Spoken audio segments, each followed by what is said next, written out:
Hello, chat. Hello, chat. Hello. Hello, chat. Hello. Are we live? They're saying hi. We must be live.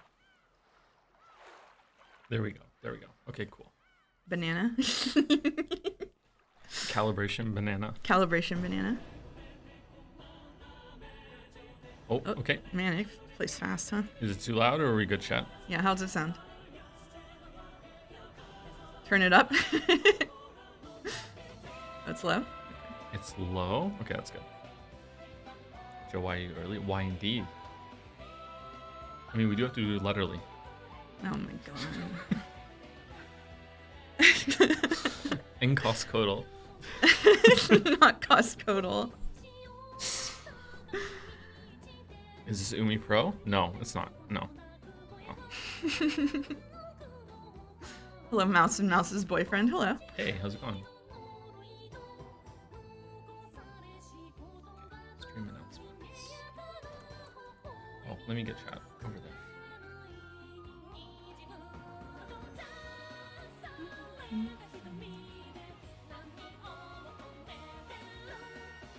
Why are you not reading song text?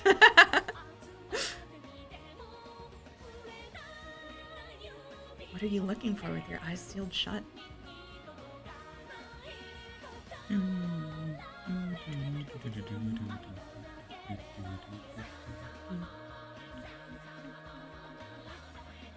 We will be doing Tea Party. We're doing the whole shebang, the whole thing. We're finishing episode 4 today. Yes. Mm-hmm. Yes. We will be doing Tea Party. We're doing the whole shebang, the whole thing. I can hear myself. Can you? Yeah. Oh, it's because of that. Yeah. Okay, I see. Echo Mouse. Bye, August.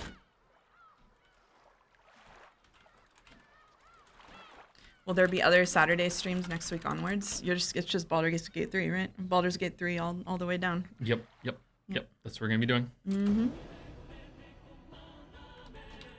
Hi, Paquetto.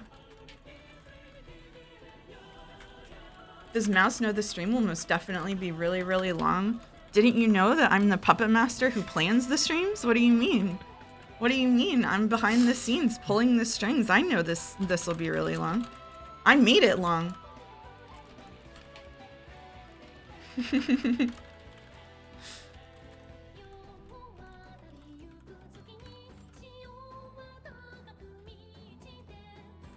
Ryukishi equals Mouse? Nobody's ever seen us in the same place. Troubling. Troubling. Okay, my link is out. Windows are set up. Okay. You can see chat. I guess we just chill a little bit. Is the translation still 7th mod? Yes, it is. Doing Witch Hunt translation. Oh, these are the lyrics? Yeah. Oh, I didn't know that. Yeah. Such a good song. Mm-hmm.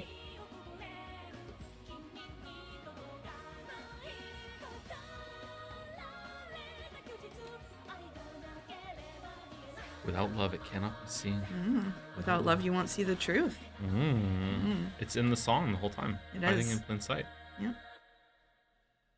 We got Umi Pro? No. No. No.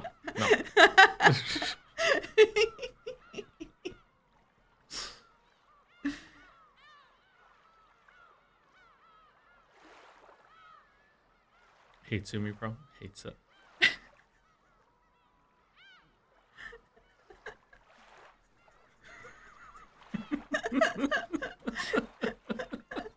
Hi, Baldur. How's it going, Baldur?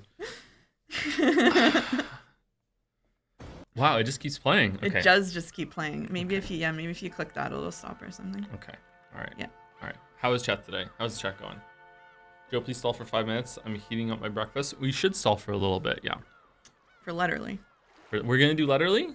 If you want to do Letterle, it's fine, but no more. Only Letterle. Only Letterle? Only Letterle. Aww. All right. That's my favorite one. Hey, Joe, I'm not sure if you've heard of this, but there's a better translation you can read on Umi Project. Wow, that's news to me. Have you heard about that? I never have. Yeah, No. nobody's No. told us that at any point, for sure. Okay. All right. It's time for Letterle. Okay. Okay. Okay. And it's definitely gonna be V again for the 3rd time in a row. Okay. Nope. No M for mouse? M for mouse. Why the switch to Umi Pro now? Because we felt like it. I mean, J for Joe. T for Tom. Nope. Nope. Okay, let's wipe out the bottom line. I said Q for questions arc. Okay. Mm-hmm. Okay. All right, we're wiping out the top line. Yes. Okay. There's no way it's gonna be G again. Okay. All right. Okay. Let's wipe out the ends. A. L. Oh, man. Oh, today's the day. I'm feeling D. D. Yeah. S. F. A. Oh, okay. Okay, I'm getting rid of F. All right. K for Kino. I think we should save K to the end. So K is Kino. Okay. Let's get rid of H. Oh. It is. Nice. Yeah. K for Kino. He loves it. Hasn't even read it. Yeah, he loves it. We won Letterle. He loves it. K for Kino. Incredible. What a blessed Letterle run. Yeah. Surely you'll love every moment of the end of episode 4. Every moment. Yeah. Every moment. Yeah. Nothing bad is going to happen. Yep. Nothing bad is going to happen. No need to stream it now? That's right. Yeah.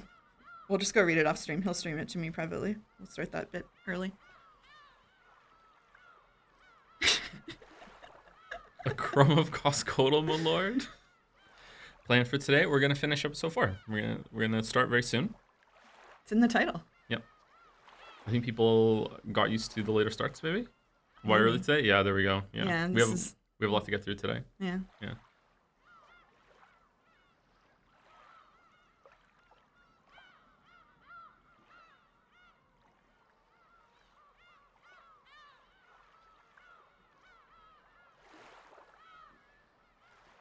Bandle? No bandle. We have too much to read through today.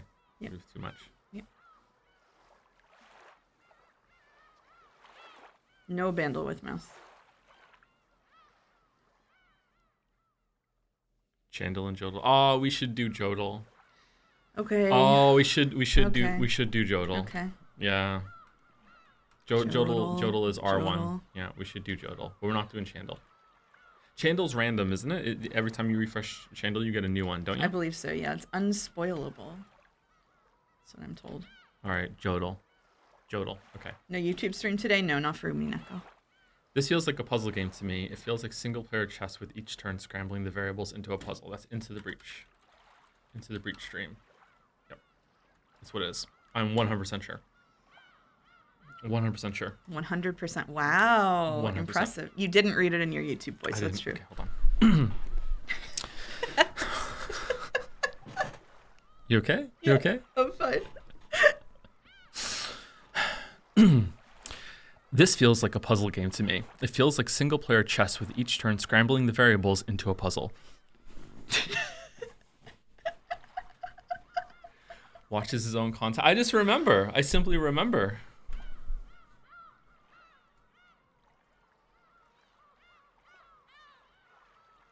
Okay, now we're done with the lulls. Now Okay. we're done.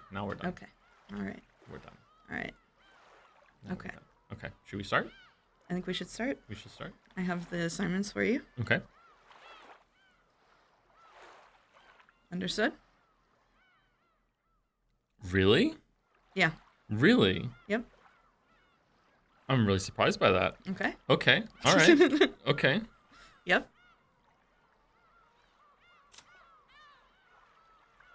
I mean, spoilers. I didn't know that person was going to be in this scene. Oh, no. Yep. And there she is. There she is.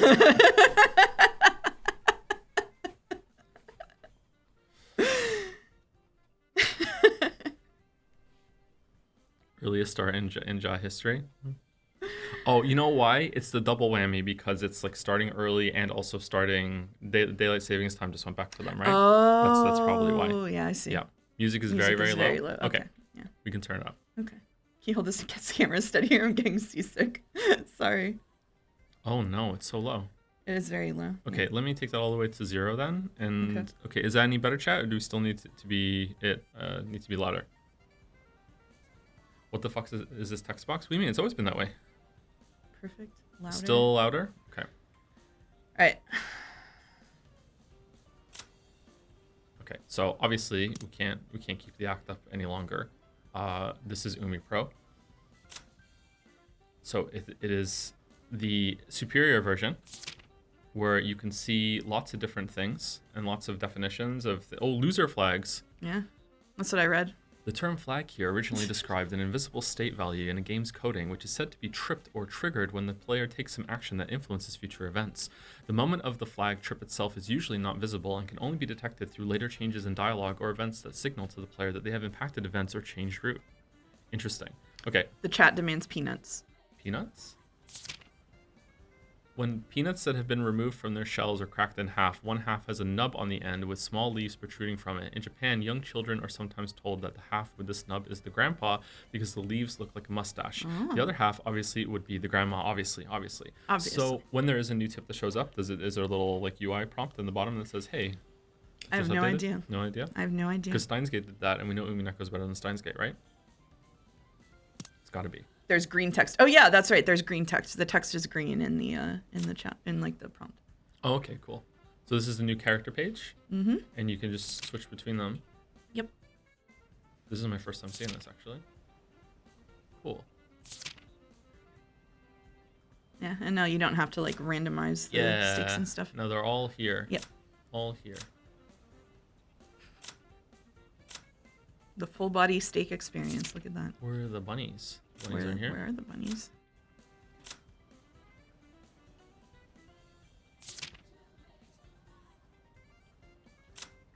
Someone says with Umi Pro, I usually have to open the log and then return. The music starts quiet when starting. Okay.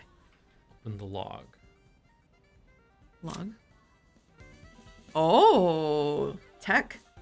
Did it work? It did work. Whoa. Okay. My God. Okay, is it too loud now, or is it okay? No, it's too loud. No, it's too loud.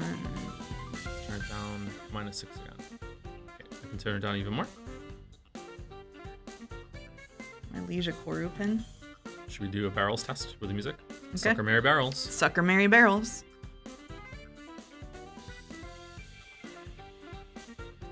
Scroll wheel up is a shortcut for log. Oh, chat is smarter than I am. It's good now. Yep. Joe's quite low. Can you turn yourself up? I'll do my best. Is mouse okay though? Mouse is kind of high compared to mouse. Mouse is louder.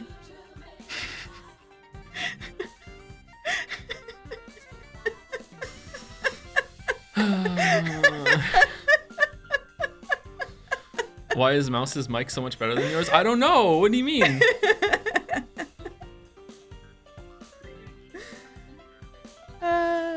Hey Joe, can't help but notice you're using the Umi Pro translation. This is a fine way to experience the story, but it's recommended to use the superior 07th mod translation, which is more faithful to the original intentions of the Witch Hunt team. Umi Pro inserts Western political references like Rickinjama Gate and butchers the characters' catchphrases. Plus, it doesn't really flow that well, and there's a lot of repetition. Maybe consider switching to 07th mod for the answers arc.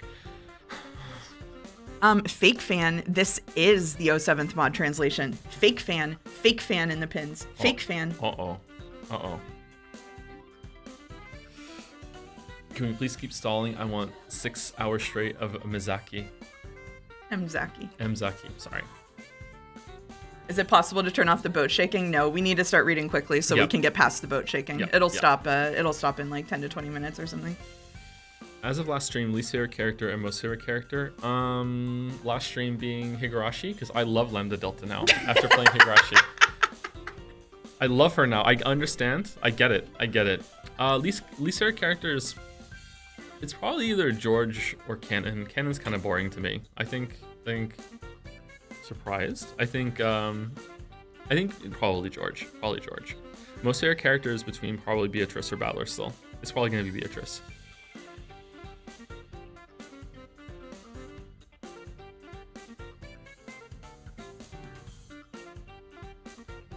can turn the game down 1 extra since this probably isn't the loudest track, and any louder gets you drowned out. Okay, sure. All right. All right. There you go. How's that, Boulder? There you go. Okay, let's read until we get off the boat so the boat stops shaking. Okay. And then we will say thank you to Alright. 2 bits and subs. Okay, I will try to keep that in mind. Okay. Amakusa, could you turn that off? That's still you. Yeah. Whoops, my bad. You don't like Mzaki? Oh, it's here. I'm just not in the mood. Amakusa turned the radio off. The world of cheery sounds was immediately swallowed up by the roar of the sea and blotted out by the ocean's gray. Voices are low? To be expected with switching over. Next. Voice volume. Okay, so we want to go up like maybe, let's just go up by 1 increment until we see. Okay. Holy lip sync. Yes, the mouths move now. Isn't that great? I wish we'd had this on the whole time. I wish someone had told me about that. If only. Oh, we didn't tell him. There's a copy. I have a copy of this. Yep, Right? that's Yeah, true. I have Yeah, a- I it have a copy. arrived. Yep. It arrived. PlayStation 3 copy, physical copy. Anyway, the world of cheery sounds was immediately swallowed up by the roar of the sea and blotted out by the ocean's gray. Can you see it? Over there's where the harbor was at the time.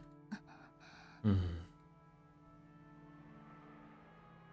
boat captain pointed, but I couldn't really recall that scene of 12 years ago. I thought I'd surely be able to immediately remember how things had been at the time, but no memories came back to me. After that incident, the island was sealed off and left to the wild. I wonder how Umineko is doing right now. They hate change. They're probably freaking out. Everything's different. The text looks different. The boat's moving. Their mouths are moving. They're just like, oh man, they're sort of freaking out. I couldn't satisfy myself with the thought that this was just it was just inevitable, and it felt sad and painful for some reason. But at least I remember one thing. You might say that it'd probably be the same anywhere on the sea, but I remember at least one thing. The cries of the seagulls. I do remember those. When I was young, I rarely went to the ocean, so everything that symbolized the ocean meant Rikinjima and a family gathering to me. That's not a bad observation. In short, Sumari, it was a symbol for the happiness of going out with my family. However, at this point in time, it seems doubtful whether that even was happiness. In my younger days, the trip had felt like a relaxed family vacation, but considering my parents' situation at the time, it was surely a very difficult trip to handle, with the distribution of the inheritance filling the place with the smell of gunpowder. I can remember giggling all over the place, completely ignorant of my parents' feelings. Parents? Rikinjima, huh? The place of all beginnings and the end of the line for all journeys. Amakusa, in an attempt to speak for my innermost feelings, tried to sound cool. The boat slowly rounded the island. I hoped that viewing it at a different angle might bring back my memories of the island silhouette at the time. Just a little. But in the end, even when that inlet was hidden completely by cliffs, I wasn't able to remember anything. Yep, cliffs all over the story. Captain, please tell me about that other harbor you mentioned. Sure. Rikinjima supposedly has only one harbor, but that's only for public appearances. On the back of the island, there's another hidden harbor. Like Rikinjima itself, it has a second face which no one knows about. What? Rikinjima is an island owned by the Ushiromiya family, but it has another face, as an island owned by Kinzo-san personally. So this island has 2 harbors and 2 mansions. He sure spent a lot just to keep a mistress. Who knew about this other harbor? So the other harbor is presumably at Kuwadorian. Presumably. Very few. Kinzo-san, the butler Genji-san, those of us involved with the boats, and a very small number of the oldest servants. Both the previous owner of the Nanjo clinic and that Kumasawa Ba-san knew. Naming them off like this makes it sound like there were quite a few, but basically there was a small number of people who knew. Please, tell me about that other mansion. I was only told that there was a mansion called Kuwadorian. Since I wasn't allowed to leave the boat, I never saw it, not even once. Okay, so that's confirmed. The other harbor is there. Okay, so that makes sense how supplies are getting to the mansion. I've been wondering about that, like how they were feeding the people that were there. Okay. So it was far enough away that you couldn't see it from the harbor. I don't know. But it was a hidden mansion after all. It was probably built where you couldn't see it from the outside. Anyway, Kuadorian was the biggest secret of that island. There's a theory that Beatrice lived in Kuadorian or else was confined there. What do you think, Captain? I did sometimes carry miscellaneous goods to Kuadorian, and that included a lot of stuff that only women would use, and expensive stuff at that. I'm also convinced that theory is true. So does that mean you never saw Beatrice directly, Captain? Nope. Came and went for about 20 years, and I never saw her once. 20 years? Phew, that means she was at least 20 plus. Looks like she wasn't some mademoiselle. Can't say that properly. Mademoiselle. Mademoiselle. But one day, bang, all coming and going to and from Kuadorian suddenly stopped. That was about 30 years ago. So around Showa 43, 1968, I think. Oh. Okay, so he didn't just reset with another Beatrice at the mansion then. Okay, so Kinzo just didn't go again, or if he did, he used different stuff. Okay. All right, so there's presumably real Beatrice, Kuadorian Beatrice, and then there's third Beatrice that I don't know what to call her now. The one that we know. The one that's real to me. Battler's Beatrice. Battler's Beatrice. Okay. I think Battler's Beatrice is the one that was writing the messages in the bottle. I think that's the one. Okay. All right. Sorry, just calibrating with this information. Okay. Bang? You mean suddenly? We came to the hidden side on a set schedule to carry food and trash back and forth. Oh right, the hidden side's what we called the harbor linked to Kuadorian. I get it. So then? One day we got an urgent message from Genji-san. He said that until we heard differently, there was no need for us to go to the hidden side anymore. And did you hear differently? Not really. Long story short, one day I was suddenly told that they wouldn't need regular service to the hidden side anymore, and that I didn't have to take food there either. At first, I thought I was being fired, but I quickly figured it out. Going by the reactions of the servants who knew of Kuadorian, I managed to guess somehow.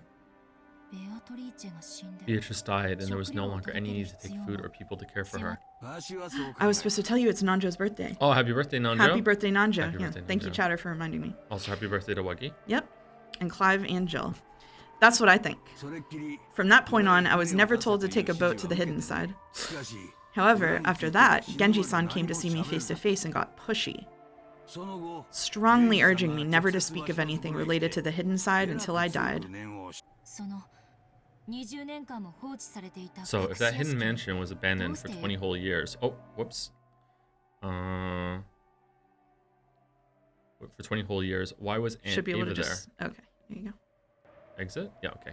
On that day 12 years ago, Ushomiya Ava somehow escaped harm alone in a hidden mansion 2 kilometers away from the mansion. Why was she in the hidden mansion that had been forgotten for 20 years? I saw on the talk shows. Even I don't have a clue what happened. Not once did I guide Eva-san to the hidden side. I have no idea how or why she knew about or reached Kuadorian. I wonder if it was possible to reach this hidden Kuadorian by land. If, as we heard, the forest was dense and uncultivated, I seriously doubt a well-dressed lady person be able to bush crash it? Lady person would be able to. I think it's just shortened. Right. Okay. So what about by sea? Maybe there was a motorboat or something. Are you kidding? That 2-nighter typhoon was awful. No way you could have used a boat. So what if there was an underground passage or something between the mansion and Kuadorian? She just like, okay, yep, just nailed it. Yep. Wouldn't it have been a pain to have to charter a boat each time he wanted to visit his mistress's house? You mean a tunnel long enough to connect mansions on opposite sides of a 2-kilometer island or Kinjima? What do you think this is, a Resident Evil game? Well, I'd like to laugh at the thought, but this rich guy made a whole hidden mansion for his mistress. Guess I can't deny the possibility. If I was a multi-billionaire, I would absolutely have hidden tunnels everywhere. I would love it. What do you think, Captain? What about like fake doors? I would love to have fake doors. Fake doors, yeah, yeah, absolutely. Like door hidden in a bookcase. That would be great. I'm a man of the sea. I don't know about holes. But the Japanese military dug a 25-kilometer tunnel on Iwo Jima. Wouldn't surprise me if that Kinzo-san could dig at least 2 kilometers. He knows lots about holes. That man. There really is something wrong with this island. Even now, not one of us really knows a thing about it. I mean, I feel like we know a lot about it.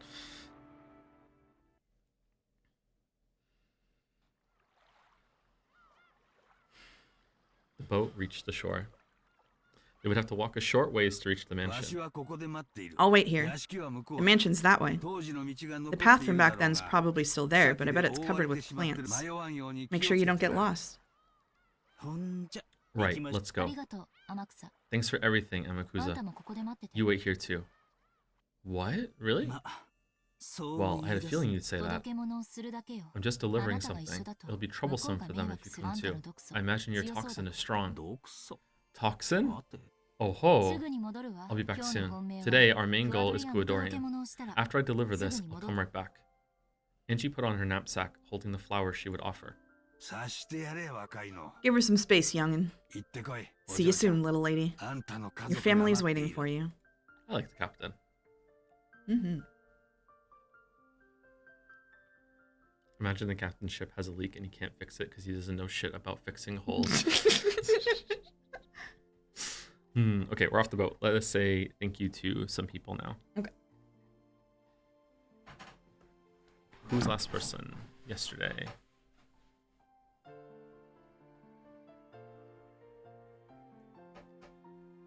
I think it was Forged Enigma. It was. Chat says first and foremost, thank you, Mouse. Oh. Thank you, chat. Thank you, Mouse. Thank you. Yeah. Thank You're you. welcome. Thank you, Saffir Poe for the resub. Thank you, Bevel Doi for the resub also. Sinahel for the resub. Aperture City for the resub with a message. Hello, Joe. Glad you're enjoying Umineko no Nakukoro ni. Well, that's all the time I have today. Goodbye. I think that's the first time I said the full title properly. Dalmek has 100 bits. He saved it just for today. Here we go. I haven't even read it yet, and I'm just bracing for something. Here we go. Hello, my most lovely and special Joseph Anderson. As your greatest and most ardent supporter, I must say that the presence of Mouse has been the biggest, most awful, most tragic event in my existence. This heinous rodent has dared to insert herself into your life, ruining every parasocial fantasy I have. I demand she be demodded, banned, and then summarily beheaded. So the most evil and vile Mouse, your audio is a bit low, so if you can turn it up, that would be great. Thanks.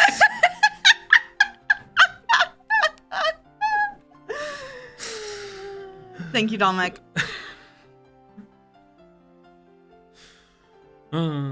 Thank you, Made This Today for the resub with Joms. 003D for the resub. I have nothing funny to say but hi. Hey, how's it going? Thank you, 01 Mostly and Alaram for the resubs. Hey Joe, I need your help. I recently came across a clip of you talking about Final Fantasy 16 in which you said that certain characters keep showing up like that fucking clown in the Heidenberg picture. What the fuck does that mean? I don't even know if it's an inside joke of the community or just general knowledge, but I couldn't find anything when looking it up on the internet. It's been weeks and I can't stop thinking about it. Okay, maybe I just smashed two concepts together. Wasn't there like an urban legend that on a lot of tragic historical events there would be the same person in the picture, and there was like a conspiracy that this person kept showing up as a harbinger of like something bad to happen? And then someone made it a clown. I've never heard that in my life. You've never heard that? Did you dream this? Maybe I dreamt it. Yeah, maybe you dreamt this. I don't know. It's David Tennant. Maybe it's David Tennant. Yeah. Zero escape level tangent. I guess I just morbed from a different reality where that is that's true. Yeah.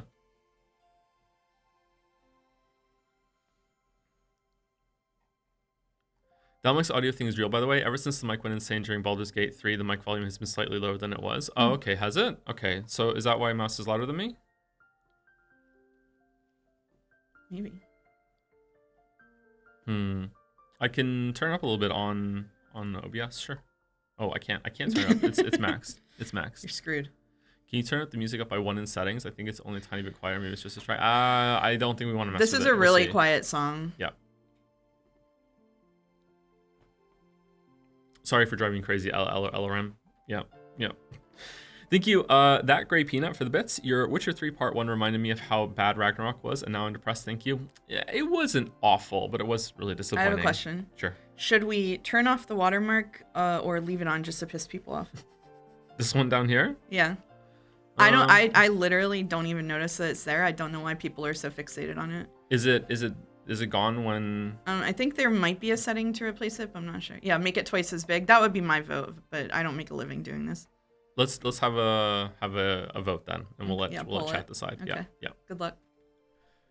Thank you, Bash, for the resub. Man, I love Umi Pro. Congrats on finishing questions arc. I am on episode 7 myself, and hope you will enjoy answers arc when the time comes. Of course, I can't. I love that this story is so long that you get congratulations for just reading. Like it's not hard. Like you just hit the button. You have to remember the Zoomers don't read. Yeah, that's true. That's true. Okay. That's true. Yeah, Right.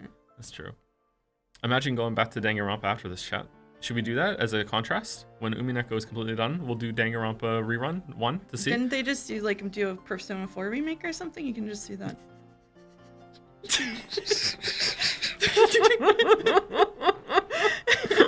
No, that's the good one for chat. No, you can't do that.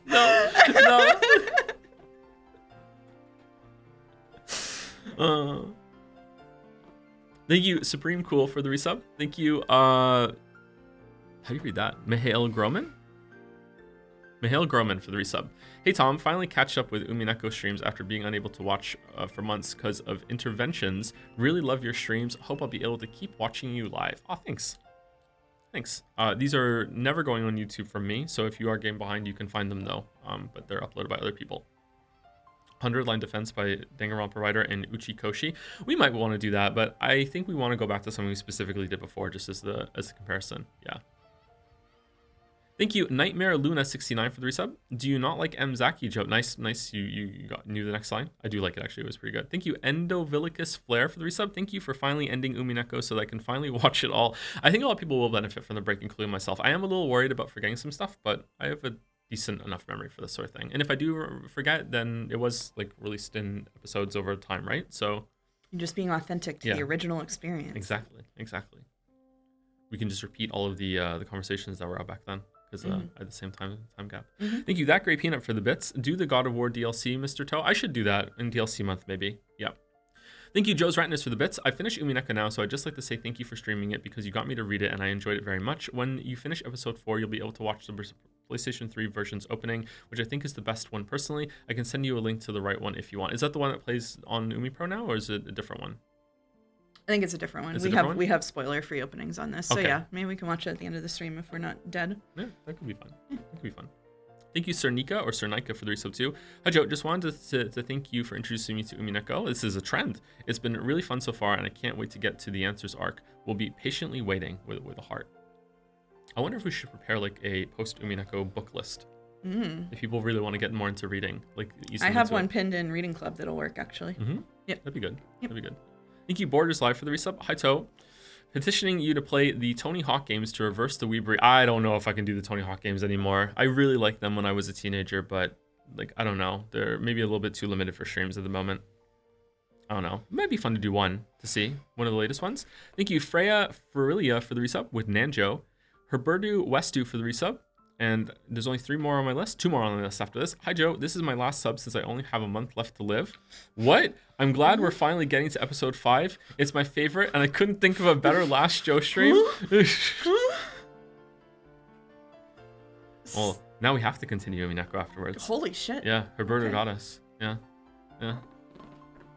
Okay, you know what? I think you'll pull through. Thank you, Lelia AE, for 1,000 bits. Nice to be catching a stream before 5 a.m. Curse my Australian time zone. It's nice you were taking a break from gaming with Umineko today. We've done a lot of gaming, yeah. We've done a lot of gaming. I'm really enjoying Baldur's Gate 3, by the way. I'm really enjoying it. I'm looking forward to playing more of that on Tuesday. Thank you, That Great Peanut. Last on list for now with some bits. Oops, I don't think my message sent. Toe, if you were held at knife/bat point to write a fan fiction, what media game would you write for? Oh. If it was knife or bat, would that make an influence? Like, would that influence your decision? If it was bat, I think I could probably fight out of it. Okay, Yeah. right. So it's only knife point because knife beats bat. If I was held at knife point and I had to do fan fiction, oh man. Oh man. I mean, I could just go back to Pokemon. I know how to do that. Umineko. Fanfiction for Umineko. Yeah, there you go. I mean, it's a bit too meta, isn't it? A bit too meta. I really like Robin Hobbs Farseer's trilogy, so I might like write something in that world because I think it's an interesting world. I I really like that world. But it's like, I don't know if it holds up. It's just interesting to me because I read it when I was a teenager. I'm going to pick that one. If it was video games and Pokemon, for sure. Thank you, Huli Gordo, for the bits. 2 more came in. Hey, Joe and Mouse, I just wanted to say fuck you for getting me into Umineko. Finishing it has left an empty hole in my heart that I can never be fulfilled with anything again except for perhaps One Piece. You really need that post Umineko reading list. I see. I got you. Yep. I got you. Yep. Just wait till you discover books. Books. It's gonna blow your mind. Thank you, Darius Carlin, for the resub.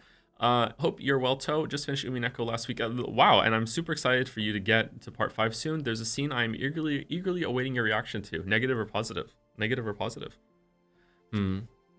So it seems like a lot of people in chat were roughly about twice as fast as I was with reading this then. Yeah, because they're finishing it as I'm finishing Questions Arc. That makes sense. They don't have to read it out loud, probably. Yep. Twice a week. Yep. No. Okay, let's continue. Okay. This is still me, right? Yes. I had never been on a road like this, but I had no trouble finding my way. If I walked straight ahead, you would probably guide me to the final destination for everything. It was true that the vegetation was incredibly thick, and if I didn't pay attention, I would lose track of the path. But the road that was left was much clearer than I guessed it would be. Still, that didn't change the fact that it was a bad road. Contrary to the distance shown on the map, I was forced to walk a long way. Do you want to turn the logo off? Oh, did it win? I don't know. I didn't see the poll result. What was the poll result? Oh, it said to remove it. Okay, well. Good thing this is a democracy.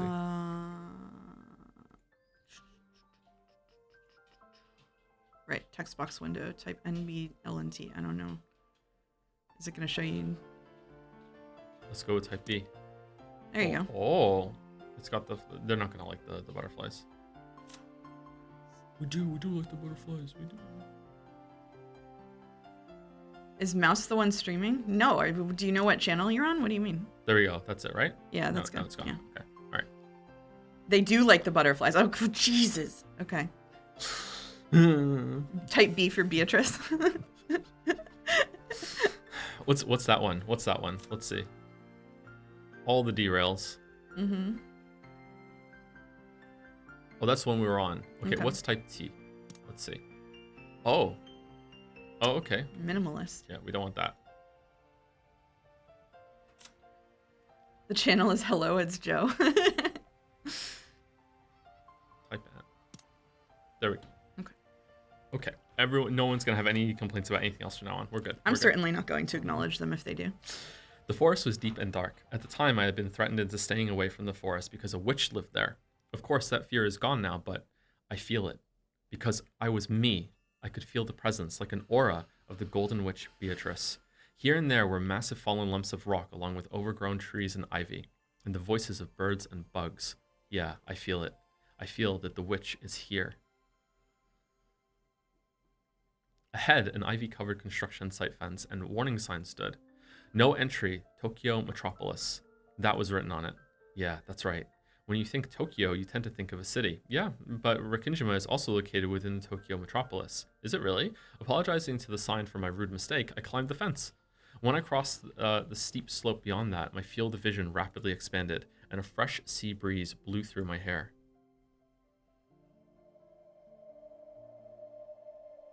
It was like the top of a little hill. Below me was a vast view of the island. I could only see desolated forest and rock walls spread out below me. But I realized that the mansion was probably somewhere around there. This is where she fell, right? Mm-hmm. The steep downward slope, or it's the same art at least. The steep downward slope beyond this hill had probably been caused by earth and rocks collapsing from 12 years of wind and rain. It had become a slant filled with crags that you might even call gentle cliffs.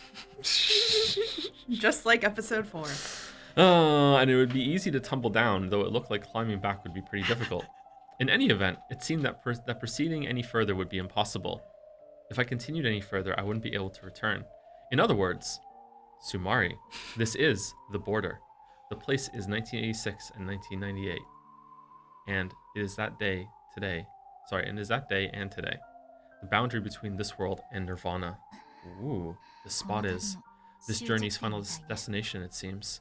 As the strong winds blow Mammon's and Sakutaro's hair. Okay, they look down from the hilltop. All right, they're here.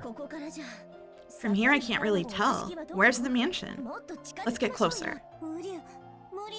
Ryu, that's impossible. We won't be able to come back. We won't be able to come back. Is that it? I see. This is 1998, and I am the Ushiromiya Angie who has been left all alone. At first, this was a journey to die, but not anymore. It's become a journey to accomplish something. Yeah. So, I'm sorry, you two. Although, as I was back then on that day, I would have gone down that cliff without any hesitation. And this is pretty lame for the skyscraper jumping Ushiromiya Angie. True. Sorry.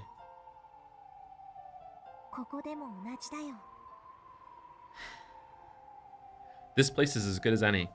Joe's mic sounds low still. Is the same for anyone else who want to start another volume thing? It just might be me. But Mouse is fine?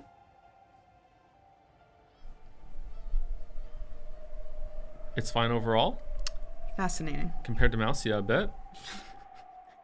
Did you upgrade your microphone, Mouse? Not recently, no. No, not recently? No, not recently.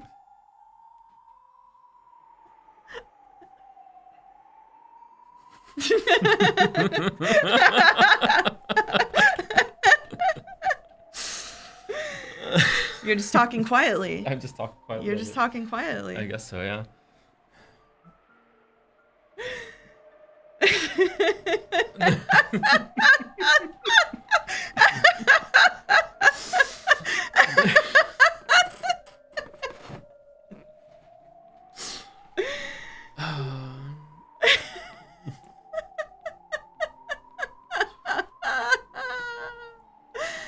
The stream is coming from inside the house.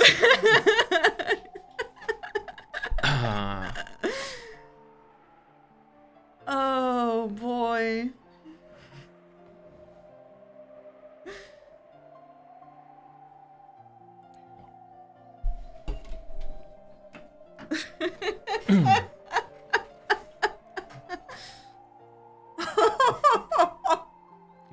We can do it for real, and it can be legit.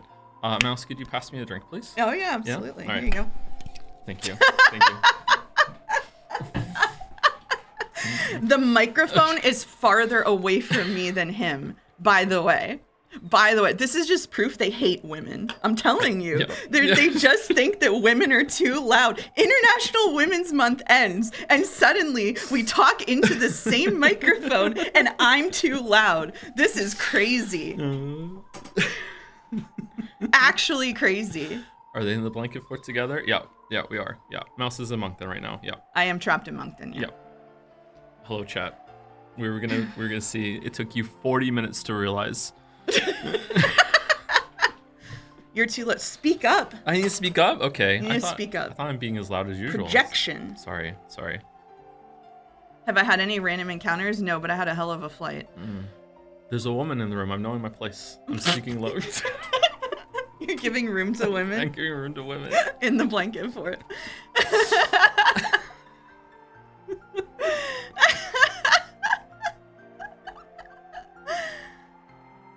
Why is Mouse constantly shouting? You don't have to get so angry. People wouldn't be so critical of you if you were a little more reasonable and stoic when you speak with chat. I'm so sorry for getting hysterical, Koru. That's my bad.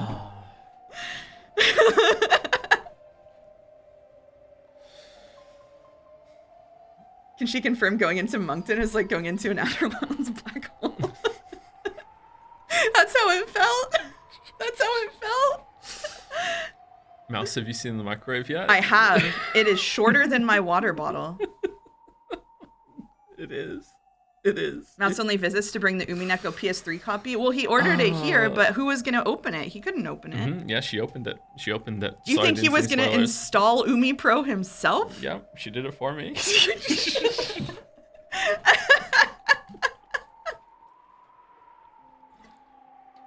I did meet the dog. Yeah. And Gatsby loves Mouse and will not leave her alone. It's actually a problem. I'm not kidding. It's actually a problem. Yeah, if he's in a different room from me, he just starts whining. Yeah. Yeah, famous dog. Yeah. You might hear him crying in the background a little bit. Yeah. Show chat the snail. I don't have a picture of the snail. Sorry, Jelly. I'll have it for next time. Get one for break. You break, yeah. Yeah. Most feminist Gatsby, true. Most feminist man in the house.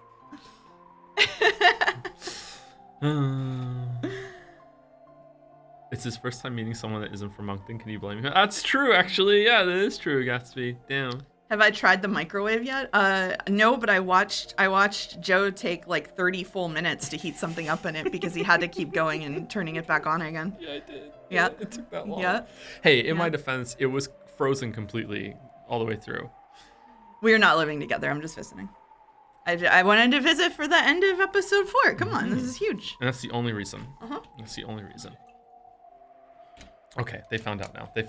Okay, all right, let's go. This place is as good as any. After all, you can feel the wind of that day. Was the wind really like this? Yeah, very soon they will come. Everyone. Sakataru said it as though it was completely natural. Trying to talk a little louder, by the way, chat, so let me know if it's loud enough. And I believed it. Mom, Dad, One-chan. Oni-chan. All of my relatives and those fun servants. And Maria One-chan. All right. E is ne, I is ni. Okay. It's me. It's Angie. I've come back. When I started my journey to expose the past of 12 years ago, my goal had been abstract and I hadn't understood. But now I have no doubts. This journey was induced by several thoughts and fates over 12 years ago. A journey to reach an end for me, Ushiromiya Angie. Don't make me laugh, chat. and a journey reach an end. A journey reach an end as the last witch of marriage sorcery. Mariage sorcière. Sorcière. I tried. So it's like coursier. Yeah. Okay. I came here as the last daughter of the Ushiromiya family. And as the last witch. Dad, Mom, Oni-chan. Sorry. Let me greet Maria One-chan first. A strong tailwind urged me on. Most dedicated backseater ever. I'm so good at backseating that I'm front seating. I made that joke earlier, but now I'm doing it with an audience. It's front seating now. I just took over and installed Umi Pro. That tailwind took just my soul out from inside my body to the vast forest beneath me. And though from here on I couldn't see, I believed that it flew me to the mansion on that day, to where everyone was, to where Maria One-chan was. And so, even though my body was on top of a hill, a strong wind blowing against me, my soul was now certainly dancing through that sky. The vast, vast sky over Kinjima. Below me was the green of many trees, but I understand. I can comprehend the presences of my family and relatives, and all the servants, and Maria One-chan too. I could even comprehend Maria One-chan as a witch. It was vast, more so than any vast space I had imagined up until now. Maria One-chan, can you hear me? Listen. Angie called to the Maria of that day. She told her of the long journey she'd undergone, of her long-delayed realization of just how much she'd wounded Maria in her youth. That was a flashback, right? Uh-huh. Yeah. Yeah, okay. That was a flashback. All right. Okay. Thank you. Thank you for. Yeah, okay. for sure. Right. Absolutely. Okay. Yeah. Thank you for being kind about it. Yeah, no Thank you. problem. Thank you. Yeah. Okay. Yeah. All right. Yeah. Okay. It was in black and white. I appreciate. I appreciate that. Yeah. Okay. All right. She understood magic and now understood everything about the world Maria had wanted to show her. It was very warm, overflowing with love and happiness. She wanted to become even happier by sharing that world, but I trampled it. So now I finally understand everything. I understand magic. Our magic is surely very faint and fills the space beside us, but it isn't something that anyone can see with their eyes. Magic is, yes, I can say it clearly. Without love, it cannot be seen. Sorry, One-chan. I've already been excommunicated from the Alliance of Witches, but now I understand how wonderful it is. And I know that after the day I wounded you, Mariage Sorcière was transfigured into something different from what you truly desired. Even the magic that spat anger by cursing people was probably important to One-chan in those days. One-chan's environment was sad enough to permit that. But now, those sad days are over. So, let's return One-chan's Alliance of Witches back to the original Mariage Sorcière. The grimoire was in my hands before I realized it. The strong winds were rapidly blowing its pages one after another. The world had been kind in the beginning. How could you give birth to magic that would make candy fall from the sky? How could you give birth to magic that would make tomorrow's dinner cream croquette? Croquette? How could you give birth to magic that would make the weather good when you went out the next day, making your whole day fun? New spells of happiness were created one after another, coloring her world with kindness. Those days were flipped through one after another, and months began to flash by. Pages with drawings that had once been colorful gradually began to change into the color of black ink. Eerie magic circles and demon summonings. Evil magic for harming people. How could you give birth to magic that would cause the class bully to catch a cold? How could you give birth to magic that would seriously injure someone in class so that they died? How could you give birth to magic that would cause a bus loaded with all the bullies to fall off a cliff? Malicious spells were created one after another, burying the pages and her heart. Joe's dramatic reading is incredible. Thank you, Greg. Thank you. Hi, Greg. Nice to see you, Greg. Thank you so much, Greg. I learned from you. Greg is not in Joe's house, too. It's just us. But if he could be, he would be, I'm sure. Maybe for the finale. Because I hurt One-chan, Mariage Saucier ended up like this. One-chan isn't a black, evil witch. She was a white, pure, innocent, kind witch. I'll return it to how it was. I'll bring back the original Maria One-chan, the one who scattered magic to make people happy across the entire world. I'm staring in the window with tears in my eyes. And all he sees is a blanket.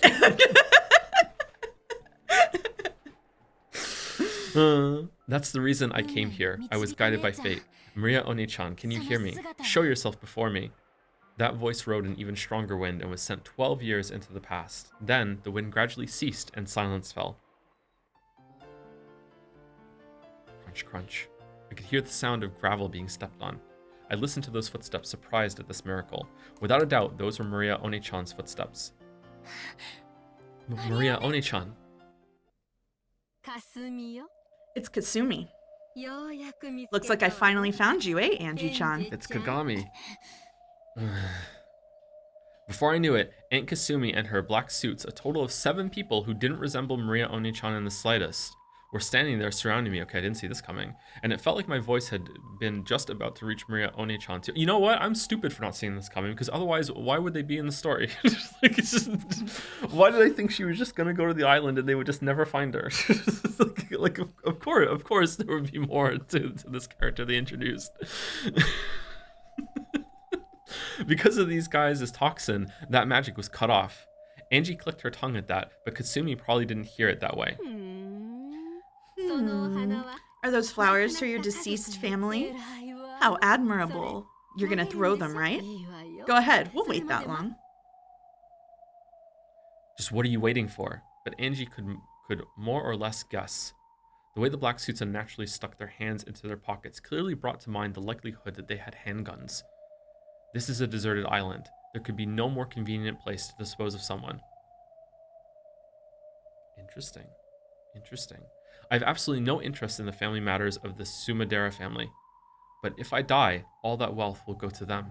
Unlike me, they're probably very interested and concerned about this matter.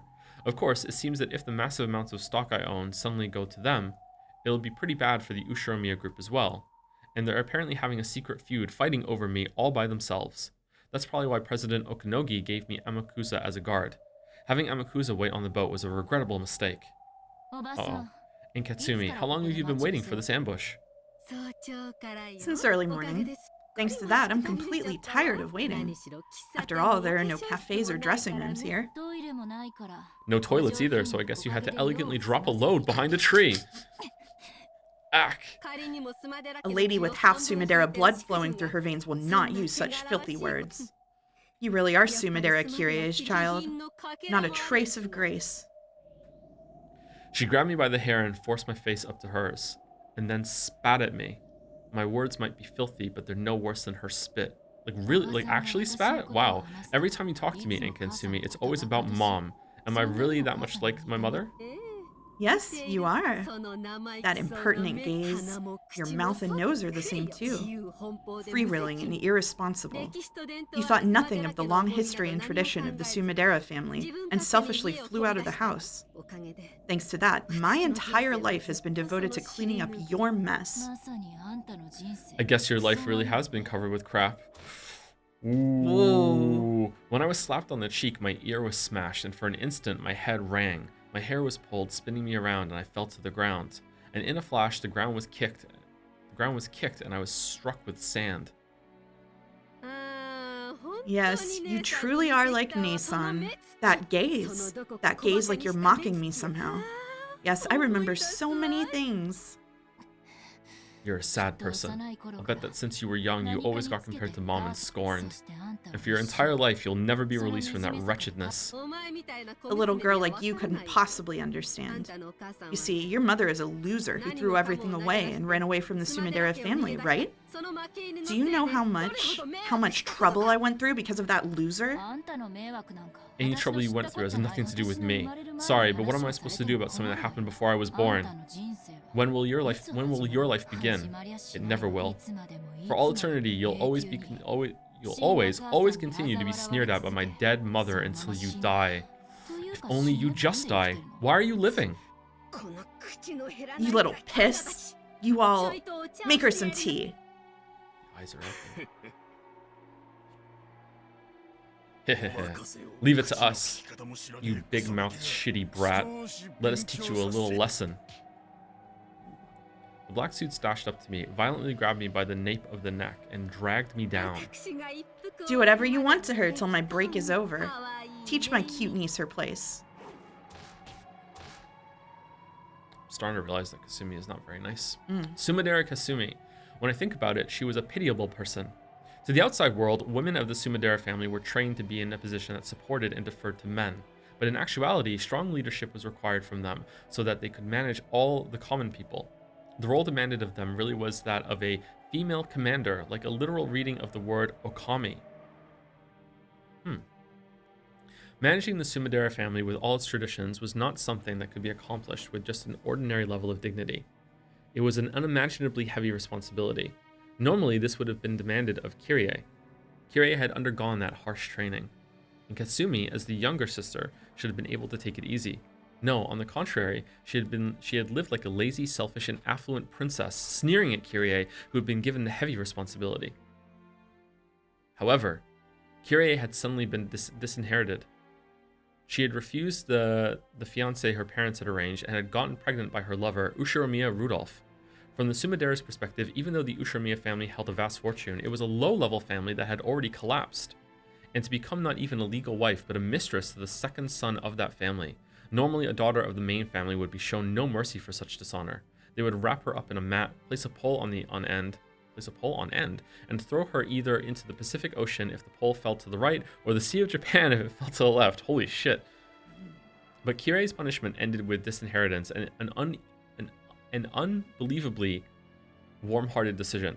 That was hard to say. After that, the Sumidera family began receiving favorable treatment from a section of the Ushiromiya group.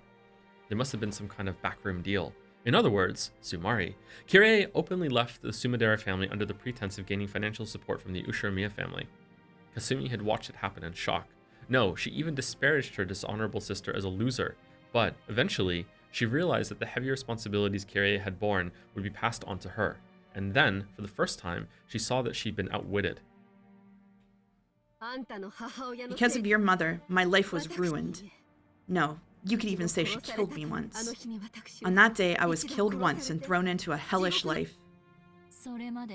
So I don't know if you can tell me this or not, and if it's okay, I'm looking away. Okay, all right. So I don't even see a reaction. Okay, all right. You were gonna test my poker face. What do you mean? Go ahead. Okay, all right. Are the Sumideras meant to be like a mafia gangster sort of organization, or is it just that they're like a very rich family that just has those resources if they need them? Not specified. Not specified? Okay. So far, at least. Okay, all right. I just wanted getting the feel of, is Kirie like born in that kind of rough kind of family life? Interesting reaction. Okay, all right. You know what? On behalf of Umidan, I just want to say I think you just showed too much.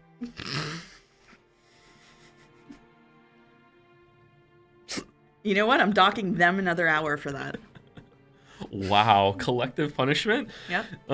Isn't that what you get for making light of life until then? Gyuk? Gaga. Don't you ever stop talking, girl? Yeah. The black suit punched me in the gut and I doubled over, but I was quickly grabbed by the nape of the neck and made to stand up again. Kasumi cold-heartedly looked down at me, smoking a cigarette. The painful days after Kirie had left were floating through her mind. Until then, she had been allowed to be a simple lady, freewheeling and naive. Only the older sister, Kirie, had been harshly trained, and she, the younger sister, had been able to live as nothing more than a princess. It's kind of repeating what they just said again. Then, suddenly, everything got flipped over and her life came crashing down. My life, lifestyle, and the way I lived were all stolen from me. Do you know how much I was derided by those relatives who didn't know the details, all because of my sister's dishonor? I detested her. I detested your mother enough to make me spit blood. Glad to hear it. Keep up the good work. Gah! A kick landed in Angie's side as she crawled on the ground. Angie didn't stand up again. So she continued to lie there like a caterpillar as she was kicked each time she spoke up. I saw Nason at an Ushiromiya group party once. She was with her husband, looking very happy and laughing. She pushed everything onto me and found happiness only for herself. So what? How is taking it on me going to make you happy? Will taking it on me turn back time and change history or something? Gak? You said something a short while ago. When will my life start? No matter how much I despise you or take out my frustrations on you, I can't turn back time. So must I keep hating my sister even though she's gone until I die? You've got to be kidding me. How long will I have to be tormented by my sister's ghost? So I thought of something. If I could accomplish one thing, I'd be able to forget all of my hatred and start over. Angie was about to lash back out at her, but stopped, because she'd been kicked again if she responded. Even if Katsumi didn't say any more, Angie had a pretty good idea what she meant. Katsumi thought that by taking revenge against Kirie's daughter Angie, she'd be able to put an end to her hatred.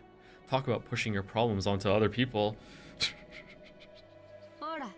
Come on, stand up. If you like this island that much, I'll bury you deep in it. You don't want to die at your age, right?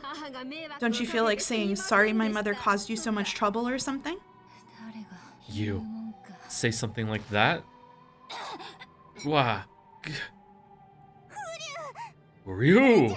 Angie! Angie-sama, no! You mustn't provoke them.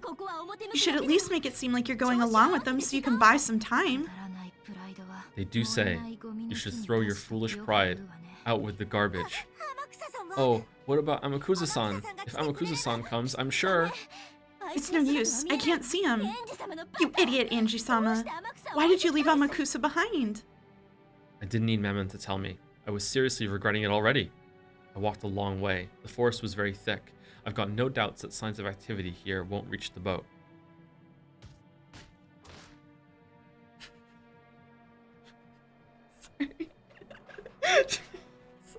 Was there a funny just that.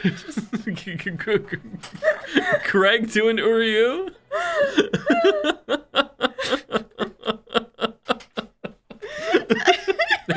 Thank you, Greg. Strong and powerful Uryu. During the time it took for Kasumi to finish casually smoking a whole cigarette, I was continuously tormented by the black suits as she had told them to. The moment I grabbed at my head, my scalp was kicked by someone at a bad angle and my head was filled with stars. The feeling of stars flickering in this gray, twisted world was one I remembered clearly. My life was very similar to the one Sumidera Kasumi led. After all, as the successor to the Ushiromiya family, I was tormented constantly with various kinds of bullying under the guise of education and training. Yes, having the inside of my head filled with stars like this is a feeling I know well. When being reprimanded for some error in manners I seemed to have made, the discussion always turned to whether I was fitting to be the successor or not.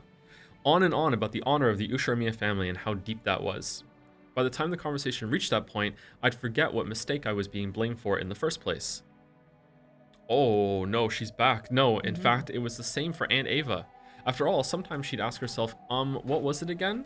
But in the end, she wouldn't be able to remember and would say something like, if I'm angry, it must be your fault, Angie. The fact that... Oh, sorry. The fact that you're at fault is what matters, so who cares if I can't remember what it was you did? Okay, so this is not black and white. This is Tepia. So what is this? This Side back, side- flash side, just sidebar. Sorry, did I say Tepia? You did say Tepia. Feeling tepid about this chapter. Oh no, I said Tepia. You said Tepia. I was gonna let it go, but chat never forgets. Oh, we didn't do connections today. That's true. That's true, we didn't. Yeah. There'd be some ridiculous reasoning like that, and then she'd keep on punishing me.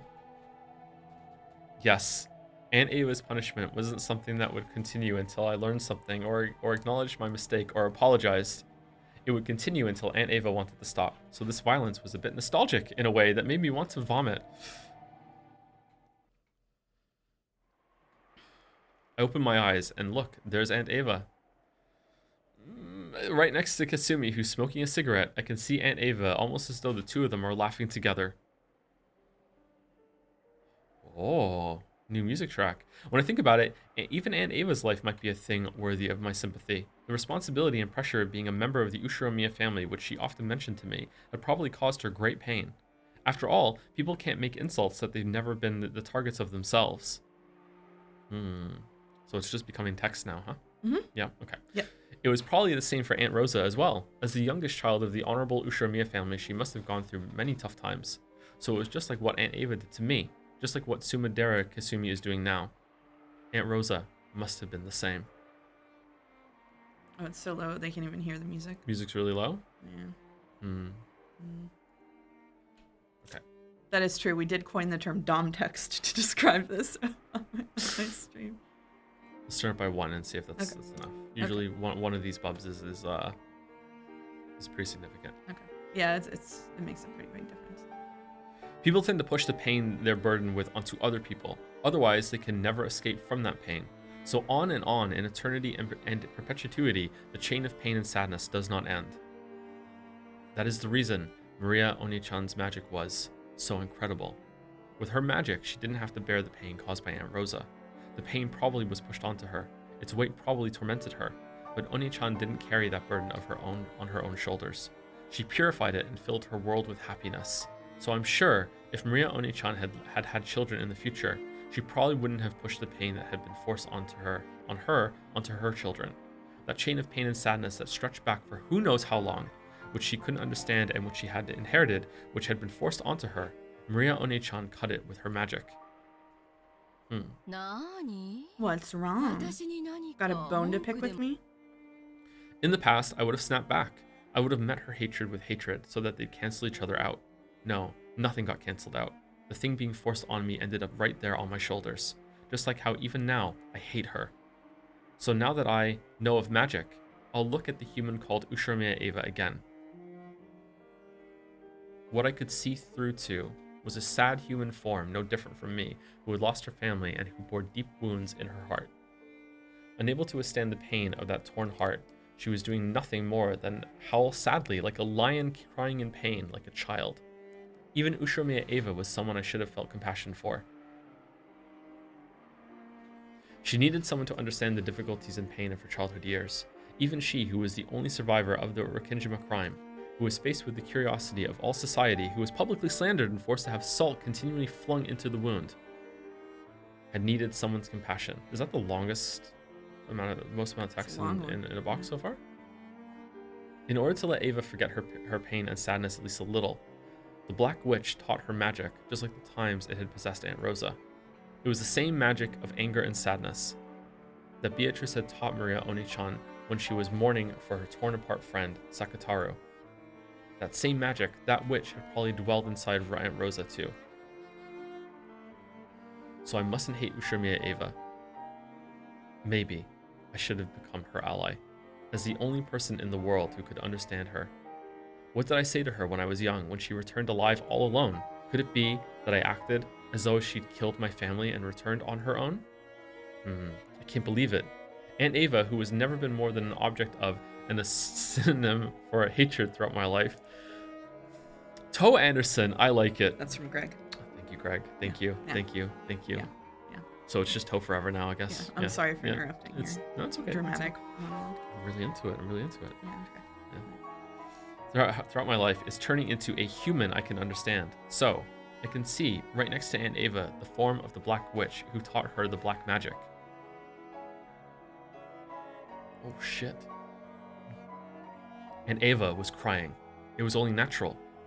Not only was no one willing to understand the pain of losing her husband and son at once, but her only relative had insulted her, saying, "Give me back my dad and mom." I can make the excuse that I was merciless because of my youth. However, to her at the time, it had probably been cruel enough to sever the last thread in her heart.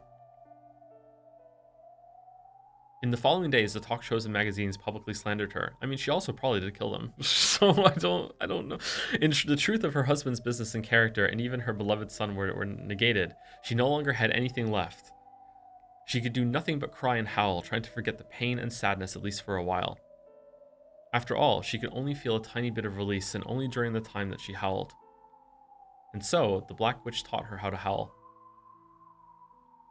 The one I hated was the Black Witch. Okay, there we go. Black magic can probably release one from that pain for an instant. However, it never lifts that weight from a person's shoulders. On the contrary, it forces that weight onto further victims, filling the world with hatred. If only Aunt Ava knew of white magic and had a true witch nearby. Shouldn't that have been me? Wingless. Alright, this one might be too loud now. Let's see what chat thinks. Didn't I learn the magic to create happiness from Maria One-chan? If I taught her with that magic, could we have built a future with a completely different relationship? Up until now, I've hated Aunt Ava constantly, so I didn't notice the Black Witch beside her. Without love, it could not be seen. I didn't have any love for her. So now, finally, I'll glare at the Black Witch, the one I truly should hate. Okay, that's very similar to what Maria said when to Rosa when Rosa was hitting her on the subway. She's like, a witch just took over for a bit. Yeah, definitely link back. Okay.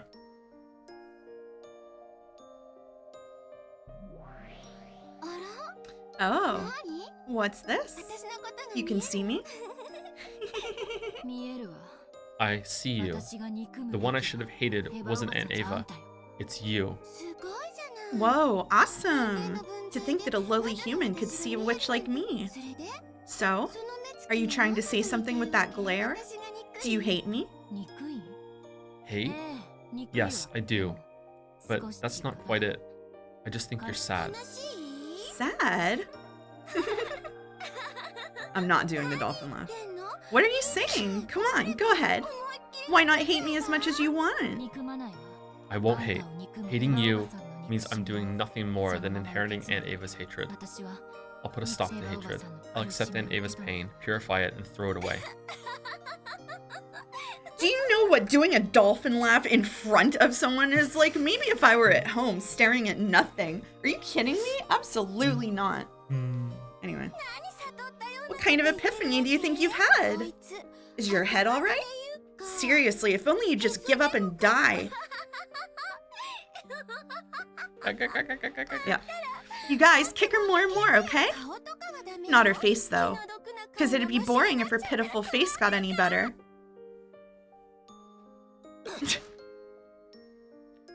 Gua?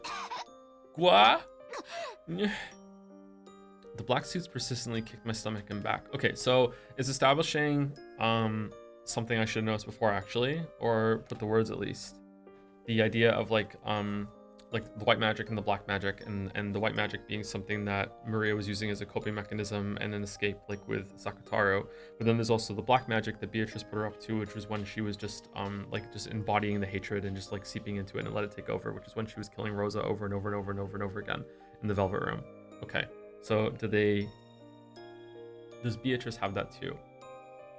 Beato, Battler's Beatrice, BB. Does BB have it too? And what would her version of the white magic be?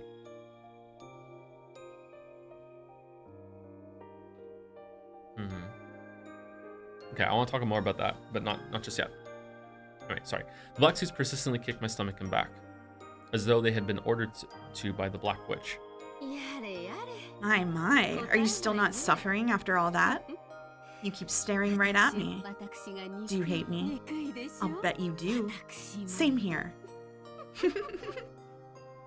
Kasumi sneered at me, but for some reason I had the feeling that she was crying behind that expression. Just like me, the pain of being forced into an unreasonable life would never ever heal. The sad lion, gasping in pain from the thorn he can't get out, continues to howl. Hey, Sumidera Kasumi, take a look. Over there, it's you as you used to be. Don't you feel better now? You used to be standing there, but now you're on this side, right? Isn't it great? Don't you like having the roles switched? Yeah, it truly does feel great. How can you make that kind of face, Angie? Go on and cry. You want to, right?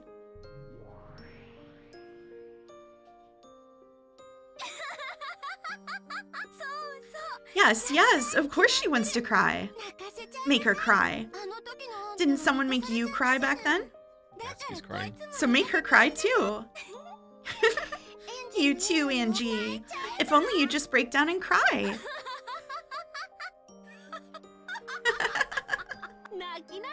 Cry, Angie. I want to see your crying face. Cry and try saying, I'm sorry, Aunt Kasumi.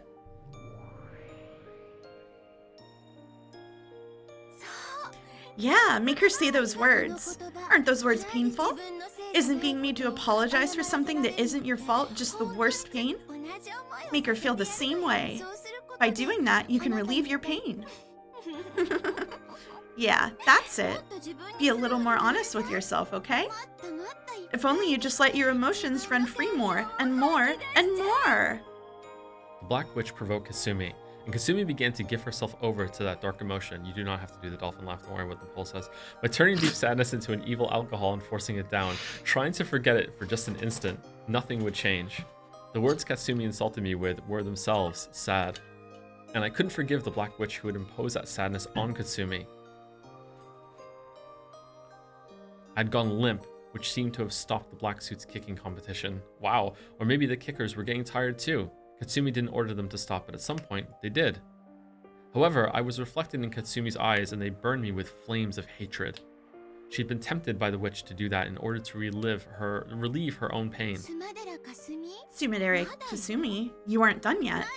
You've got much more trampling to do, right? Can you forgive what happened to your entire life with just a little violence? I can't. I still can't forgive her with just this. Right? There's no way you can forgive her. Do it more. More of the flames of hatred. Nothing can warm you except the fires of hate. After being frozen in the snowfields of anger and sadness, the only flame that can warm you is hatred. Say it, okay? Scream it. If only you just burn yourself to ashes with a roar of hate. Shiromiya Angie! I cannot live without hating you.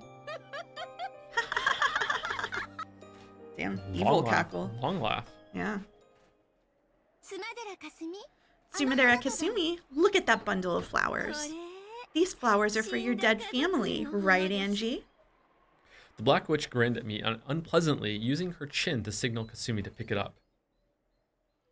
Kasumi picked up the flowers I was going to offer, brought them all the way over to me, dropped them, and made a show of trampling them. Her expression was filled with hatred and a frantic quality that couldn't be explained with hatred alone. She trampled them over and over again as though her sadness was reaching the bursting point. So the sound of her trampling it was just sad. Oh, still not suffering yet? Then what about this? Sumidera Kasumi, use this. No, not that. The object the Black Witch pointed at was Maria One-chan's grimoire. Kasumi also noticed it and picked up that book, which was heavier than it looked. What's this?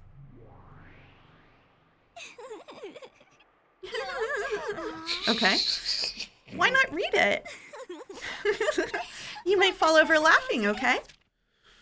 Kasumi opened the grimoire, skimmed over the contents, and snorted derisively. Give it back. That's One-chan's. Of course, my hand couldn't reach. My stomach was once again kicked by the black suits and I doubled over. See? This book's really important to Angie, right? Gotta belittle the things that are important to her, okay? That'll work better than punching or kicking for a girl like her. You know that better than anyone, don't you? As though remembering something painful, Kasumi's face twisted for an instant, but that quickly disappeared, changing into a scornful smile directed at me. Ooh, what a creepy book. Did you write this? Stop it. Give it back. Look at that face. Belittle it more. Belittle it more. Teach her the pain of having your dignity trampled. That's the only way to soften your own pain. What's with this embarrassing book? I'll admit, I did have a little interest in fortune telling as a girl. But isn't this going a bit too far? Magic? Ew. You're one of those, aren't you? It's like in those cartoons where a girl says that something spell and transforms into a witch, right? You like those, don't you? How pathetic. Cackling, Katsumi opened to a random page and showed it to the black suits. The black suits looked too and guffawed. That sneer didn't wound me, but I couldn't forgive it. After all, that sneer was ridiculing Maria One-chan. I don't hate Katsumi, but for forcing that unhealing anger and sadness on Katsumi, I cannot forgive the Black Witch. That Black Witch ate into Aunt Ava, Sumidera Kasumi, and Aunt Rosa, tormenting them for an eternity without letting their wounds be healed. I can't forgive her. I can't forgive the Black Witch. Wow, this is just great. Magic for making candy fall from the sky, you say? What's this? Sprinkle water cleansed by the sun with sugar?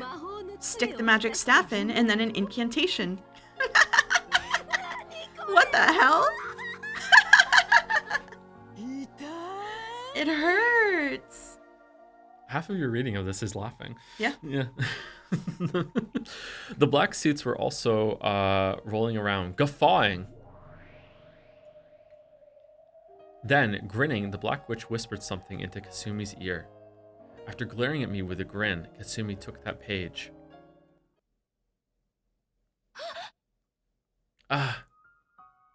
Kasumi grabbed hold of that page, tore it off, crumpled it up, and threw it away.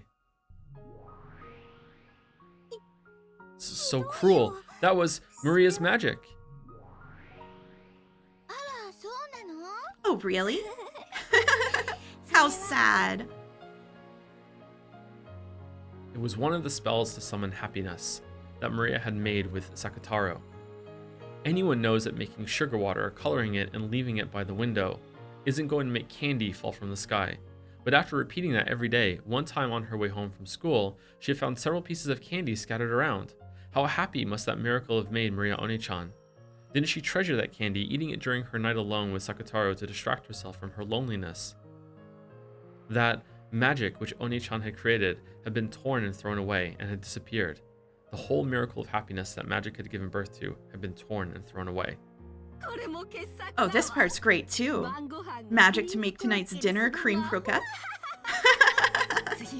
What's next? Magic to make bell peppers taste good? That's not bad either. So stupid. They already do taste good. Tear that too. If only you just tear it more and more. With a brutal, loud laugh, the Black Witch made Maria One-chan's spells get torn out one after another. She sneered at that happy magic, tore it apart, and threw it away.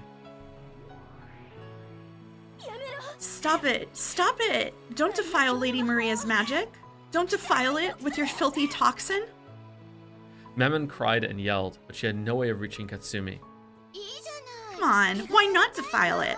Miracles of magic? Magic to bring happiness? No way, nothing like that exists. Don't you know that you can't heal pain and sadness without pushing it onto someone else? Hey, you also had those magic friend things, right? Sumidera Kasumi opened to that page. What's this? Magic friends? The Seven Sisters of Purgatory? What a creepy name. It says they can fly at awesome speeds and finish off the enemy. Angie, if you can use this kind of magic, shouldn't you use it right now? Foolish. The page that wrote of the Seven Sisters of Purgatory was also heartlessly torn away. The page itself was just paper. It wasn't Mammon's vessel or anything. Phew, yeah, we'd hate to lose her. But the denying toxin burned Mammon from the inside. Mammon's face twisted from that heat and pain. Are you okay, Mammon? Hold on. This much is no problem. It's not me, but Angie-sama who's in pain. However, Mammon's expression was twisted with unbearable anguish and humiliation. Stop it, Black Witch. Why are you doing something like this? Why can't you use magic for happiness? Oh, you're a magic friend too, right? I'll defile you too. Sumidera Kasumi, look for this guy's page too, okay? What's this one? What's with this crappy scribble of a lion? Sakutaro? What a weird name. My best friend, it says. Really? This is your friend? A close friend? This lion is? Is it? Is it? It really is a crappy scribble. This ugly lion is totally you. To think she had something like this as a friend. That Ushiromi and Maria kid's mind is so pathetic it's embarrassing. What a joke. She's like a moron. If only she'd just give up and die. Who are you? Don't make fun of Maria. Stop it. Don't break it. No way. There was a shrill sound. The page had been filthily ripped out. Filthily? The picture of Sakutaro that One-chan had drawn was violently ripped in half.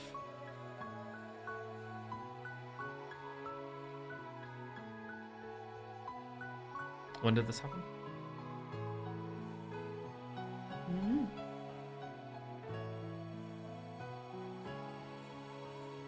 Must have been in the past, yeah.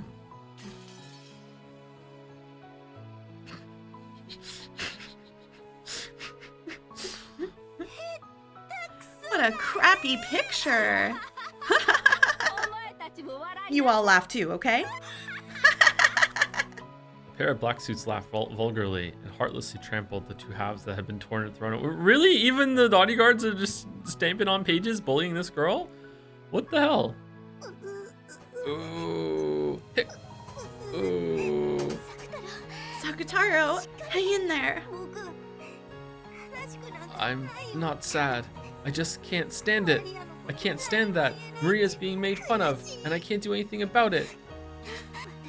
To humans who can't see us, it's as though we don't exist. We can only interact with humans that need us.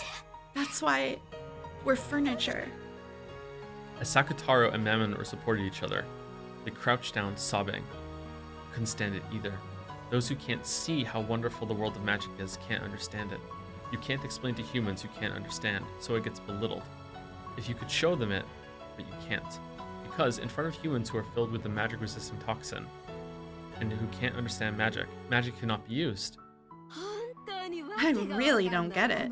From this delusional diary, I've got to assume that something's wrong with your head. It really is fun to take a peek into your mind. You creepy child. Both you and Maria. And that stuffed animal and the furniture over there too, right?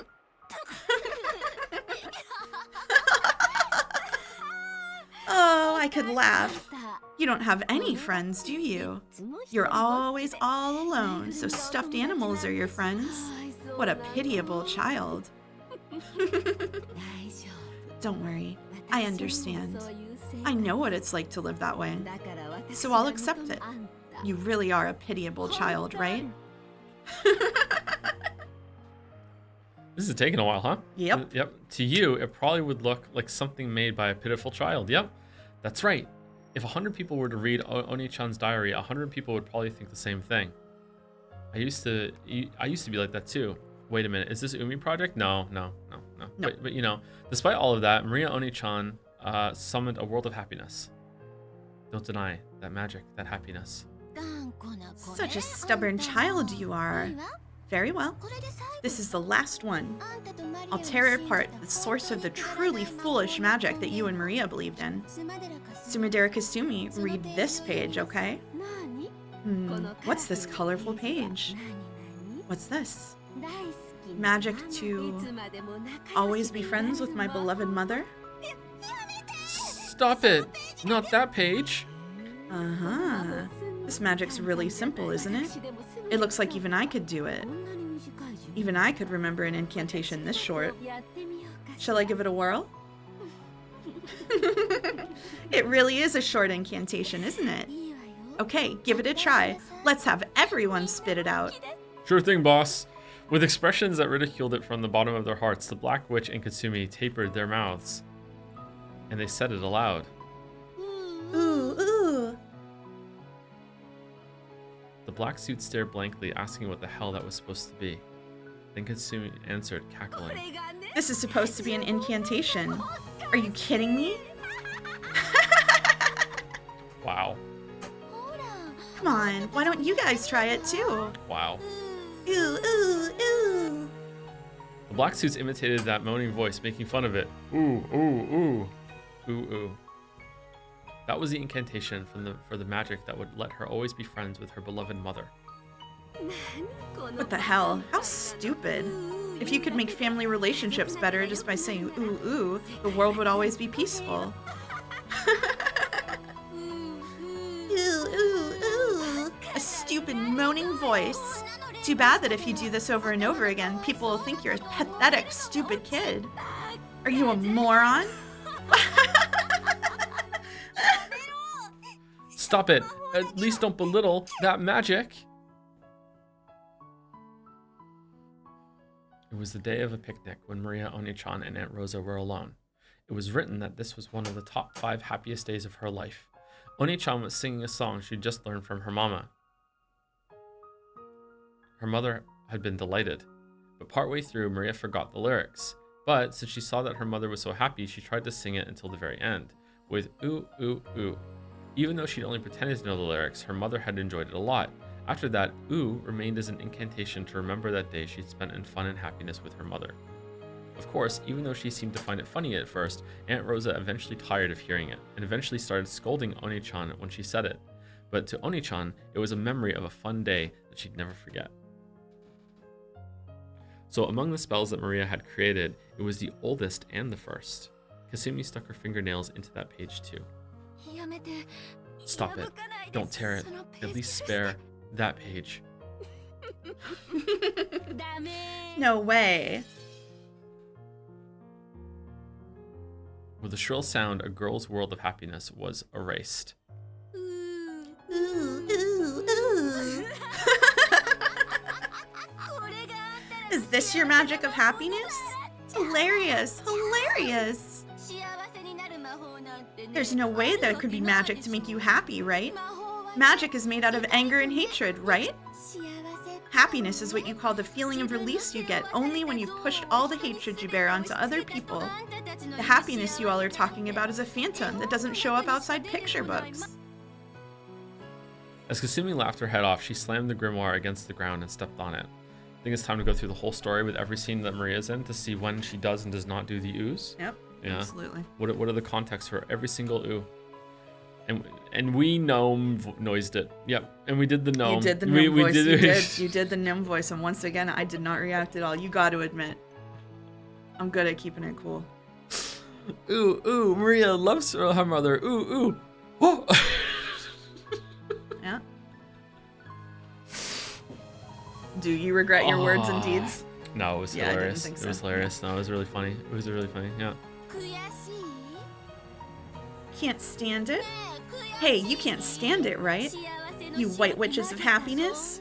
If you can't stand it that much, why don't you show us? Show us your magic. If it exists, then you just have to show us, right? A witch who can't use magic isn't a witch. That's why we're the real witches. You're just brats trying to escape reality with a dream.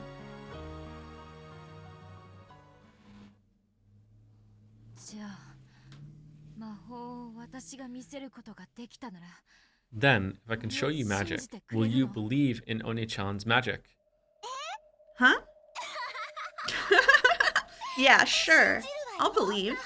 If you can use magic and show me, that is. Let's see it, you stupid brat.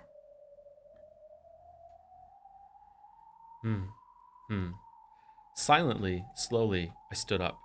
Sensations of this cramped world, such as the pain in my body, felt truly trifling. Oh, looks like you've still got enough energy to stand up, Miss Great Witch. Now that you stood up, what are you going to show us? Show us some magic. New song. Magic exists. What? What's this kid saying? Did you guys hear that? Silence. Isn't that interesting? You people always refuse to show this power of miracles because of the magic-resisting toxin. Disciple of the White Witch, Maria. Let's see some magic. Do you have any clue how many humans have believed in that miracle before being betrayed? Everyone believes.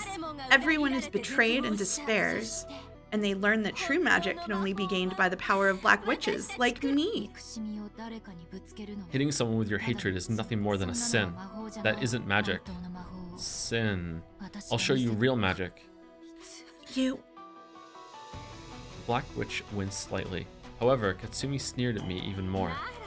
Then let's have a look. So what kind of magic will you show us? Magic to make candy fall from the sky? Or else magic to make cookies multiply? What?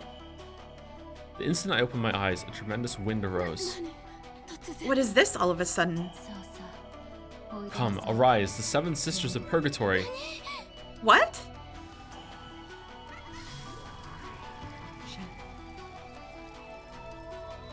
There was a flash behind me, and in an instant, 7 pieces of high-level furniture were gathered there. It was a power that far surpassed the magical strength I'd had in my prime. It was a power that matched even Maria One-chan and Beatrice. 7 sisters of purgatory, right here. Angie-sama? You said it once.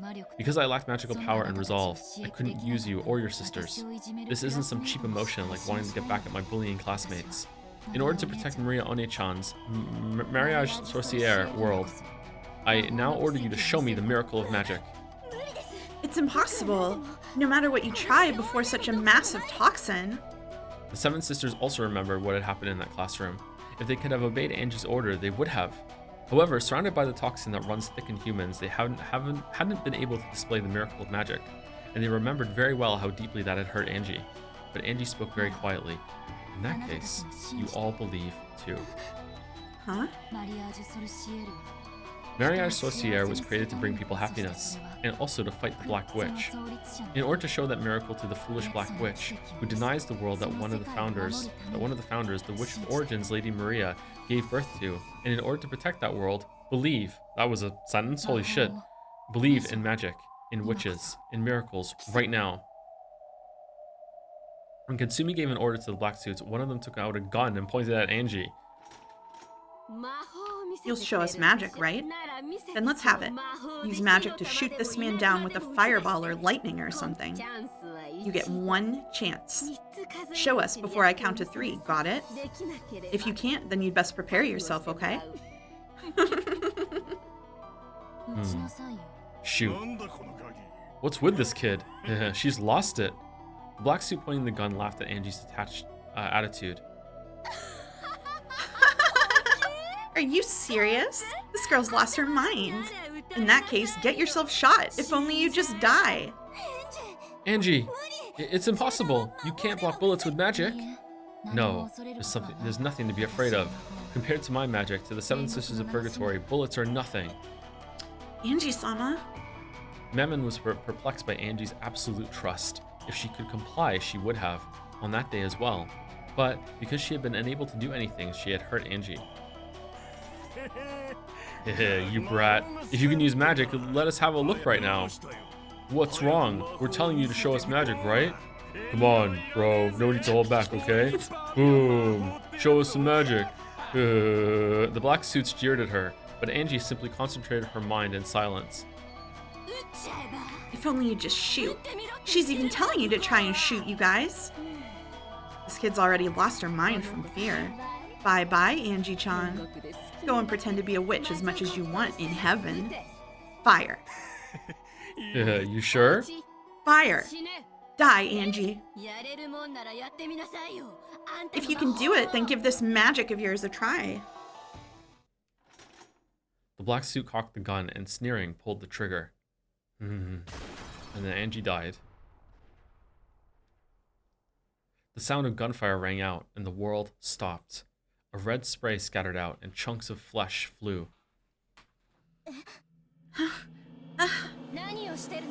What are you doing, Mammon? Don't tell me you'd let a boorish pebble of a bullet like this reach Angie-sama. Lucifer lined up the bullet perfectly and with a single swipe sliced it.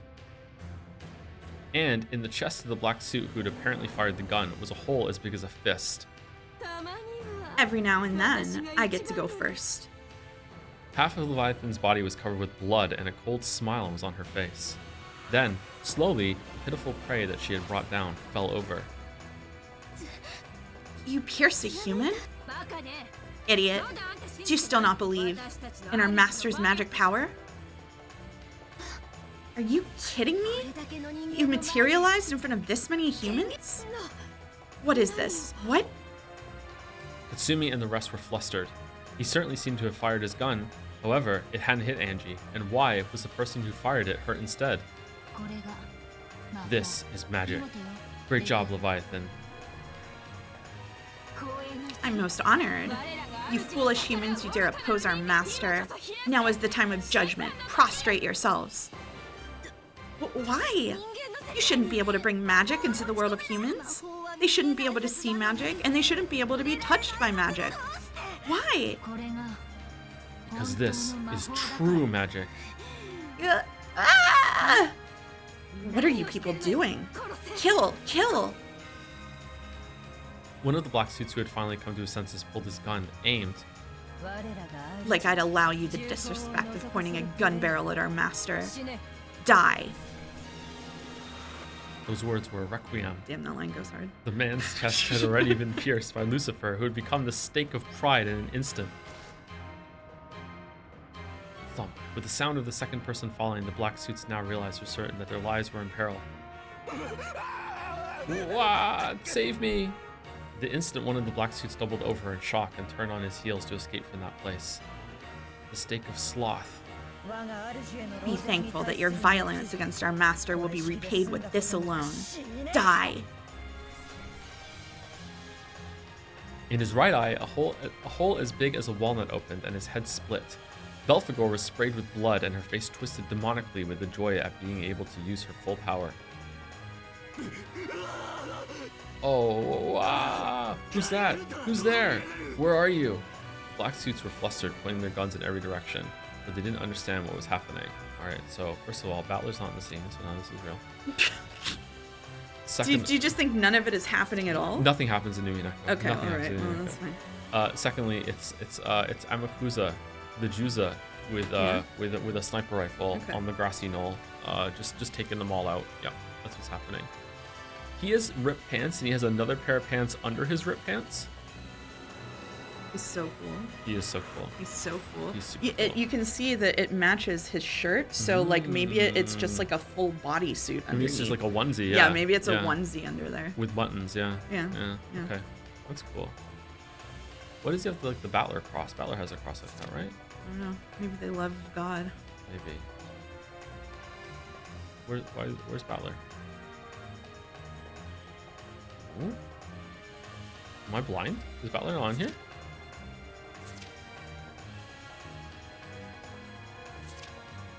Damn, he really did get erased. Holy shit. Mm-hmm. The black suits were flustered, pointing their guns in every direction. They didn't understand what was happening. They knew that something terrifying was coming for them from somewhere, but they didn't know where. Dumbass! The enemy is right before your eyes! The witch's furniture is after you! But they couldn't see. Because they didn't believe in magic, they could not see. Just as the Black Witch said, Satan was standing boldly right in front of a black suit. However, the black suit couldn't see her at all. Did you think humans could see our forms? That they could follow us? Stupid humans. Time to pay a fool's price for forgetting your awe of magic. What is this? What's going on? You can't see it because you have no love. Impossible. Even though there are so many humans here, even though the magic-resistant toxin is everywhere, why can you manifest your magic? Who are you? A witch, and unlike you, a real one. What? Damn it, you bitch! As though announcing his candidacy for becoming the fourth victim, one of the black suits pointed his gun at Angie. And the trigger was, Angie glared at him coldly and simply ordered, die! Next one, Satan. Satan of Wrath, already right here. Blockhead, you think a simple bullet could hit Angie-sama or us now? Oh. Is that because we're not on Umineko? Mm-hmm. Yeah. Yeah. Nice update there. The stake of anger pierced and smashed the bullet fired by the black suit and continued straight on towards the man's face. Know your foolishness and regret in hell. Die! With a terrible explosive sound, the upper half of the man's head was smashed. Bathed in scattered flesh and blood, Angie quietly asked one more question. Hey, Aunt Katsumi, do you still not feel like believing in magic? There's no way something so ridiculous could exist. I won't accept it. There's no way magic exists.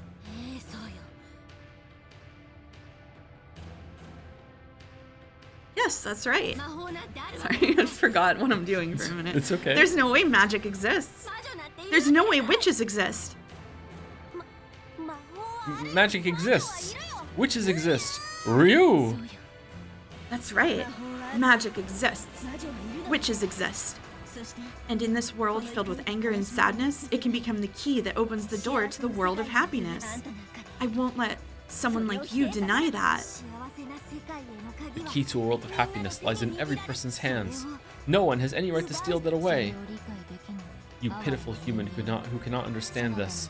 If there had been magic in your life, it would probably have turned out differently, becoming much more peaceful. When I think that in your entire life you were never able to meet with a true witch, I pity you. Kasumi let out a piercing scream. At the same time, two of the black suits came for me at once, thrusting their guns at my head. Like they were trying to use me as a hostage against something their eyes couldn't see. Against the Seven Sisters of Purgatory, who had now reached the level of weapons, this was completely pointless. Damn, where are you? Keep on attacking, and this bitch is dead. Show yourself. Yeah. What the hell's he saying? And his guts look tasty too. Angie-sama, leave the next one to me. Go ahead, kill him.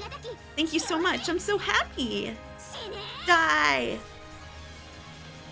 The man's chest split and his guts poured out. This terrible way of dying threw the other man into a total panic. However, Asmodeus' form was already at his back. Is this a unique sprite just for this pose right now? Or is it Umineko again? Huh. Umineko adds a bunch of sprites. Cool. Yeah. Grasping his neck and smiling obscenely. What a cutie. Hey, where do you want to get pierced? Angie-sama, got any ideas? The head. Certainly, my master. Die! The final black suit had his head smashed by the stake of lust. And as his inside scattered, he twisted and fell. In the gruesome world where 6 people lay in a sea of blood, witch and human confronted each other. Sumadera Kasumi, I sympathize with your sad life from the bottom of my soul. I'm willing to grant you magic that can seal up that infillable hole in your heart. If you can believe, that is. Don't be ridiculous. I will never accept something like this. Ah! As Katsumi, who was scared out of her wits, stepped backwards, she picked up a handgun that someone had dropped. Then, shaking, she pointed at Angie. That's right, Kasumi. Shoot with that gun. Turn your hatred into a bullet and shoot. Ah! I'll kill you. I'll kill you. If I don't kill you, I'll never be paid back for the life I've lived. Yes, kill. Pull the trigger. Take all of the anger and pain from your shabby life until now. Use it all against her. If you don't, you won't be released from your pain and anguish. Stop it, Katsumi. You mustn't listen to the Black Witch. I'll kill you. I'll kill you. Because of your mother, my entire life has been a wreck. In that case, my magic might be able to turn that life into something bright and peaceful, bit by bit, starting now. If you can believe in magic and just have a change of heart, I'll be able to open the door to a new world for you. But not your bodyguards, though. They get fucked. There's no such thing. The salvation she speaks of is obviously just some fairy tale. Your life is going to be covered with thorns until you die anyway. Let her hear that cry of agony. You can't regain anything that was lost, right, Sumidera Kasumi? That's right, you might not be able to regain anything. However, I know you'll be able to create something new. So, Katsumi, throw that gun away. I might be able to teach you too about a world of happiness. You know, because your mother ran away, I was forced to marry her fiancé in her place. There was a man I swore I'd spend my life with, and I was forced to break up with him. You think you understand how I felt when I was forced to be wed in your mother's place and was held by a man I had barely even talked to? I wanted to kill her, but Nason just went and died on her own. That's why I'll kill you. Otherwise, my thorn-filled life will never end. From Katsumi's eyes, tears of passion dripped down. So pitiable. This person's tears were so clear and beautiful. But for that very reason, she hadn't been able to fully withstand her sad pain, and had been given no choice but to listen to the Black Witch's temptation. Is Mammon gonna kill her at the end? Is she gonna join the crew? So sad. In that case, I'll at least release you, your soul, for all eternity and free you from the bonds of resentment. You can do that? That might be the only bit of charity I can give right now. Die, Ushiromiya Angie! Goodbye, Katsumi. Take a long rest in a quiet world. I no longer feel anger or hatred for you. I just want to let your soul rest in peace. Kasumi's handgun spat fire. Slowly, that bullet continued through a world frozen to the utmost limit, aiming for Angie's forehead. Mammon. Yeah, Mammon of Greed, right here. Thanks. Huh? Because I met you in Sakataro, I was able to understand everything. Anji! Look away, Sakataro. I don't want you to see this. The rest of it was fine then. Sorry, I made myself laugh. Mammon, release that woman and protect the honor of Mariage Sorcière. Yes. Prepare yourself, Sumidera Kasumi. Even though the world was frozen, the stake of greed flashed like lightning and had already gotten behind Katsumi. If there's any virtue in you, we'll meet again on the mountain of purgatory. Die! The upper half of Sumidera Katsumi's head was smashed. Her cage of flesh was shattered and she was finally released. And then Angie started writing a message to put in a bottle.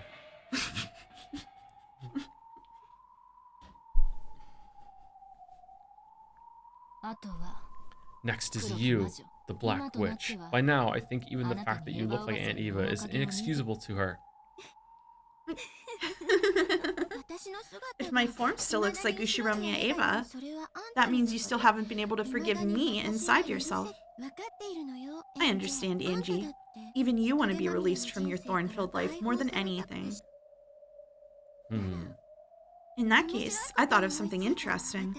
I'll show you magic as well. I won't be the one to kill you. With the worst of smiles on her face, the Black Witch changed her form into something like a black mist, or else a vast swarm of black flying insects which began to swirl around me. Then, that black mist began to gather bit by bit, shaping itself into the form of a human. What's this supposed to be? You've got at least a vague idea, don't you? It's the woman you hated and despised the most. The woman who hated and despised you the most.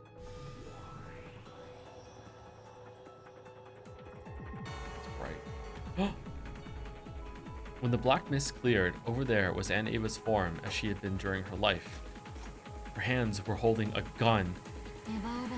Aunt Ava died. Long time no see, Angie. I've come back from hell to kill you. Aunt Ava glared at me with a mad laugh. But I'm not that surprised. Aunt Ava was that kind of person. I imagine my funeral came as quite a relief to you, right? I feel the same, since I'll never have to see your face again. But I had just one regret. And this is it. Killing me? Was that your last request? How pitiful. Even after death, my aunt wasn't released from her pain. The Black Witch's power is itself the source of my magic. Anger and hatred taught me how to work hard and persist. Completely different from this magic to escape reality that you speak of. The magic you speak of is nothing more than stress reduction through outbursts of anger. Our magic is different. It can remake the entire world. It's in a totally different class than your wicked magic. In that case, let's settle which is the victor right now, black or white. You see my black magic miracle, reviving even after death and pointing a gun at you like this. How exactly do you intend to stop that with a miracle of white magic? I've surrounded you with the magic-resisting toxin. You can't call the Seven Sisters anymore. That miracle just now won't occur again. Having it occur despite all that is why it's called magic. Okay. Mammon, lend me your power. But Mammon didn't respond. She didn't appear. Certainly, as she'd said, the magic-resisting toxin had burned everything up like a wasteland parched by a blazing sun. This might be a little tough. It's useless to call out. Never again. The Seven Sisters of Purgatory will never answer. And being able to call them even so is what makes it magic, right? How pitiful. So long, Angie. The few days we spent together were fun in their own way. This is goodbye. Aren't you glad that the end of the line for you turned out to be this place? Yeah, seriously. How thoughtful of you. Thanks. Then this is farewell. The barrel of the gun rose slowly so that you could see all the way down it. Then, the trigger was slowly. At that moment, the gun exploded. It wasn't that it fired, it burst. You're kidding me. In shock, inside a frozen space, Ava looked at the ruptured gun. Was there a stake like up the barrel so it exploded when it was fired? When time melted, the fragments would probably smash into her face all at once. Mammon of Greed, right here. You're kidding me. Behind Ava's back, Mammon stood. She had already penetrated the target I had given her, which was the gun. Is this enough magic for you, Aunt Ava? Angie.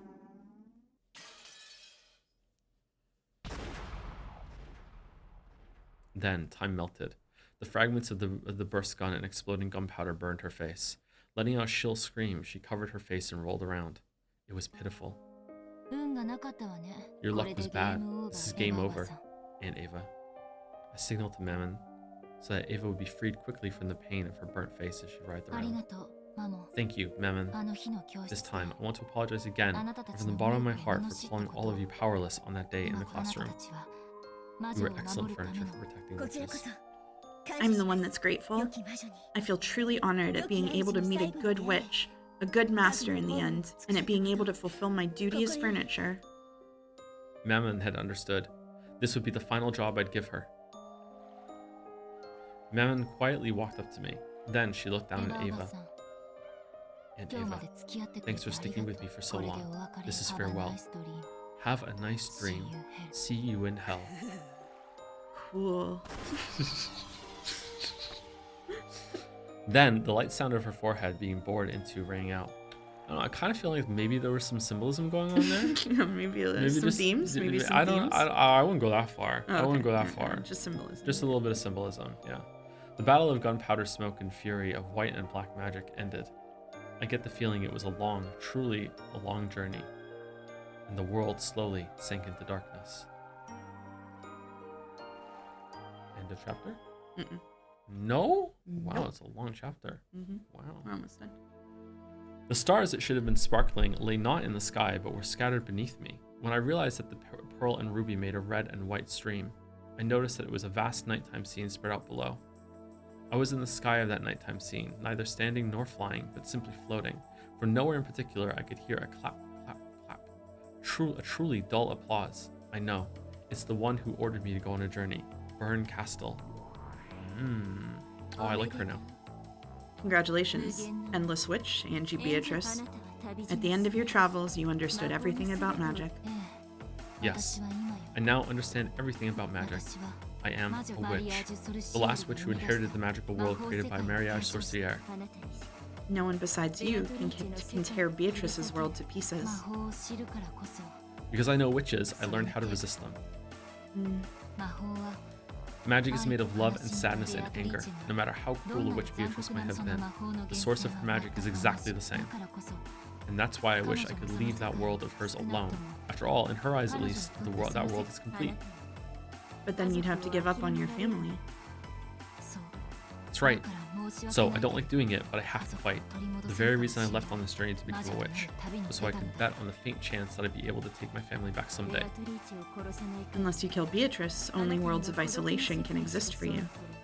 As one who has traveled to billions of fragments, I guarantee it. I understand. I can't afford to have compassion. I must make my heart a demon and tear her heart to pieces. It's good that you're steady in that resolve. I was worried that, as another witch like her, you might grow attached and lose your will to continue. It felt a bit hollow hearing that from a person whose face was almost always expressionless. Castle, the mysterious witch who invited me on this journey. At times, I've suspected that you might have lied to me. Why?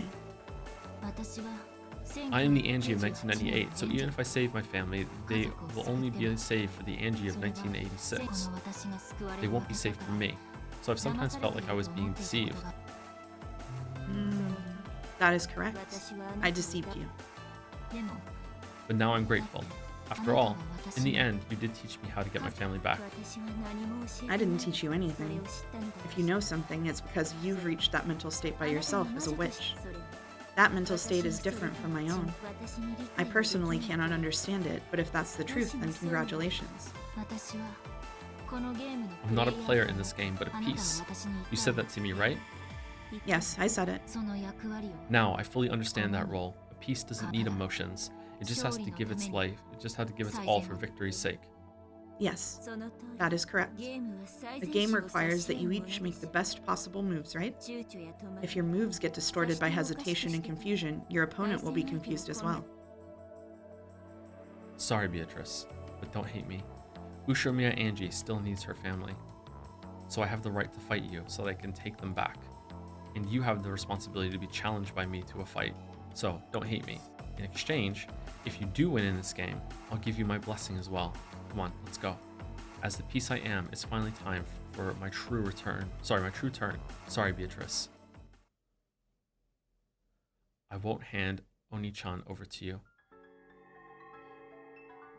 The world whitened. It wasn't white. It was a gold color as bright as can be. So this is when she smashes through? There was the beautiful Ushomiya family rose garden. However, this is the next chapter. They didn't do a chapter break. They didn't do a chapter break? Yeah. Okay. So we can we have take a break here? here. Oh, we're almost exactly 2 hours. Yes, we are. Nice.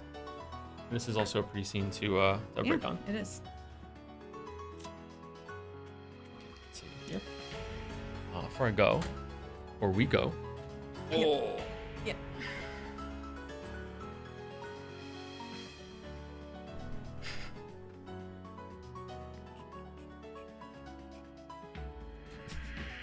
Thank you, Dominic, for the bits. It's so impressive how dedicated you are to the Umineko lifestyle. After all, Mouse, you spent several hours at an airport dealing with boredom, only to travel to the isolated location of Munkinjima, a place where common sense is thrown out the window completely. Also, you could meet an aging family head who routinely screams at a specter only he can see. Chat. Thank you, Dominic. Thank you, Dominic, for also gifting a sub to Greg. Thank you, Dominic. Oh, that was a good Dominic. Sound of Rain used some bits to say, had an idea for a gimmick marble, no obligation to actually put it in, but I want to share the anti-weeb. If this marble wins, you will not watch an anime, but instead one day you will wake up, shower, and go outside for a lovely day at a zoo, botanical garden, nature trail, park, or some other outdoors nature-based location, ideally as a date with Mouse if at all possible, while avoiding eating junk food or drinking soda for the whole day, then make sure to take a second shower upon getting home. I don't know, it sounds nice. I don't need a marble for that. You don't need a marble? Okay, yeah, we'll just go do that tomorrow or something. Yeah, we can just do that. Yeah, okay. We can just do that. Yeah. Thank you, Tora3tron, for the bits. Been enjoying going through Umineko along with you through all the many highs and more so lows. I love that you turned the Weeb's Gambit into a Weeb's Deadlock. It's thought of The thought of Weebs scrambling to ensure Baldur's Gate stream goes smoothly had me laughing on the floor. Look forward to seeing you cap off this arc of yours and Mouse's live Umineko roleplay. Everyone has their own kicks, and I'm not one to judge. Thank you, Tora. Thank you. Thank you, Positive Player here for the resub. Shallow Kevin and Key Dude also for the resubs. Thank you very much. That Great Peanut for some bits. When is this so-called DLC month? I don't know. I don't know. We don't know yet. And thank you, Ryan_MP4 for the new sub. Welcome, Ryan. Welcome. Okay, we'll be back in about, I don't know, 5-10 minutes. I might make a tea. I don't know. It's kind of hot in here, though, isn't it? It is very warm. Yes. Yeah. We'll be back in about 5-10 minutes. See you later, chat.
All right, we're back. Sorry, we had some blanket fort technical difficulties. Technical issues. Yep. Oh, let me right. Voice assignments.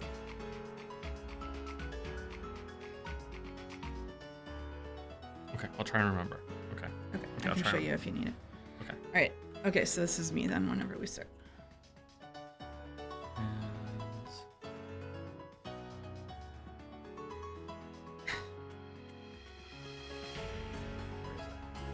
There it is.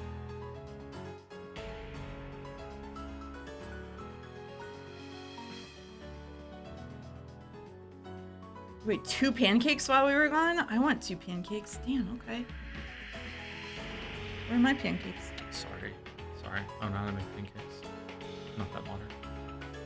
You don't know how to make pancakes? I could figure it out, I'm sure. I'm sure I could figure it out. Given a year or 2. So this is a present from Jelly that Mouse brought. It is a snail. I got snailed by Jelly. Yeah, you got snailed. Also got some tea Mm-hmm. and a nice note. Thank you, Jelly. I was not questioned at the border on why I had a metal snail. You weren't questioned? No. I think I'll keep this on my desk. The snail. Hope you like the note. I did like the note. Thank you, Jelly. Thank you. Your hand is very feminine, Joe. Yeah, don't you like his nails?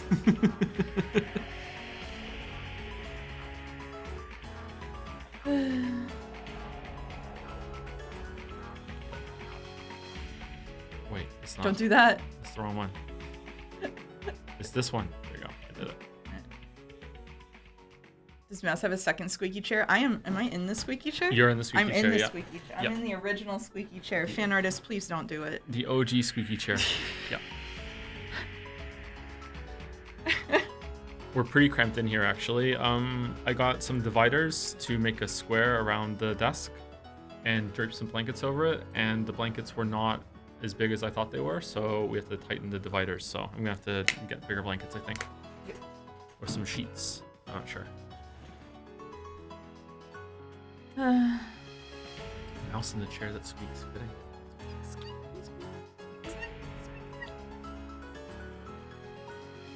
We're actually in the blanket fort? Yeah, it's a 2-person blanket fort now. Mm-hmm. Yep. Do you want to get through this shit? Yep. Okay. Yep. All right. I think it was that gray peanut, right? No. You Ryan. read these 2, but Ryan. then skipped the 2 below it, I think, actually. I think I added those together with the, Oh, with the okay. Alright, resubs. got Yeah. it, got Sometimes it. I do them non-linearly. You're seeing Alright. the tech. Oh I no, am seeing you're the the only tech. one that knows the tech. Shit. All right. Thank you, Kefefa, for the resub with chat type joms. Uh-oh. Thank you, Key2Truth, for the bits. Hey, Tom, this has definitely been my favorite stream bit of all time, but the jig is up. Umiden already solved the epitaph. They know there is no mouse. Mouse does not exist. You are alone in Moncton, as Greg has used the power of his divine voice to sell the illusion of the witch all along, but it's useless. It's all useless. It's no good at all. Oh, thank you, Greg. Thank you, Key2Truth. Thank you, Dominic, for gifting us up to Allison Daskar. Welcome, Allison. Thank you very much, Dominic. Thank you, Henry White, for the bits. Honestly, jealous that Mouse can experience live your streamer boyfriend gets to microwave your food in the under the range microwave. Happy for both of you. Actually, it was my own food. Yeah, I made myself eggs.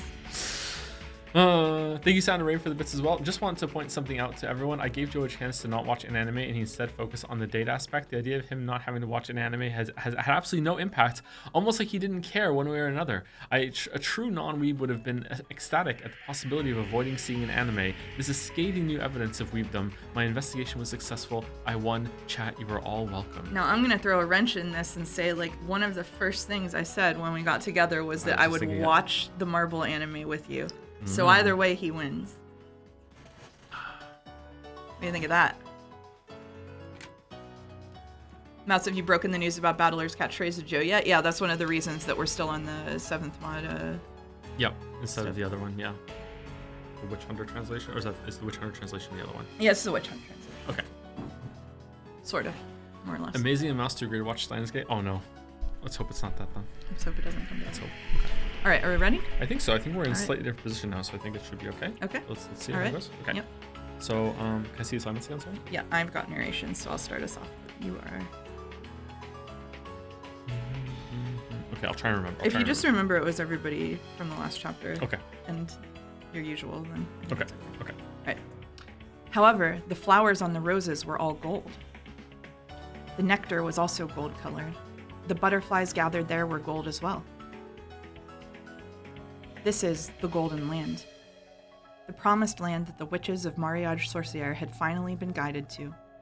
There, all wishes are granted, and all magic and dreams are born. In that garden of gold roses were 2, and only 2, witches. I appeared as an uninvited guest, making that atmosphere tremble with unrest. What was to them a wind of misfortune shook the golden roses. The incredibly beautiful scene formed by the golden rose petals scattered by the wind was clearly something not of this world. The 2 who had been taking a walk on a path of golden roses noticed me and were surprised. Angie? Beato, it's Angie. How did you get here? Leave us alone. I shall no longer invite anyone here. Beato spoke coldly. She seemed like a completely different person from the boldly sneering woman she had once been. She had closed off her heart and shut herself up in a world where she was alone with Maria One-chan. A world where she could always be alone with a friendly Maria One-chan, lecturing about magic while drinking tea, with no one to hurry them and nothing to hold them back. A world where not a single person who might hurt them existed. Yes, to the 2 of them, it was a small, perfect universe.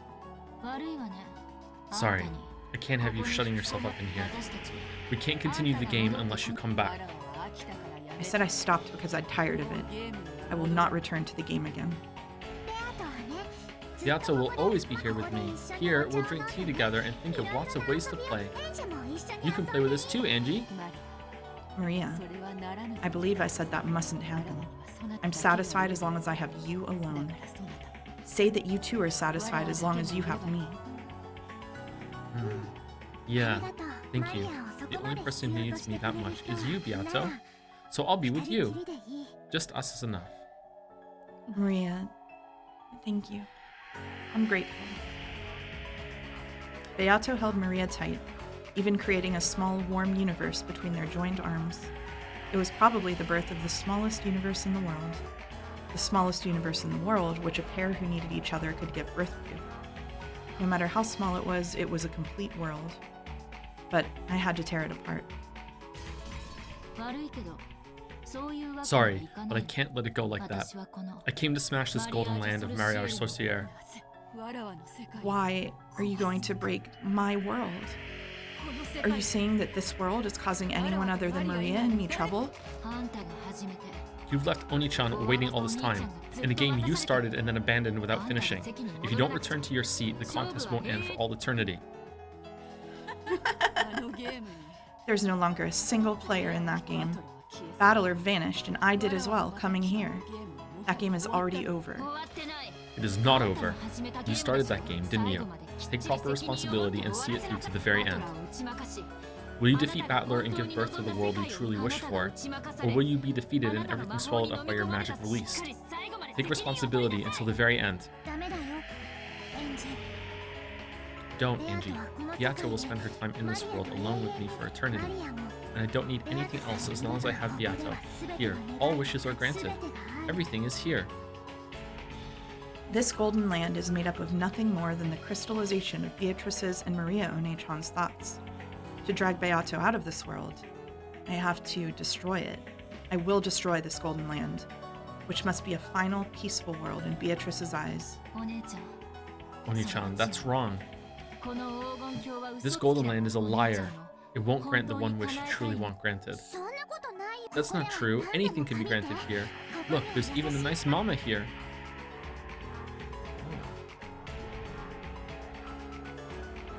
Gold butterflies gathered behind Maria, forming into a kindly smiling Aunt Rosa.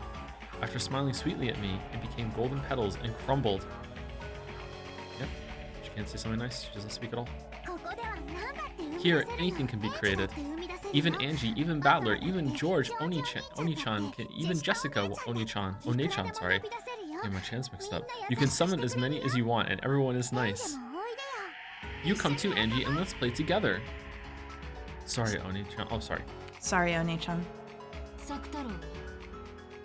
And what about Sakutaro? Upon hearing Sakutaro's name, One-chan looked like she was choking. Stop. Don't speak that name.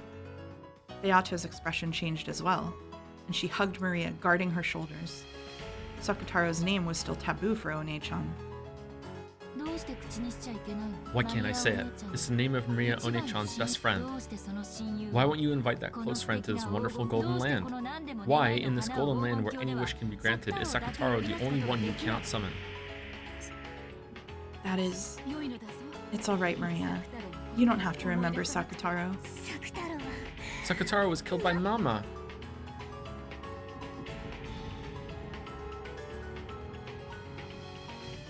Maria One-chan flew into a rage with a terrible expression on her face. Surprised by that voice, the butterflies throughout the garden flew up, blowing around like a typhoon of flower petals. Yes, I know. Aunt Rosa took your precious stuffed animal, Sakutaro, and tore him apart. Wow, she's really going for it. Maria's scream became a storm that violently scattered the golden petals and leaves. It truly was a storm of gold. Stop! Stop, stop, stop! Why are you trying to reopen the wound in Maria's heart? Don't defile the sleep of this precious friend to both Maria and myself. In that case, why don't you revive that precious friend for her with your magic? I'd do it if I could, but that stuffed animal was an article Rosa created herself. The magical meaning of that individual object being torn apart is... Don't try to fool anyone. Why can't you revive Sakutaro? There's only one answer. It's because you aren't a real witch. I can revive him? With my magic, I can revive him as often as I want, like this. I could even bury this garden in Sakutaro's. Yeah, I'll bet you could with your magic, but Oni-chan definitely wouldn't be able to see the Sakutaros you create. You know why, right? I'll say it again. It's because you aren't a real witch. Stop it! Why do you keep saying such mean things, Angie? Yato can use a lot of magic. She's a wonderful witch. She couldn't revive just Sakutaro, but she can do absolutely anything else, so I can at least do without Sakutaro. No, Oni-chan, that's wrong. There's nothing a witch can't do. As soon as she couldn't do that, it was clear that Beatrice wasn't a real witch. But that's wrong. It's because Sakutaro's stuffed animal vessel was something Mama made specially for herself, and that's why she can't revive him? Is Beatrice's your magic so inconvenient? In that case, are you saying you can revive Sakutaro? Are you saying you can do that with your magic? I can. What? Maria One-chan, I'll show you some real magic. I'll revive Sakutaro for you. Sorry, the window's open now because it's really, really hot in the room. Sorry. Really? Even Beatrice couldn't do it, right? Really? Yes, I can. In exchange, promise me. Once I've revived Sakutaro. Yes, leave this golden land. I will not permit that. This world is Maria's and mine. If Maria leaves, it will break. The minimum number of humans it takes to create a universe is 2. Otherwise, that world is destroyed. To drag out the witch shut away in the Golden Land, I'll have to destroy this world. Yes, that's the proof that you aren't a witch. A real witch can create a universe alone. The Mariage Sorcière Alliance of Witches. The very existence of this alliance proves that you aren't a witch. No, I won't hand Maria over. I hate you. Leave right now. Get out of here! Dragging everyone into a game of your own accord, then getting bored and chasing them out when your mood changes. How selfish can you be? Take a look, Beatrice. And you, Maria One-chan. This is true magic. Will you really survive Sakutaro? Really revive, sorry? There's no way you can. This is a golden land for Maria and me alone. There's not a single spell that an outsider like you could use. As you are now, you couldn't even create a single butterfly. Be quiet, Beato. Don't get in Angie's way.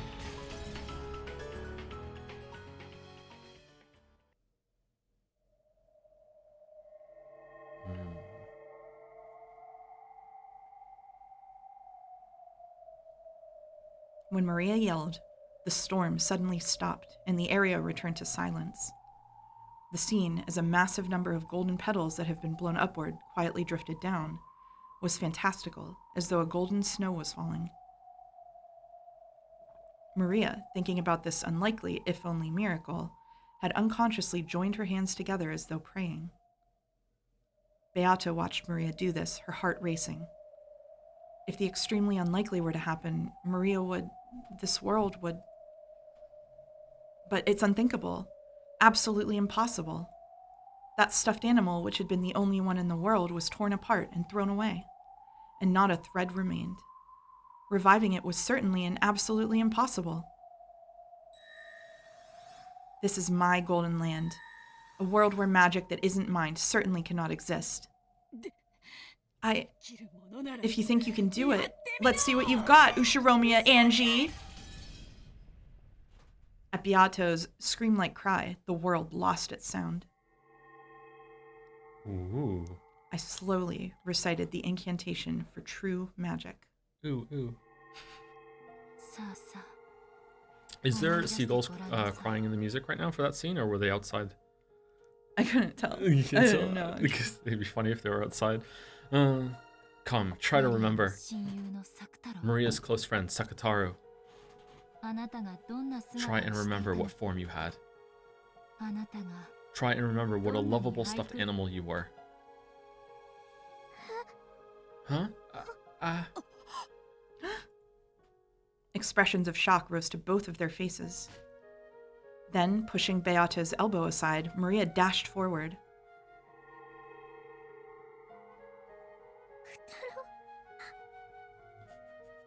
So I can hear seagulls through the window. Kataro! Sakataru! Then, she clung to us both. Is this Maria? That's you. It's alright. Sakataru isn't going to disappear. Ryu! Maria, I'm home. Sakataru! Sakataru! Ooh!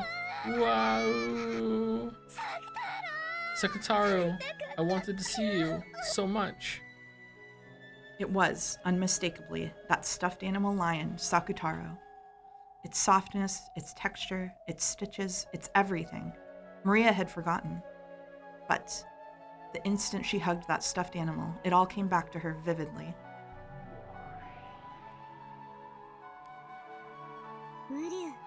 Ryu! Maria, I'm home. Sakataru! Sakataru! Is your body alright? Does it hurt anywhere? Even though something so horrible was done to you, are you all okay? Ryu! Angie revived me with magic, so I'm perfectly fine. Thank goodness. Thank goodness. Welcome back, Sakataru. Ooh. From now on, I'll always be with you, Maria. Together for eternity. So, don't let go of me, okay? Yeah, won't let go. For all eternity. Then, still hugging Sakutaro, she looked up at me with tear-filled eyes.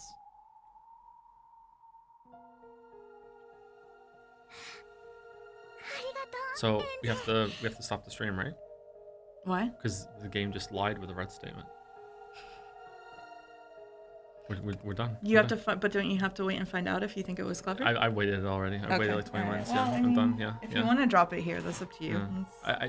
The only question I have left is, does it work both ways? And now I have to drop Baldur's Gate 3 as well.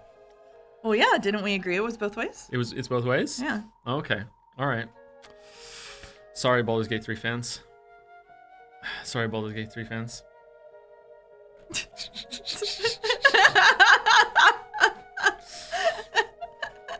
Do you think it's still time to do Costcodle, or are we... Oh, we've got a whole after. Hey, if we stop now, we could go like somewhere really nice for dinner. We could, yeah. We could. That'd be great. All the more reason to turn this bit into reality. Yeah. Okay, let's see what happens. All right. Thank you, Angie. Angie's magic is amazing. How can you revive Sakataru when Beato couldn't do it? I will have you know there are 2 fine dining establishments in Moncton. Okay? I looked for them. I scoured the internet. There are 2. But not a single place with a Michelin star. Not a single Michelin star in Moncton. No. Impossible. Impossible. How? How can a human other than me use magic in my golden land? This is completely impossible. Does it count as a lie if she didn't know it was one? I don't know. I don't know the rules of the red statements. Okay, well. What are you so flustered about, Beatrice? This is magic, right? There's no way that's magic. This is my golden land. A world where magic that isn't mine certainly cannot exist. And my magic was not able to revive Sakutaro. There's no way it could. That stuffed animal was a special stuffed animal. Rosa made it for her daughter's birthday, and in the entire world, only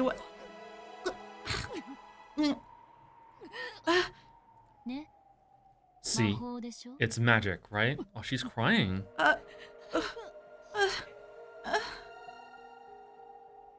Man, Rosa sucks. Yeah. Yeah. With this miracle that she could not possibly accept, Beato understood all of my magic. She looked at Maria and Sakutaro innocently frolicking around, looked at me, and then fell to her knees, with even her hands pressed to the ground, and cried. Beatrice, this really is magic, right? It's magic, right? Beatrice. Indeed, it is magic. That is real magic. Why can Angie use a magic that even Beato couldn't? Why? Why? Angie's amazing. Angie's an amazing witch. A real witch who's much, much more amazing than me. Yeah, that's right, Oni-chan. I'm the Witch of Resurrection, Angie. There's nothing that can't be revived by me.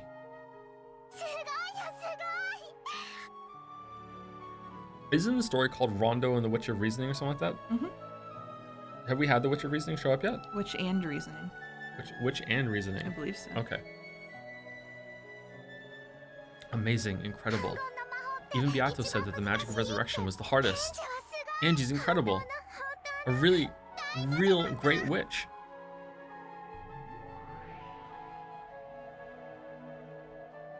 At that time, Maria's and Sakutaro's forms flashed gold, and the forms of the two became golden flower petals that crumbled away.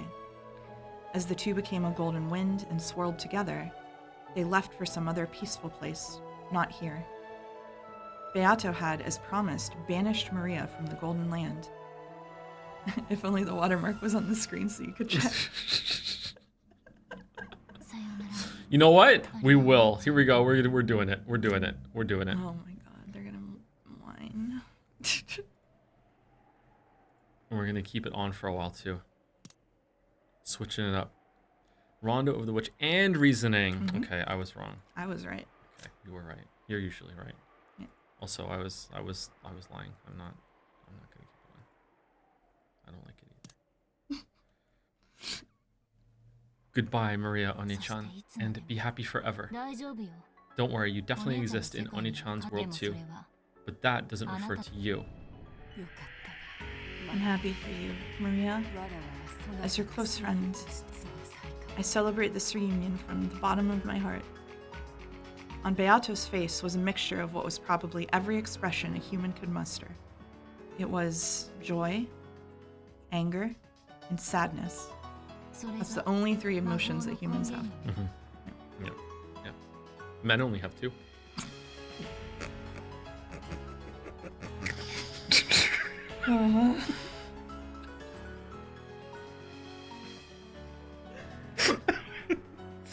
Sorry. That's the source of magic, isn't it? Without love, without sadness, without anger, magic cannot be seen. Get a room? We have one. The ground shook, an earthquake. It gradually summoned greater and greater fissures and began to tear Beatrice's final paradise apart. Ooh. Golden butterflies fluttered about, trying to escape, but there was nowhere to escape to. And Beatrice was the same. The golden land began to crumble away. The earth crumbled downwards like a floor falling through, and Beatrice was sucked into the depths of a jet-black darkness. Then she was mercilessly slammed against a jet-black floor. It was a dimly lit smoking room. There was no door to exit by, and while there was a window, it let no light into Beatrice's shadowy smoking room. Smoking room? Mm-hmm. Even though Beato was moaning from the pain of being slammed against that cold, hard floor, she shakily rose to her feet. There was a seat there, and the game table, still just as it had been when she'd left it. The game board also remained in the same state that Beato had left it in. That's your seat. Sit. So, this is the only seat for me to sit in? Beato put a hand against her own seat and laughed sadly. Win or lose, that's all you've been given. A tie during the process of reaching that point will probably be permitted. A tie? However, you won't be allowed to suspend the game and throw it away. Will you win and survive, or lose and disappear? Until one of those two things happens, you will not be permitted to rise from that chair. That should be your only duty as the host of a witch's game as the Golden Witch Beatrice. Laughing weakly, Beato sat in that seat. Then she rested her elbows and covered her face with both hands, showing off a smile with nothing but her mouth. Not permitted to escape an unwinnable game? Then, very well. Why don't I repeat this until I lose? Quit being so faint-hearted. Win. Use the best moves you have. You started this game. Whose side are you on? You have a duty to make the best moves possible. Give all that indecisive fooling around a rest. At that time, there was a violent sound. Beato felt a cold, pathetic sensation on her leg. Gotcha! I finally got you, eh, Beato? Oh, great Lady Lambda Delta, is it? To think that you were still here. Beato's foot was caught in an ice-cold steel shackle, tying her to the chair she sat in. She would no longer be able to escape from this seat. I don't like that. You won't be able to escape anymore, got it? I can be more persistent than I look. Surprise? It's more surprising that you don't realize how persistent you look. You are not permitted to leave early or suspend this game. You'll fight for all eternity in order to win, okay? You don't want to lose, do you? You want a little peek at the kind of wonderful world you'll be thrown into if you'll lose? Don't worry. You can win because I, the great Lady Lambda Delta, will be looking after you constantly until you win for all eternity.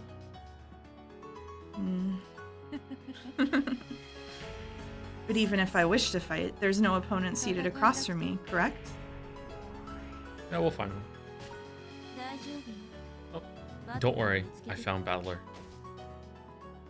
When Berncastle appeared and clapped her hands, Battler appeared from the sky and plopped into the opposite chair. Battler's eyes were slightly opened, but there was no sparkle in them, almost like a doll's. Without one of the pillars that established his soul, he had fallen into the depths of darkness and had been drifting about all this time. He should have then scattered and disappeared like mist. Berncastle had managed to scrape him together. It's incredible that she managed to bring him back into a human form. And in one scene, too. However, even though his flesh had returned, his soul had not. It had been blown away by Beatrice after having its existence denied. It wouldn't come back easily. Battler won't run from this fight either, not until he defeats you. Just because your chances of winning are shrinking doesn't mean you'll be permitted the inelegance of abandoning everything and running. Even he doesn't want that. Isn't that right, Ushiromiya Battler? Battler didn't answer. His heart was still dead. His eyes wavered slightly at the question, but he couldn't answer. So Lambda Delta went behind the chair, grabbed his hair, and made him nod. Battler, get a hold of yourself. You are here, and the enemy is before your eyes. Fight. Fight to win. Battler lazily repeated that, speaking incoherently. Oh, no change there. He'd come back. The wound he bore in his soul was no small thing. That was only natural. Beatrice had woven her red, and he had been denied. He had learned that the mother he'd respected was not his birth mother, and he didn't know who he was. He was not Ushiromiya Battler. Don't talk stupid. You are Ushiromiya Battler, no one else. No matter who acknowledges that or denies that, make sure you believe it yourself. After all, you're the only one who can create your own world. Don't lose the world where you're Ushiromiya Battler. Then, who am I? I'm not my mom's child, right? Where was I born from? Battler asked that question as his eyes, which still hadn't regained their sparkle, stared lazily up at the ceiling. Of course, she answered right away. Yes, that's right. Beato proclaimed it with the red truth. So I'll proclaim it too. Ushiromiya Battler is not Ushiromiya Asunu's son. In that case, He's not qualified to be the opponent in my game, correct? Beatrice, repeat it. Ushiromiya Battler is not Ushiromiya Kinzo's grandchild.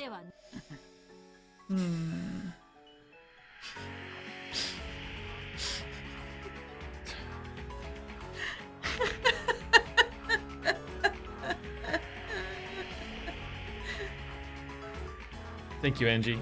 Thank you, Angie. Thank you, Angie. Let's just be Angie from now on. Why do you think I assigned her to you this time? I just want to be Angie from now on. Why do you think I assigned her to you this time? Thank you. Yeah. Thank you.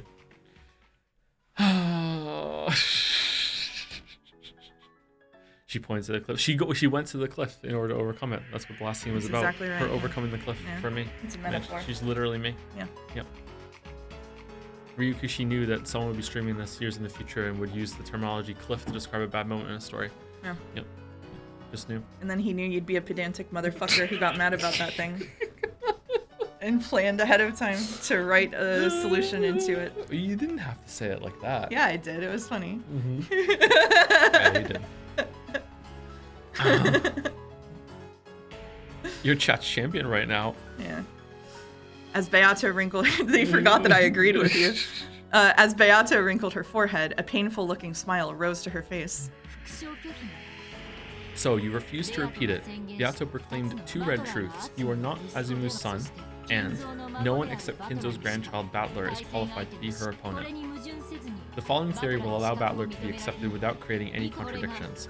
Here's my blue truth. Listen to it. Ooh, the blue cut. The one who is qualified to be Beato's opponent is Kinzo's grandchild Ushiromiya Battler, and whether that person is Asumu's son or not is not an issue. In other words, Sumari, you can be Kinzo's grandchild even if you are not Asumu's son, as long as you are Rudolph's son. It was just a silly word game, wasn't it? Your blue truth is valid. Beato, your counter-argument with the red truth? If you cannot counter it with the red, Battler's qualifications as an opponent will stand unchallenged. Battler was still out of it. He still couldn't really understand what she was saying for him. But even so, his spirit was starting to come back, bit by bit. Then, who am I? Get a hold of yourself. You are Ushiromiya Battler. Yeah, maybe Mother Asumu didn't give birth to you, but so what? That doesn't change in the slightest the fact that she was a mother to you, right?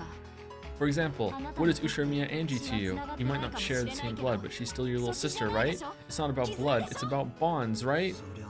That's right. Even though we don't share the same blood, Angie is my little sister. Our bond. Say it in red. Say that Angie is your little sister.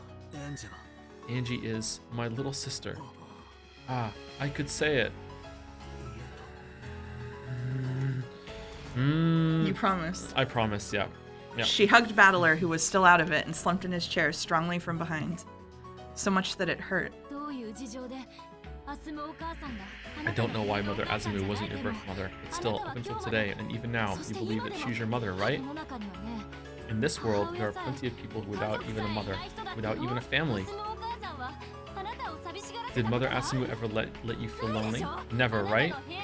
Don't throw your peaceful family away so easily. Your family bonds have gotten too thin after leaving your family for 6 years. You have to feel those family bonds much more strongly. Remember, for Mother Asumu's sake as well. Don't lose your love over a foolish witch's rant like this. Man, he's upset. Why wasn't he this upset in the last scene? I might have gone along with him crashing out if he was this upset in the last scene. I think you were meant to derive it from context that he left the entire family conference for 6 years, that he probably had a lot of feelings about his mother. No? Okay. All characters in fiction must act exactly like I do. So two things, chat. First of all, he's not upset about what Battler said. Chill out. You're building straw men.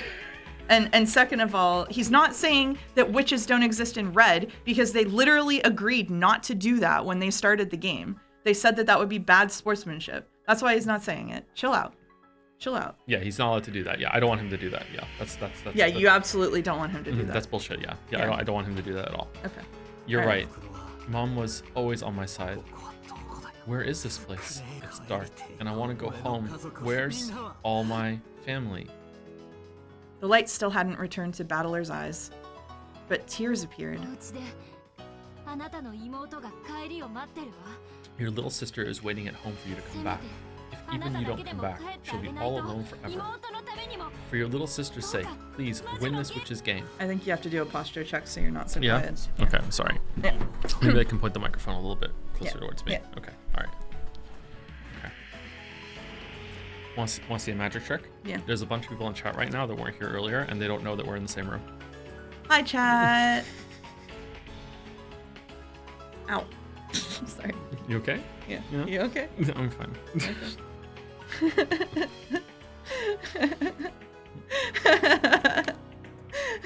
Yep, there we go. There we go. Say it in red. I can't. I don't have that ready. Sad. I should really have that.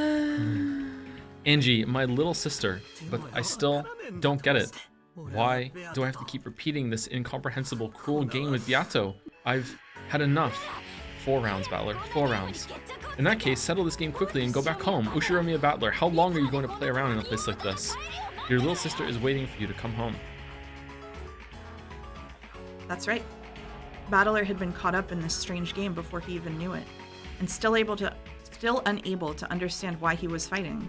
He had been constantly sucked into the witch's pace, played with, and made to fight. That should have been his most simple and first question. Because he didn't understand that, he had lost his purpose in fighting. That's why my voice won't reach Battler's ears. Instead of a vague purpose like winning against the witch, or because he couldn't forgive her, he has to be aware of a purpose for which he must win. That's right. I want to go home. I want to go home to Dad and Mom and Angie. I've had enough. Enough of this place. I've had enough of witches. I've had enough of games and murderers. Enough, enough. Battler's soul is starting to come back. But it can't quite reach. You've had enough, right? Then fight so that you can return to your family. Destroy Beatrice and go home. Let me know if the car sounds get too strong, chat. It's just... It's very warm in here. Yeah. My feet are nice and cool, though. That's good. Yeah. No, I've had enough of witches. Enough of Beato, enough of everything, and even you're probably just another one of the witch's allies. I could be betrayed again at any time. I can't trust anything. I can't trust any words that aren't read. Oh man, just literally him. Just literally him. Don't bother me. Don't bother me. Battler's soul howled. She hugged his head from behind, strong enough that it hurt. Oh. Hurry up and come home, Oni-chan. Don't leave me all alone. Huh? Who are you? It's me. It's Angie. Dad and Mom and Oni-chan. No, sorry, Oni-chan. No one came home. I'm so lonely. Please hurry up and come home. Angie. You are Angie? That's right, I'm Angie, the Ushiromiya Angie of a world where no one comes home. My entire family never came home from Rikkinjima that day. The witch before your eyes stole away my whole family, even you. Only you can finish her, Oni-chan. Finish her, and take your family back, and then come home to me. Beato did that to my family? As she says, I will not run away or hide from it. I stole Ushiromiya Angie's family away from her. Battler is my toy. His father and mother are both my toys. I won't give them back to you. You may continue to wander all alone forever, awaiting the return of a family that will never come back. From Angie's arms that held him, the painful, sad days that had been experienced by his lonely little sister flowed into Battler. Because he'd been playing around in a place like this, his little sister had been left all by herself, had been forced to endure. All that pain. Angie. Damn, what am I doing? Thanks, Angie. Your Oni-chan has been forgetting something important this whole time. Battler tried to turn around, but Angie was hanging onto his head with an incredible force, so he couldn't turn back. Was it sweat? Hot drops were splashing on the nape of Battler's neck. What they were, he knew from holding Angie's arm that clung to him, because it stained Battler's hand, his fingers, red. Blood. Angie, are you okay? Hey. It dripped and splashed. He didn't know what was going on. Battler didn't know because he couldn't turn around, but the hot drops that stained his entire back were surely blood. In order to save you, Oni-chan, in order to come here, there was a single rule I have to follow. This is it. Letting you, Oni-chan, know that I was Angie. It was so hard. Even though Oni-chan was right before my eyes, I couldn't even say that. Can I have a red statement, please? What? Was it Lambda Delta that gave her that role? Didn't they have a scene, like, I don't know, like Yeah. 7 streams ago or something? Burn Castle. It was Burn who summoned her onto the game board. Okay. Originally, on top of the building. And yeah, it was Burn, I'm pretty sure. It was Burn Castle that did it? I Yeah. thought, what was the rule that Lambda Delta gave her then? Oh, Lambda Delta said that you're not the real Angie or something. Yes, she that's said it. that you're not the same Angie Okay, of 1986. All right. So Burn yeah. Castle is the one that said to her she can't. Okay, all right. Yeah. Sorry, got a little confused. It's been a while. No, it's okay. Okay. Yeah, Angie is Burn's game piece. Mhm. Yeah. As long as I followed this rule, I should have been able to stay by Oni-chan's side for all eternity.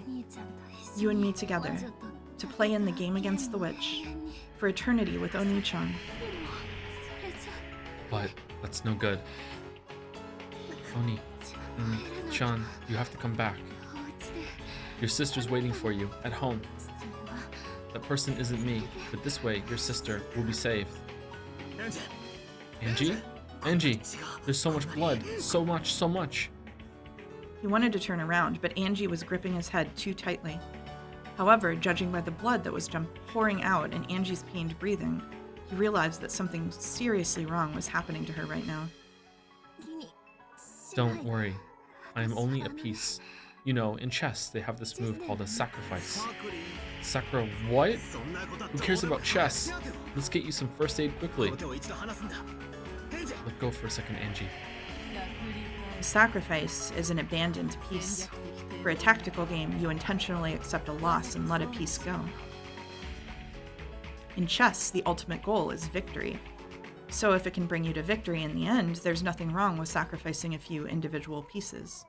Angie had coolly made a decision. She had been taught over and over again that she was a piece, not a player.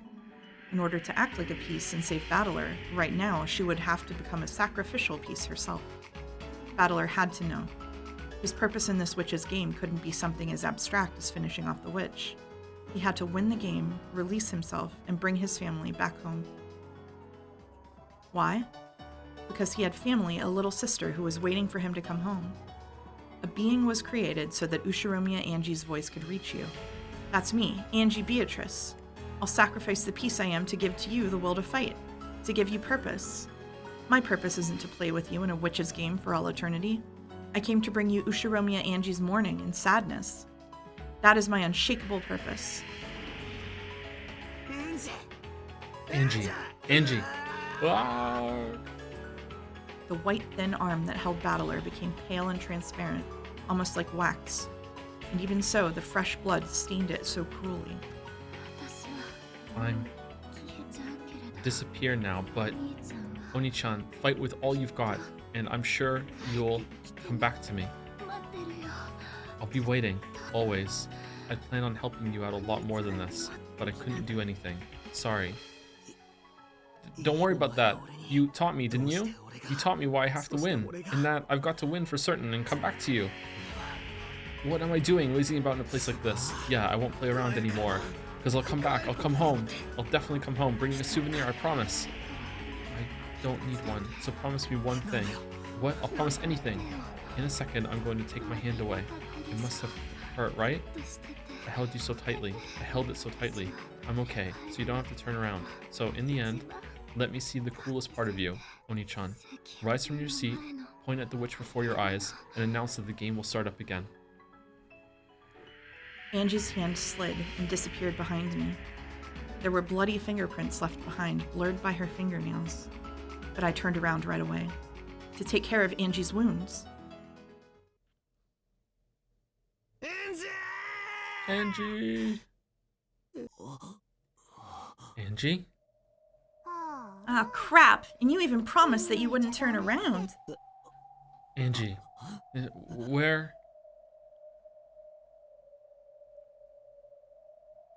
Behind my chair, as though about 10 watermelons packed with blood had been smashed, and there was a sticky, pulpy mountain. Man. And around that mountain of blood and minced meat, the clothes and shoes Angie had been wearing lay crumpled as though they'd been taken off and thrown away. As though just a human's insides had been pulverized and tossed there like scrap. As though Angie, who had been standing there until a second ago, had been crushed. Angie? Where's Angie? Where did Angie disappear to? Hey, where did Angie go? The two young-looking witches said nothing, and just silently looked at the mountain of blood and meat and clothes. But I didn't want to accept it. I definitely didn't want to accept it. I was right in front of you. I was watching the whole time, watching what happened to Angie behind you. Do you know? Where did Angie go? While she still lived, pinch by pinch, massive red-hot pincers tore chunks of flesh the size of a thumb off her and threw them away. I was watching.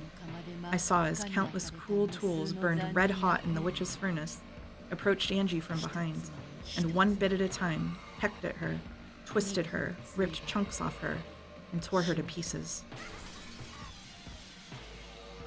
Pretty cool imagery, actually. Angie should be proud. In order to share some last words with her brother, she stomped herself from gasping at that pain until the very end. She should be proud of that. As if something like that could have happened. But on top of that mountain of flesh and clothes, what had fallen there was, without a doubt, what she had been wearing on her head, those pink jeweled hair ornaments. To be honest, I thought they were a bit too childish for her, and didn't suit her. So I remembered them well. Why did Angie wear such cheap hair ornaments all the time? No. The thought that this is Angie couldn't possibly be... Ugh. You're pretty blunt, Beato. Baldur didn't see it, so you could have just said she turned into butterflies and flew away or something.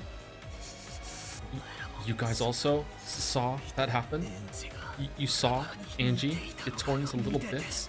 You were watching, and yet you stayed so calm the whole time? Without answering, Berncastel, Lambda Delta, and Beatrice stared at me, some in pity, others in derision, watching me. Since she called herself Gretel, and after what had happened with Virgilia in the last game, I thought she might be Beata's underling, and I'd been wary of her, not trusting her even though she was an ally. And then, after learning that it truly was Angie without even being allowed to see her face, I turn around and find something like this. Ugh. Why does it matter? All this about your little sister. What did you say? After all, you'll never return from this place for all eternity anyway. Whatever happens to your little sister in a world where you don't come home has nothing to do with you. As long as you play here, the Angies of countless worlds will live in isolation, and the same pain of her final moments just now will be forced upon her, spread over a period of more than a decade. However, that is of no importance, correct? It cannot be seen by you from here. You cannot observe it.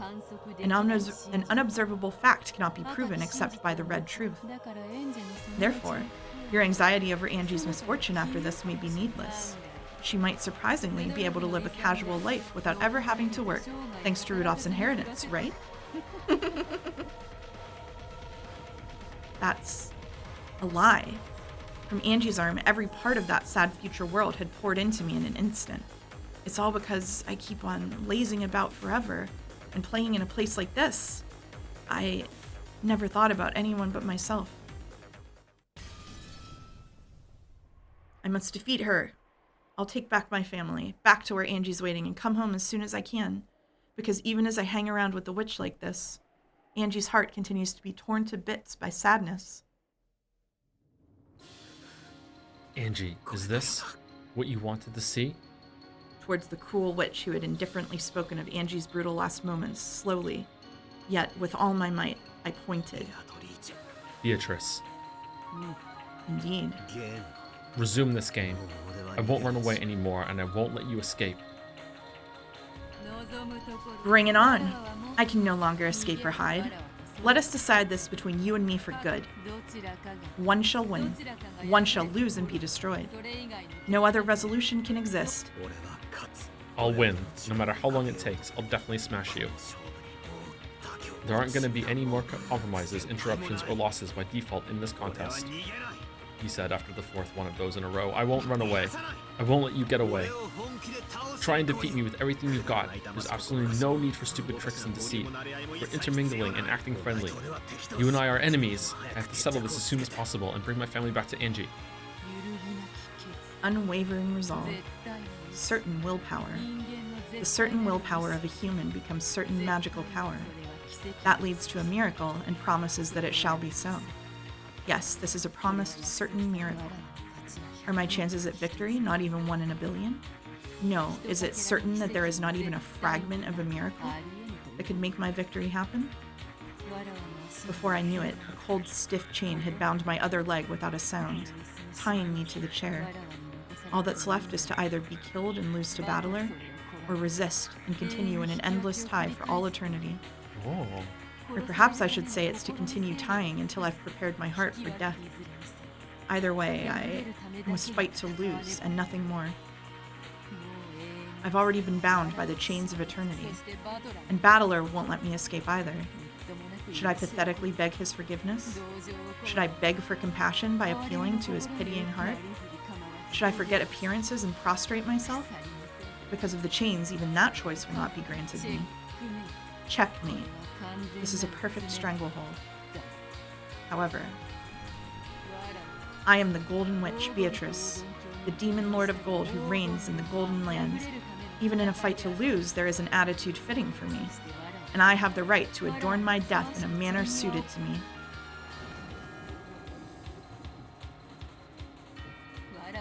I am no different. I'll make you accept the existence of my magic, and the door to the Golden Land will open on this island. You shall become the guest of honor at that first tea party.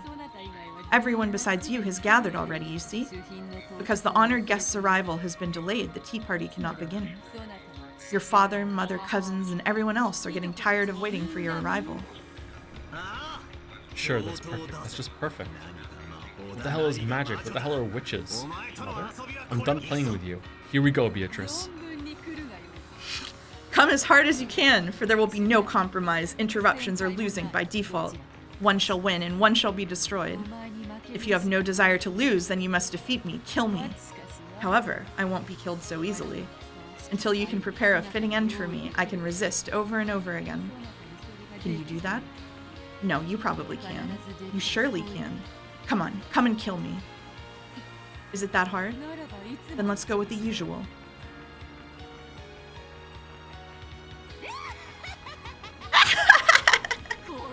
As if I'd be killed. Even if I can't win, I can at least harass you enough to stop you from snatching victory, right? Oh, that's a good look on your face.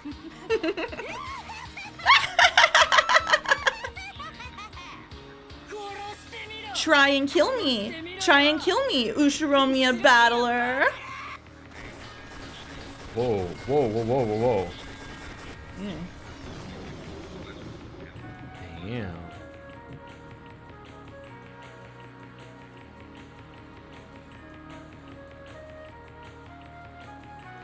Title drop. Finally through the prologue.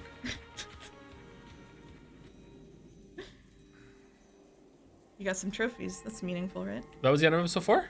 That was the end of episode 4. Really? Yeah, we're done. The end. We can go okay. now. All right. Yeah, we're good.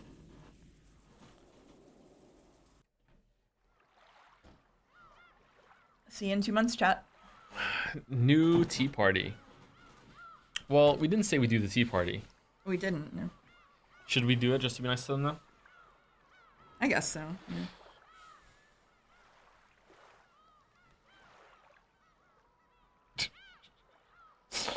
Simple. Did you read it already? Yeah, I did. Simple from Jads. Use some bits. Wait a minute. If my ASMR boyfriend and my ASMR girlfriend are both on stream together while I'm alone, what does that make me?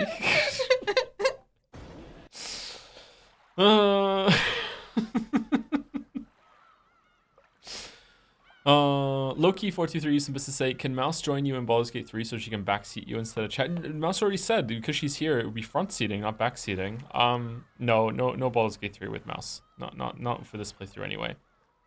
It would be fun though. Thank you, Adorian, for the new sub. Welcome, Adorian. Clawfest. Thank you, Critical Woe, for the bits. Joseph Anderson. It fits. Oh wow, it just keeps playing this. It does keep playing, yeah. I'm gonna go to the tea party and see if it stops if we go here. Thank you, Mind Visceral, for the resub. Hi, Joe. I'm currently passing a kidney stone, and I'm often in agonizing pain, which my prescribed painkillers dull just enough to make it manageable. This is up there as one of the worst physical torments I've ever had to suffer, and yet all of that amounts to mere 1/1 billionth of the pain Joe feels living in Moncton. Drink your water, chat. Wow. Wow. Definitely drink your water. I have a big fear of getting a kidney stone. I'm terrified of getting a kidney stone. Oh, definitely drink your water. Yep. Yep. Thank you, K Willow 2 for the new sub as well. Welcome, K Willow 2. Thank you very much. Mind Visceral, if that's not a joke, if you actually are passing a kidney stone, good luck with that. I wish you all the best. It's the second bit message, a resub that we've had with kidney stones. Do you want to know what the flashing words at the end were? Mm-hmm. Okay. In order. Please kill me quickly. Try to stop me. If only you had never come back. I wish I had never been born. Why am I unable to love anyone? Please, I don't care what conclusion you come to. Just kill me and let my story come to an end. If you won't do that, you die instead. And then it repeats. Wow. Yep. She's having a bad day, huh? I think so, yeah. Yeah. Damn. Why is episode... Oh, because this is the episode 4 tea party. Okay, all right. Oh, I need to move a little bit, sorry. Yeah. I don't know if the chair is Wiggle a little. gonna bump into yours. I would try not to knock down the blankets. Oh, I've been holding this position into the microphone. My back is hurting a little bit. My back is not hurting because I'm a 39-year-old man. Were you looking at when the date was? No, I wasn't. No. Oh, shit. It's October 5th, 1986. Okay. Okay. Oh, yeah. Oh, right. Voice assignments. Okay. Very easy this time. Okay. Really easy. Okay, cool. I'm going to lean back and take a break. Yeah? Yeah. Okay. Yeah. Joe on his own for a while? Yep. Okay.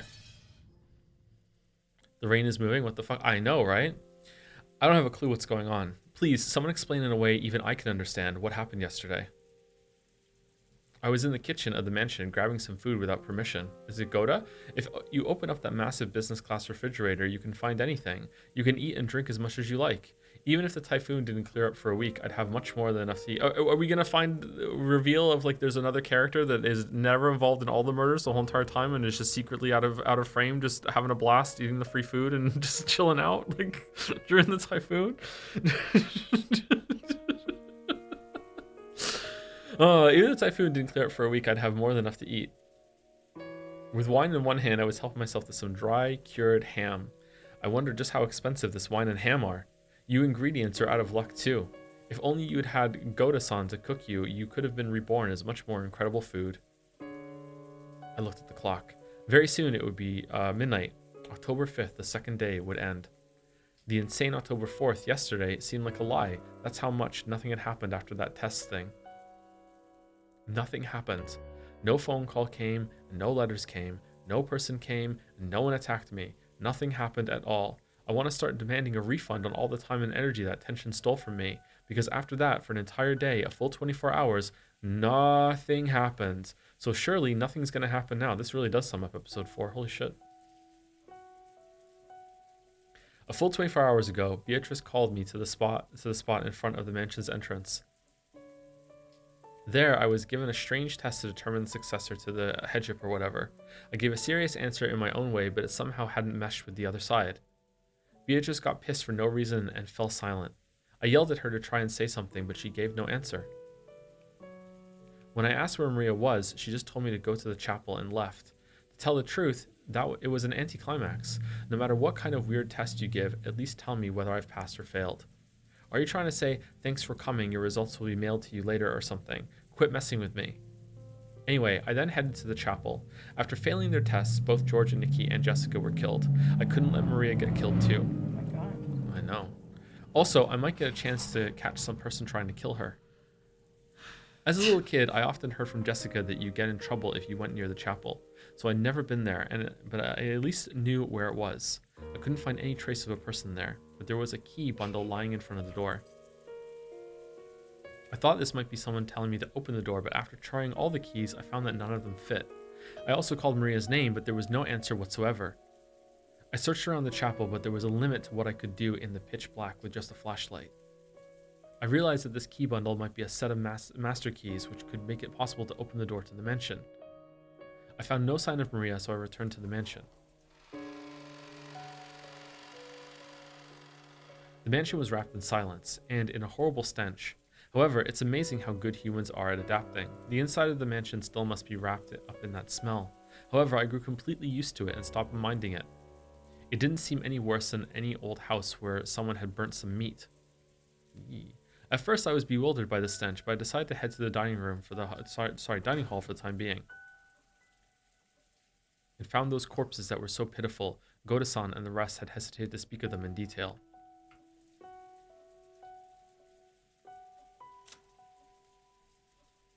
Oh. Corpse discovered in the dining hall. Her head was half destroyed. It seems reasonable to think that she was murdered with something like a powerful gun. However, the witnesses don't believe that she was killed with a gun.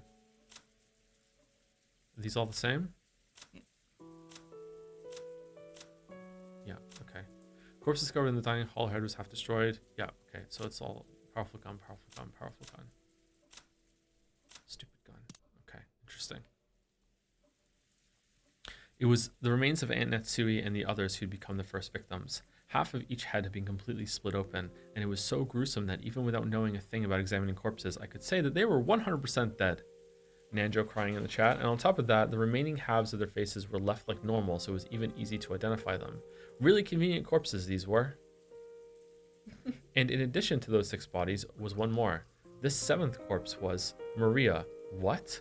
She lay next to Aunt Rosa as though sleeping alongside her. I cried at the death of an innocent young girl, and at the cruel way my dad and the rest had died. Is that the first time Maria's died? No. She died in episode 3. Yeah. I raced through the mansion swinging the hat stand spear, yelling, "Come out here, bastard." But I couldn't find any trace of anyone else. Thinking they might be planning to hide somewhere and attack me from behind, I went around searching for hiding places.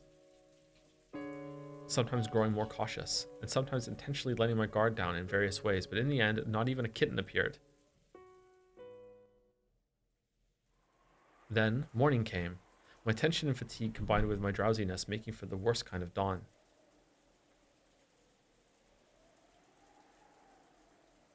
Humans are pretty incredible. Even when a murderer might be hiding somewhere, we prioritize drowsiness and fatigue over our own lives. By that time, I was starting to feel pretty ridiculous. After all, for a full 6 hours before dawn, I'd walked around the mansion, yelling at the culprits to show themselves. My search had been a careful one, and I tired myself out and let my guard down. Sorry, 1 second. How was Maria killed?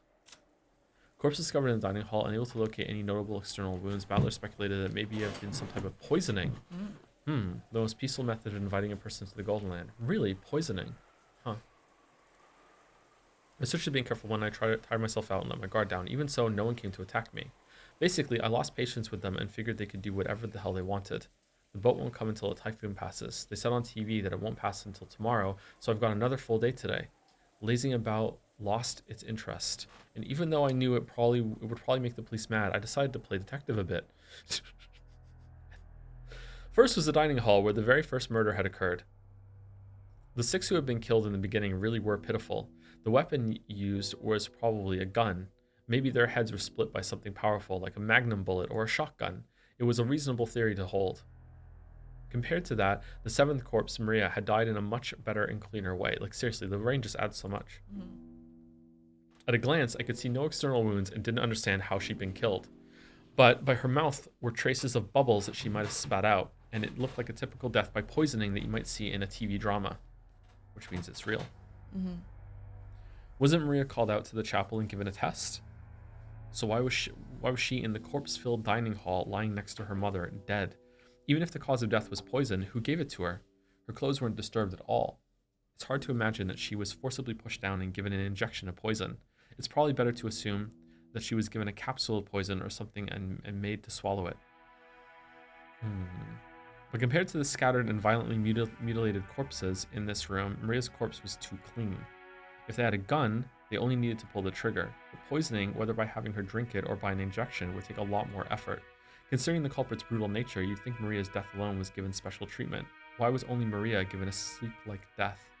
True, being killed is always a pitiful thing, but for some reason, Maria's death alone seemed very courteous to me. Both of Maria's hands were joined on her chest as though the dead person had put them there herself. Did Maria do that herself before dying? Isn't this usually something done by someone else after the person dies? As though sleeping with her mother, whose head was half crushed, Maria dozed in peace. For some reason, that contrast really bugged me. Including the direct cause, it's probably safe to say that Maria's death is shrouded in mystery. And more than anything else, the biggest mystery of this dining hall was the pitfalls. The pitfalls that both Uncle Krause's group and Goda-san's had mentioned. After the first 6 were killed, 5 more fell through pitfalls and were captured. What are pitfalls? Those things that suddenly open and you fall through them, right? The room had a solid floor with a carpet that looked dignified, if a bit worn out. No matter how you looked at it, it was a single piece. If a pitfall had opened up, there would have been a seam just in that place. And if there had been some trick like a pitfall, wouldn't it creak when you walked on it? No matter how much I walked around, feeling the carpet, I just couldn't imagine that a pitfall was hidden there. Anyway, it'd be one thing if a single person fell, but a full 5 people did. By putting together everyone's stories, each one of them had fallen from a different location. So at the very least, there have been 5 separate places with pitfalls. So what does this mean? Why is my brain telling me that's wrong? Why is my brain telling me that, Brian? Why is my brain telling me that's wrong? My brain isn't named Brian. Why is... It doesn't matter. Was this room actually made with pitfalls across the entire floor? So by pushing a button, you could open up a pitfall in the location of your choice. Some kind of contraption like that. That kind of ridiculous mechanism would be surprising even in a ninja mansion.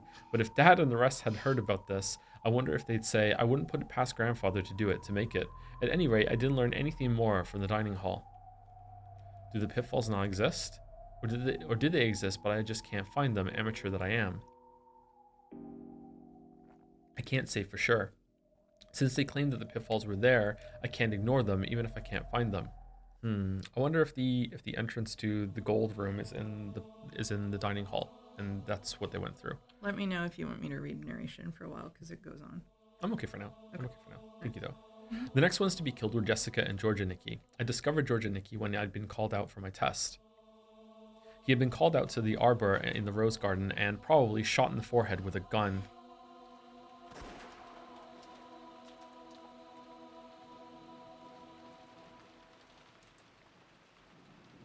Jessica had been called to her own room on the 2nd floor of the mansion. The door to her room was locked, but that wasn't a problem at all since I had a master key. Inside the room, it was horrible, but after the dining hall, I was used to corpses, so I built up a bit of an immunity. The phone receiver was loose and dangling. Had she been killed while still on the phone with me? Jessica was leaning against the wall right next to it, with half of her head split open.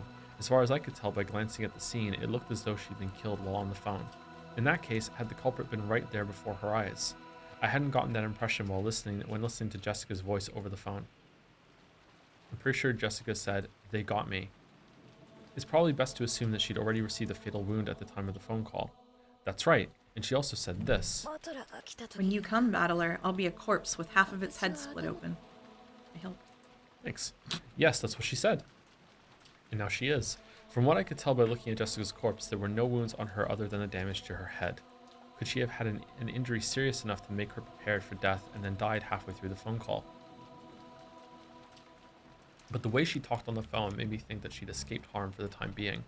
You shouldn't be able to have a casual conversation over a phone if the culprit's right before your eyes.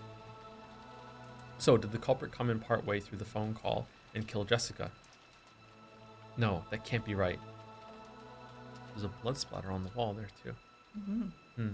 No, that can't be right. After all, this room was locked. Wait, that doesn't tell me anything. If the culprit stole a master key from one of the victims, locking the door would be meaningless, but she had no external wounds other than her head. In that case, should I assume that the fatal wound she was prepared to die from and the actual external wound that damaged her head were two different things, and that both of them were made to the same part of the body? In other words, Sumari, Jessica was struck severely to the head and received an incredibly bad wound. Then she called me and either lost consciousness or died while on the phone. Then the culprit came and damaged her head again, something like that.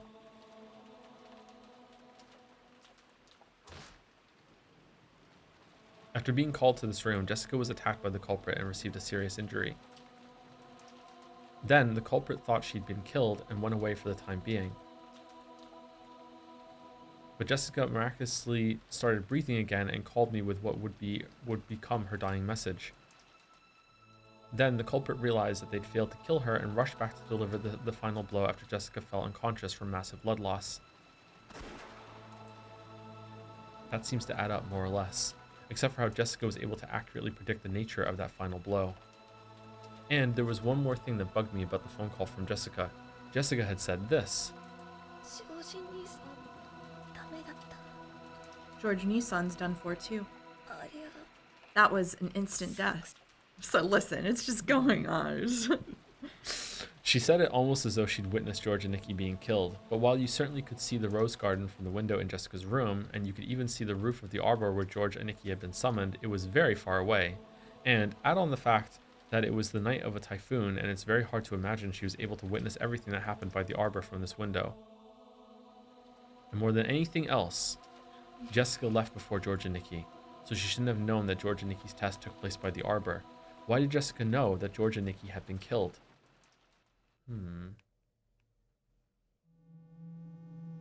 Also, during my search for the entire mansion, I found Kirie-san's corpse as well. It was in one of the old guest rooms at the back of the first floor. In the past, before the construction of the guest house, the relatives had spent the night in these. Kirie-san's situation matched Jessica's perfectly. She'd probably been killed during her phone call with me. The receiver was hanging untidily, and Kirie-san lay crumpled in that corner. But the way she had been killed was very different from Jessica. Her head wasn't smashed. Instead, a stake with an occult design was buried into her forehead. It was so gruesome, so I pulled it out. Oh, the cops aren't going to be happy about that. After pulling it, I realized that this might get me into trouble with the police later. Yep, there we go. So a little too late, I set it down by Kirie-san's side. Its tip was sharp and stained with enough blood that it must have penetrated fully to the brain. I didn't know what kind of metal it was made of, but it was about as heavy as a paperweight. Certainly, if you were stabbed all out with something like this, it might cause a terrible wound. I probably knew what that stake meant. It's one of those, the style of killing from the fourth Twilight onwards in the Witch's Epitaph. It's probably that gouge with a stake and kill thing. However, a human skull is very firm. No matter how much someone mustered their strength, could it really have been pierced so neatly? No. By my reasoning, this stake wasn't the cause of death, but it had just been used to damage the corpse after death. She was probably killed with a gun or something like George and Nikki. The stake had been stuck into the hole left by the gun. Thinking of it that way makes it easier to accept. But was Kirie-san really killed with a gun? As she said on the phone, even though she was holed up inside a locked room, Kirie-san was being attacked. In fact, this room had been locked. It doesn't even have a keyhole. What the fuck? Is that bugged? What? Also, she mentioned a golden thread or something flying in and attacking her. In fact, there were 4 places around Kirie-san's corpse with holes that could have been caused by some kind of attack. Okay, I was curious about that, if someone was shooting at her through the wall or something. But still, a golden thread attacked her through the keyhole? I looked at the door from Kirie-san's perspective. If it had been one of those old keyholes you see in old mystery movies, where you can peek through to the other side, then it would have been possible to stick something through it. But even though the doors in this mansion were old-fashioned, the locks were the familiar average cylinder style that you could find in any normal house. In other words, Sumari, they weren't constructed in a way that would let you penetrate through them. So no matter how thin an object you might try to stick through the keyhole, it's unthinkable that something penetrated through from the outside and attacked. A cylinder lock and a keyhole. But despite that, Kirie-san definitely said that something like a golden thread had flown in through the keyhole, spun around while aiming for her, and attacked her. A golden thread attacking through a keyhole. I couldn't understand what it meant at all. But even so, Kirie-san probably predicted that I wouldn't be able to understand all this. And it wasn't just Kirie-san. Jessica said it over the phone too.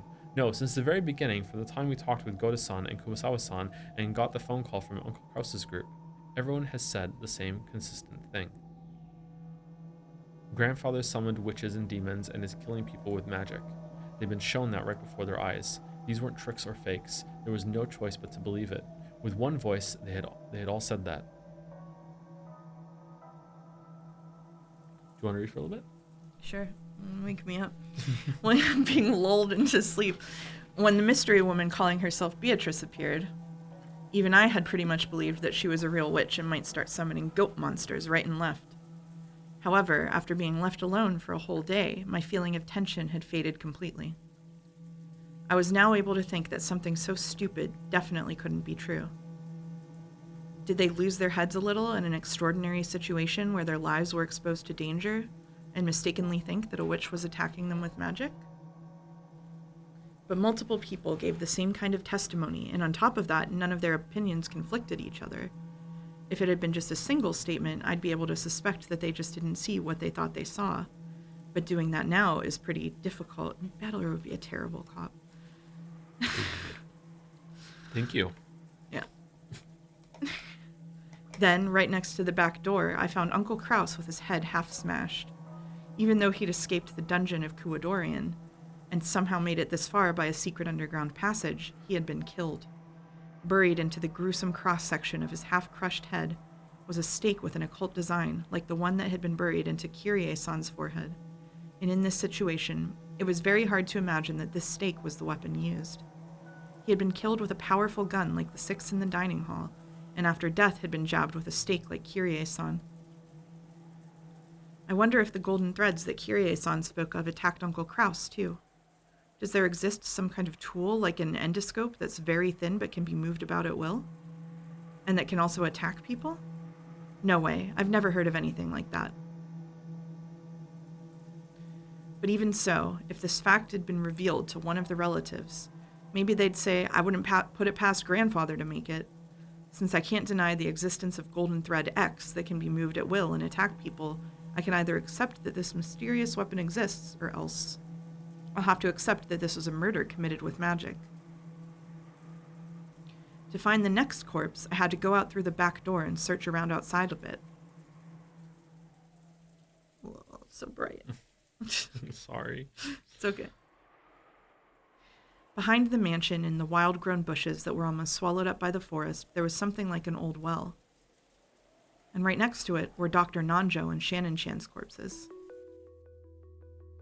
Both corpses had their heads smashed, and though they weren't stuck in, there were stakes lying right next to each damaged head. Each corpse was atrocious, but having to look directly at Shannon Chan's lovely face, which had been half blown away, was very painful. Then there was the well. I'd heard that inside it was a secret underground passage to the mysterious mansion Kuadorian. By this time, I'd begun to think that Beatrice and her accomplices might have used this underground passage, and left for Kuadorian. Even though there had apparently been at least 10 of them, I hadn't seen a trace of anyone. It seemed very likely that they'd already escaped to a different location. There's the typhoon. They can't go out to sea. It goes the same for the forest. There's no way they could traverse such a deep, uncultivated forest on foot. In that case, they only had one place to go. The mysterious hidden mansion, Kuadorian, through the secret underground passage at the bottom of the well. By this time, I had entirely lost my fear of being killed if I happened to come across the enemy. Don't fuck with me. This time I'll storm into your mansion. What the hell? Damn it. The old well had a firm cover on it. The cover was an iron grill. The gaps between the bars were perhaps 20 centimeters across. You could peer inside, but it really wasn't something a human could pass through. If I hadn't known better, I wouldn't have thought it anything more than a simple cover to prevent falls. But from what Kyrie-san had told me, I knew that its purpose was to prevent intruders from entering the secret underground passage in its depths. But the cover was extremely firm and rigid, and no matter how much I pushed or pulled, I couldn't even get close to opening it. I couldn't find any obvious lock. It might be sealed by some mechanism. But no matter how much I investigated it, I couldn't find anything to release it. The biggest piece of information Kyrie-san had tried to give me, gambling her final moments, was the underground passage in this well.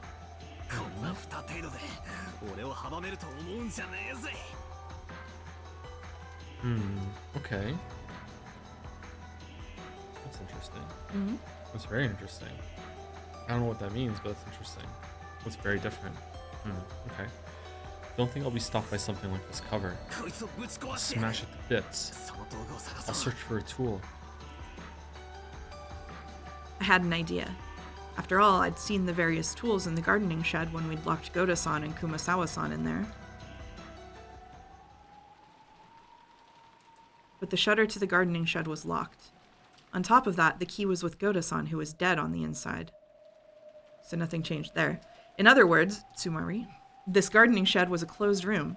There's no way to open it from the outside. In that case, I've got to break the shutter. There has to be a tool for that somewhere. Kind of feels like I'm going in circles here.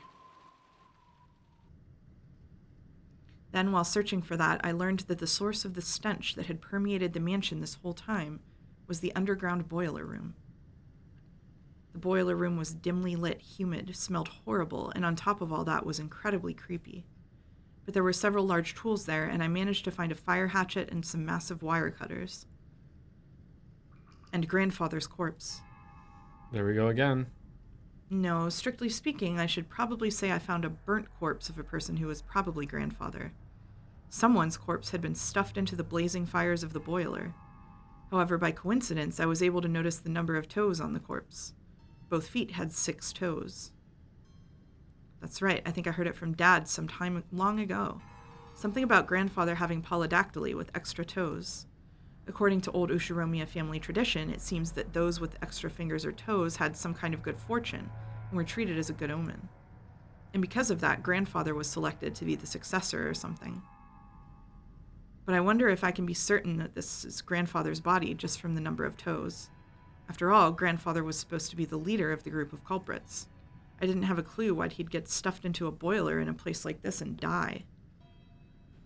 A mysterious corpse, burning and spitting out a terrible stench amid the flames. If it really was grandfather, did that mean that the leader of the group of culprits wasn't grandfather, but that Beatrice, after all? Grandfather was used because he was convenient, and was then thrown away? Unfortunately, it didn't look like I'd be given a chance to hear grandfather's side of the story.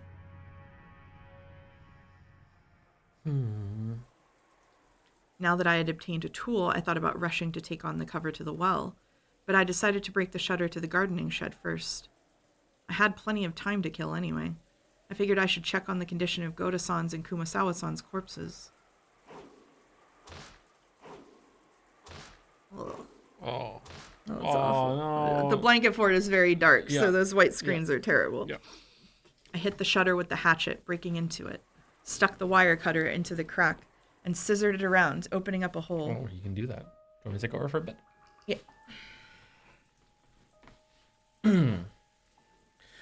Then I faced Goda-san and Kumasawa-san's corpses once more. As a result, I learned a new fact. First, they had not died by being hung by the neck. Both of their feet were solidly on the floor. Oh, and on both of their foreheads were signs that they'd been shot with a gun. The loop seemed longer than a normal noose. On top of that, the length was different on each to match the height of each person. In other words, Sumari, the lengths had been adjusted so that both Goda-san, who was tall, and Kumasawa-san, who was short, had their feet solidly but barely on the ground. Also, while the ropes carried both of their weights, as their heads lolled, both of them had some slack below their knees. This meant that if they stood up with these loops around their necks, there would have been some extra length. In other words, Sumari, these loops wouldn't have been that great for hanging people. The direct cause of death was probably a shot to the head. It was gruesome. Their insides were still dripping out from those gaping holes, staining their faces a deep red. It's probably best to assume that they were then hung, pulled up, and left exposed like that. Okay, so I think there's a secret passage in the shed. And when they talked about coming a secret passage up on the well, that's not true, and instead there's a secret passage that comes up through the shed. And when they did that, they were able to do this to Goda and whatever, and then they left and they locked the room behind them. That's what I think would have happened here. If they'd been shot with a gun, they would probably have been lying down on the floor. That, or someone came in and convinced Goda and Kumasawa that they could be trusted, gave them the key, they went in, they did it, then they locked the door behind them. But I don't know. I don't like that one. That one's not as interesting to me as the secret passage in the shed. If that had been, and that's the only reason why I prefer it. Because it's more fun. We want the story to be interesting. That's the number one goal of writing is to be interesting. Exactly. If that had been the case, you wouldn't have been able to tell they were dead, even if you peeked through the window. The mountain of stuff would have gotten in the way, so if they'd been lying down, they would have been hidden. To make the deaths of these two known for the rest of us who couldn't go inside, they would have had to hang them like this, making it visible from the outside. Was this done to get back at us for thinking that those two would surely be safe if we left the key with them? I wonder where the shutter key we gave Goda-san, which should have ensured their safety, is now. That key was in the pocket of his trousers. The gardening shed key had been kindly left there, and even the plate was attached. In other words, Sumari, the gardening shed had been a closed room after all. Hold on, what?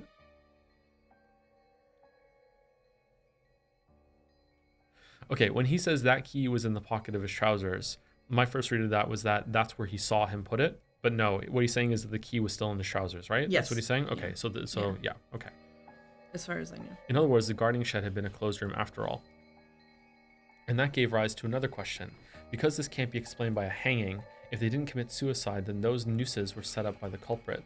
It might have been possible to shoot them through the window, but it's really unthinkable that someone could have tied 2 loops to the beam from the outside. And furthermore, there's no way they could have lifted up the heavy corpses. In other words, Sumari, to do all of this, they would have had to go inside. But the key was in Goda-san's pocket, and the shutter had been locked. In other words, Sumari, the gardening shed had been a closed room. Goda-san had said that there was only one key to this shutter, but is it possible there was a copy and that culprit was in possession of it? If we're allowed to theorize that there was actually a duplicate of the gardening storehouse key and that Goda-san just didn't know about it, then this isn't even close to a closed room. But why is it that despite the fact that almost all of the other corpses were shot to death and left almost completely alone, just these 2 corpses were intentionally hoisted up? I couldn't help but feel something a bit odd about that.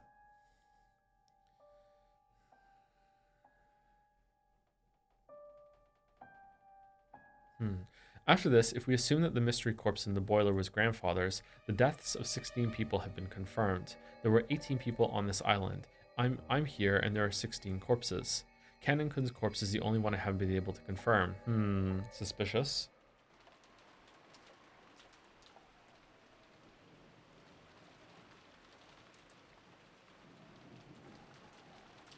According to Kirei-san, he had been killed while climbing out of the well and had fallen down into it, so with the well closed up like this, it's impossible to check. I tried shining a flashlight through the bars down to the darkness in the depths of the well, but it seemed that the jet black darkness had no intention of showing me its depths with a light of that level. It looked like I'd have to break the bars after all.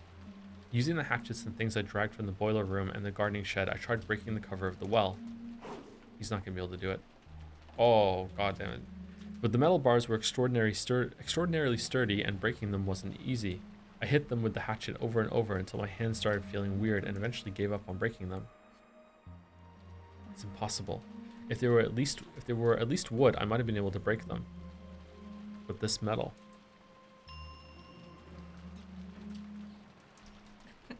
I can't show you. You can't? Okay, alright. That's right. There's no way you can slice through metal bars like butter with a human strength. Is it the core post or? Okay.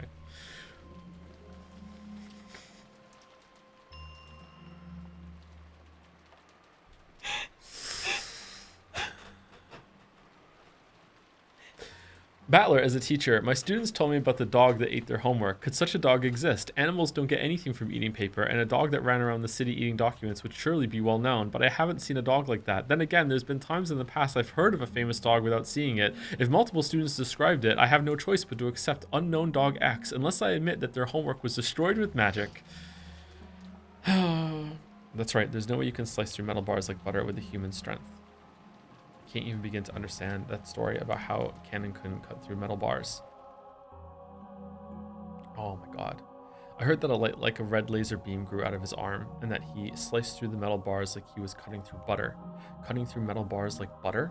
And what's with the red laser beam? Does that mean he secretly had a burner on him or something, and used that to burn through the bars? Still, just what kind of laser could cut through metal bars like butter? It almost sounds like the kind of laser beam you'd find in one of those robot anime I'd love as a kid, doesn't it? Does something like that actually exist? And how did Kanon-kun get that laser beam? No matter how much I wanted to ask him, he's already been killed. Plus, even his corpse is now in the depths of the well beyond this cover. If Kanon-kun could slice through metal bars, I'm sure he could handle this metal cover in a single swing. It just feels like the closed room Goda-san was locked in while holding the key. Only one person can open the door, but they're locked inside. If only I had that power of Kanon-kun's, I'd be able to do something about this cover myself. Just who is Kanon-kun? He couldn't really be a non-human being capable of using a strange power, right? Kirei-san told me to believe in witches, and even I met with an insane woman calling herself one. Alright, so I want to talk about a little bit about what I've been thinking about since last stream. I want to talk about it earlier, but let's talk about it now. Okay, so I think that Battler's back. I think that Battler's sin is isn't what Jelly and I talked about last time. I actually think it is something that he did. I don't think it's fair. I don't think it's fair at all. But I think I'm almost certain that fuck. I'm sorry. What was her name again? Did she said her real name? Sayo. Sayo. Mhm. I think Sayo is a real person, and Shannon and Cannon and Gap and a couple more. I'm not sure about Renove and Virgilia. I'm not sure about those. Those might be like how she sees the alter ego of these two. I'm not sure. But I think that those are furniture in the same way that she can act out in a more elaborate way that the other characters have furniture. I'm actually gonna take chat away. Okay. Smart. Yeah. So I think that Sayo is from the orphanage that Kinzo had. I don't know really what that has to do with anything yet, and they haven't brought that up in a long time, which makes me think that it's probably important, and they're saving it for a reveal later. I think Sayo is Beatrice, but I think Sayo is her own person first, and Beatrice, like Shannon and Cannon, is like a persona that she adopts, or like furniture. I'm not sure what the terminology would be. And my guess is that at some point in the past, 6 years ago, Battler probably speaking to Shannon, but maybe Sayo was around before that. I'm not sure exactly when Shannon joined the crew. My guess is that Battler speaking to Sayo said something. I have two ways of thinking about it now. The first one is that he said something to Sayo that gave her some amount of like hope in her bad life, or some sort of thread to hold on to, and then he just wasn't around for 6 years, and that drove her kind of crazy. Or he said something to her in passing, something along the lines of like, my family sucks so bad, it would be really great if the Golden Witch Beatrice came back and killed everyone, like something like that. I wish the curse were real or something, and planted that idea into this very troubled person's head in order to do something like that. I think he actually did do something like that. I think my reading of this murder right now is that after the confrontation in the rain, Beatrice just went back to being Shannon and killed herself at the well. That's what I think happened. I don't think there is a canon corpse. I also do kind of still feel though that Kinzo is dead from the start. So that means there's only 16 people. There's not even 17. It's 16 people on the island. I don't know. I don't think that we've seen that scene yet between what Battler did. I could be wrong, I guess, because I don't have the whole entire story in my head. I don't think we've seen that yet, but that's my guess is what's happening. I think that there is a person who has like who is both of these, but is also herself, who is also Beatrice, but also herself. I don't know if Renove and Kumasawa are actually the other two. Where are they? If they are these two, or if these are also like things that Beatrice Sayo sees in her head. Same with Gap. Like I don't know. Like I mean, like look, their faces are even the same, right? Like this is very, very, very, very, very similar. I don't know. I'm also a little like I've been like thinking about this for a while, about her having this on her leg, and the other Beatrice had it on her other leg. Does she have two? We never see this side of her, right? Does she have one on each of her legs? I want to learn more about the orphanage and find out where that's coming from. I don't know.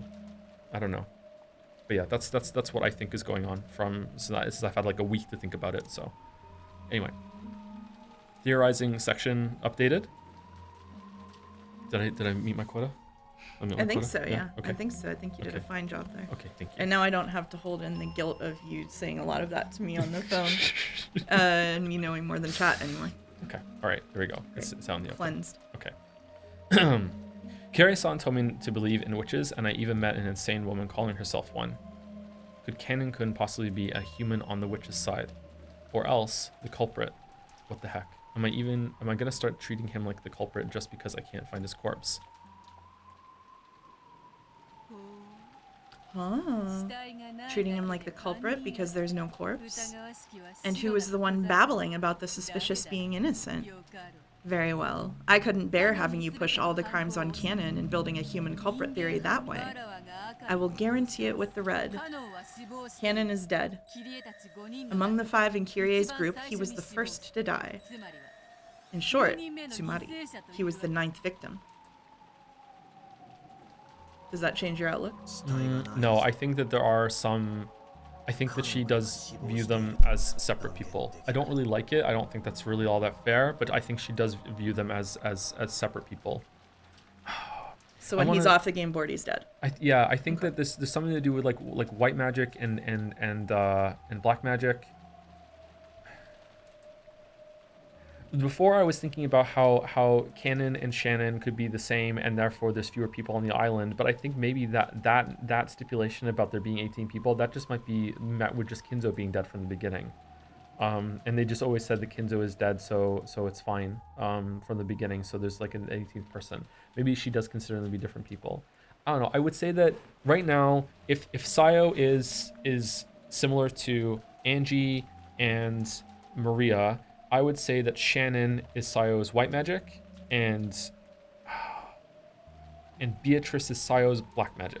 So there's the two sides. So Shannon, maybe there's another one that we don't know, but Shannon is her attempt at what Maria does with Sakutaro, and Beatrice is what she does when Maria is killing Rosa over and over and over again. If that makes sense, is that the parallel? That's what I think right now, or there's something there that's a thought to follow anyway. What does that make canon?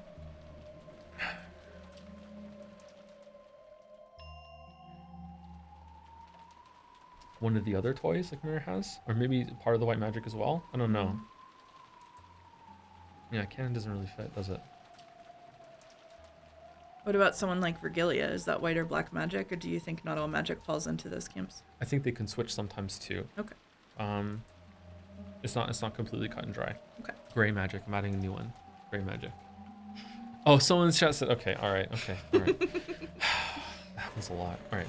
Since there's no corpse, I can't say for sure that Canon-kun is dead.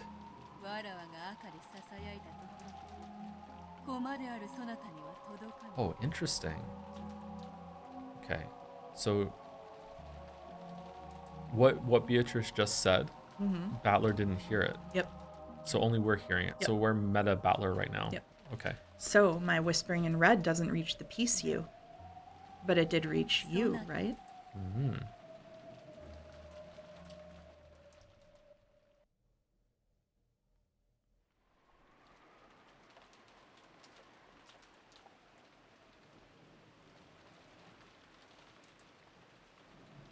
That's Peace Battler. Then why is Angie a piece in the Velvet Room?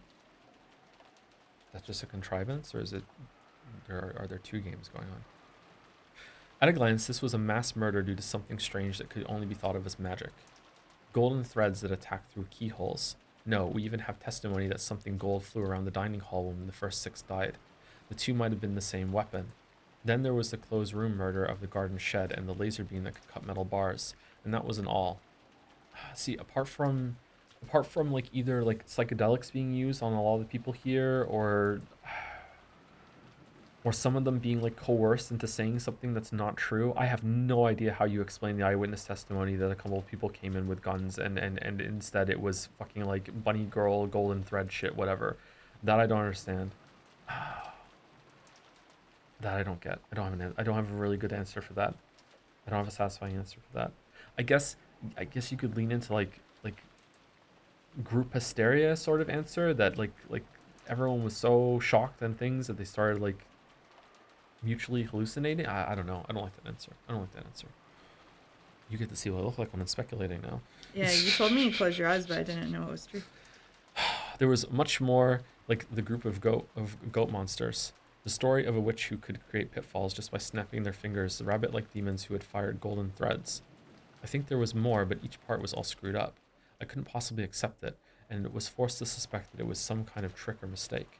But why in the world had everyone spoken with one voice, saying the same thing without contradictions in their testimony? Yeah, okay. If we're just looking, just whatever I say, then he says it right after. It's not only the magic. Oh, there's Maria's mysterious death. Why Jessica knew that George and Nikki had been killed. The mysterious burnt corpse that I couldn't confirm really belonged to that damn geezer. So Baldur is like really alone on this island right now, I think. And more and more. Sorry, I have to shift a little bit. You're good. Oh. I'm holding the same position too much because of the microphone angle. Oh. There's gonna be a good spot to take a break here soon, probably, because we're at 4 hours. All stuff I don't get. I tilted the wine bottle up and gulped. I don't have a clue what's going on. After dinner last night, the kids were chased out and told to go back to the guest house. And then there was a massacre in the dining hall. Kirei-san and the rest were dropped through pitfalls and captured. Then Jessica and George and Nikki were called out to take a test or whatever and killed. Even though Kirei-san's group was able to escape the dungeon somehow, all of them got killed in the end. And at the very, very end, even Maria was killed, leaving me all alone. In short, Sumari, I did nothing except stay locked up in the guest house. During that time, a huge incident occurred and ended. What can I call it except incomprehensible? I don't have a clue anymore. Now I'm nothing but a drunk. You plan on leaving only me alive? Show yourself right away and come to kill me already. It's too much of a pain, so I won't search for you. You show me your true form yourself. I won't run or hide, so come at me with arrows or bullets or whatever. I haven't gotten any sleep since yesterday, so I'm incredibly sleepy. You want to kill me? Go ahead. I decided to return to the guest house and boldly rest in the bed. When I exited the kitchen and passed through the lobby, that portrait of the witch came into view. The big clock did too. It was almost exactly midnight. Then the sound of the bell rang out, proclaiming that midnight had arrived. As I listened, I looked up at Beatrice's portrait. Exactly 24 hours ago, I met you. What were you trying to say? And where did you go? Just who in the world are you? Golden Witch Beatrice. I haven't solved a single one of the riddles surrounding you. Show yourself and fight me. If your theory is right, you've surpassed Battler. If Sayo is the killer, then Sayo is killer and also is Canon and Shannon. That would explain one of the murders. I don't even remember what episode that was in.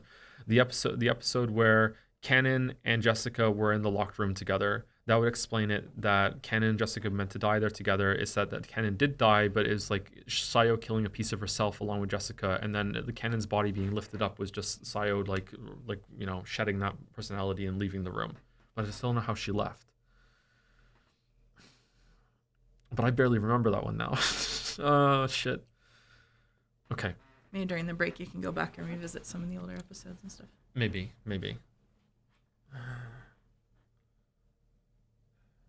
Okay. Anyway, is this the break point or no? Keep going. Yeah, sure. We can stop here. Sure. Yeah. Then the witch showed herself. Yeah, sure. Why not? Okay. Then the witch showed herself. You want to put her on screen or make them wait? Yeah. Then the witch showed herself, like a guest of honor finally appearing. She showed herself on the landing at the top of the big staircase.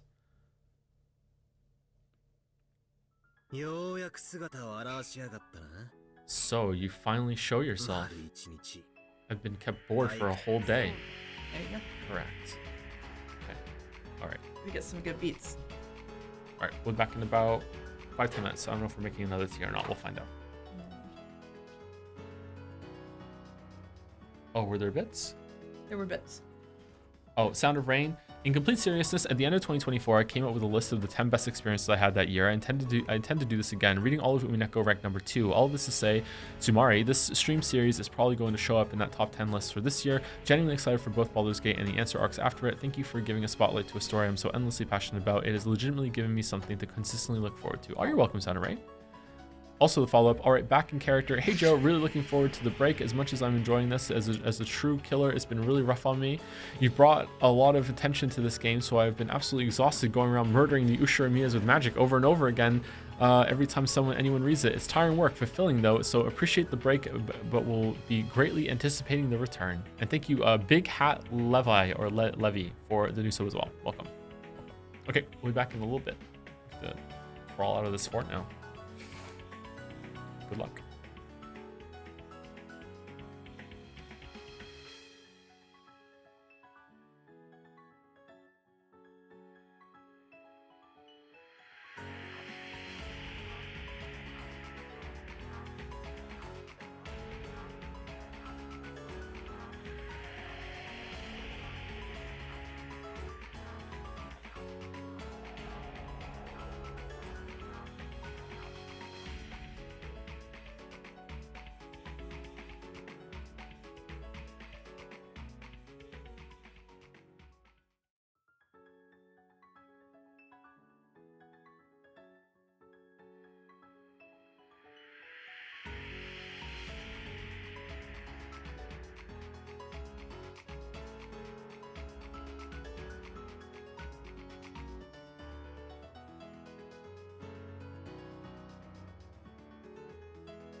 Hello, chat. Hello, hello. I got the broken part for you there. Oh wow, thank you. I'm gonna continue to ignore it.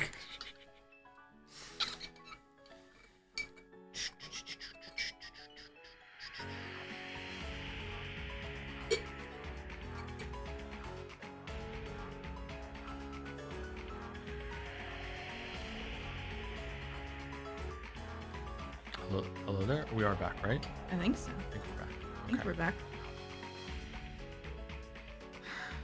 Can you check Angie's side, please? On the characters? Sure. Angie's side? Get him, Mouse. What do you want me to do? What you... Angie's side? Mm-hmm. Professor Utsuki, Nanjo Masayuki. Excuse me, did we ever read these? Nanjo's son took over the Nanjo clinic. Unlike Nanjo, he gives a slightly dispassionate and different impression. After the commotion surrounding Rikijima, he grew to completely despise the press, and never again did he attempt to speak of what had happened at the time. He used to have a daughter who was afflicted with an intractable disease, but unfortunately she wasn't able to live out her natural lifespan. Oh. Kurosawa Sabakichi? This is a lot of information for a side character that was barely there. Kurosawa's son works at the Najima fishing harbor. He must have gotten his carefree, big-hearted personality from Kurosawa. Kurosawa had many sons, and a number of them were away from land as fishermen. It was purely coincidental that it was possible to come into contact with him as he happened to be involved with the fishing harbor. Hopes are on him that he might have heard chatty Kurosawa let something important slip, but Captain Kawabata, an old man who used to captain the high-speed boat that went to Rikijima and back, it is beyond doubt that one of the existing survivors. He is one of those who know the most about Rikijima. Okay. Okay, all right. I don't think he counts as a survivor, I guess, in my head right now. That's why I was confused by that. From various comments by the servants who used to go to and from the island, the media hoped that he might be quite knowledgeable about the internal affairs of the Ushiromiya family. However, he would say nothing, and so eventually they began to forget about this old man. Okay. Is that what people wanted to see, or no? I think so. Okay. Which side? Yeah, everyone's dead except for Beatrice and Baldur. Ideal state. Were they all? Do I guarantee this? Were they all shot in the head this time, apart from Maria? Oh wow, seems like it. Okay. Okay. Let's continue. All right. Correct. I gave you a whole day.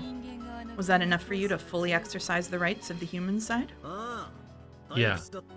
I was bored after all. I did a heck of a lot of it. Angie was a good piece. Don't you speak Angie's name. She appeared through a miracle, sacrificed herself, and gave you the tenacity required for certain victory. Don't you speak Angie's name. That brutal death was something you needed. If you hadn't seen that death, you wouldn't have grown serious. Without the wake-up call of Angie's ill-fated future, your tenacity for victory would not have been born. I told you not to speak Angie's name. In short, she was a necessary sacrifice. Otherwise, an anger great enough to kill me would not have been born in you. The rivalry between us cannot be destroyed. Damn you, Lady Burncastle. It's more fitting to call that a trump card than a piece. No matter how much a piece acts, it does not stray from the board. But no matter how much power a trump card wields, it is always thrown away after it is used. Angie was a truly good trump card for you. Don't you speak Angie's name. At Battler's angry roar, Beato finally stopped talking. You know, I don't have time to play around in a place like this anymore. Even a tie will keep Angie waiting. I'm going to break through you, take my family, and go back home. I won't waste a second playing witches' games with you. In that case, what should you do? You know, don't you? Yeah, I'll beat you down. I'll blast away all witches' magic illusions and delusions. Come on, let's get started. I won't let you trick me again. Resume the game, okay? I'll tear apart the witch's veil concealing the outright lie you are. You talk too much. All you have to do is honestly say I'll kill you. Yeah, if those are the words you want, I'll say them. This is the first and last wish of yours I'll lend an ear to. I thank you. I will. I will kill you. Very well. Let us begin, battler. Yes, the time for the witch hunt has come. Try and chase me, try and corner me, try and kill me. I expect a lot from you. Try and show me what your little sister gave you in her last moments. Bring it on! I don't know why I sang it. Battler's cry burned the world with a white light. And if you opened your eyes amidst the darkness, the two of them could be seen in a rose garden.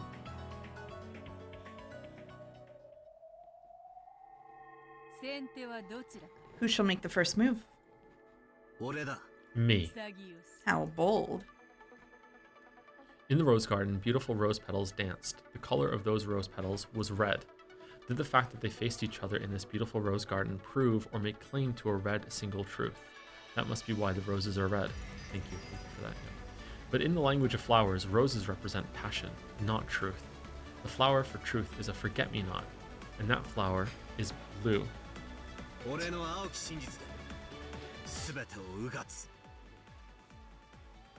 I skip over all of it?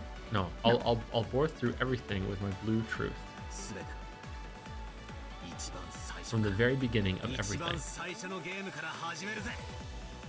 I'll start from the very first game. Shockingly unrelated. Sorry, Chad, I have a tattoo of a forget-me-not. Very well. Let's see what you've got. Come. Here I go. I've already proclaimed it, but I'll say it again. This isn't just for the murder of Dr. Nanjo in the last game. Fernando! Fernando.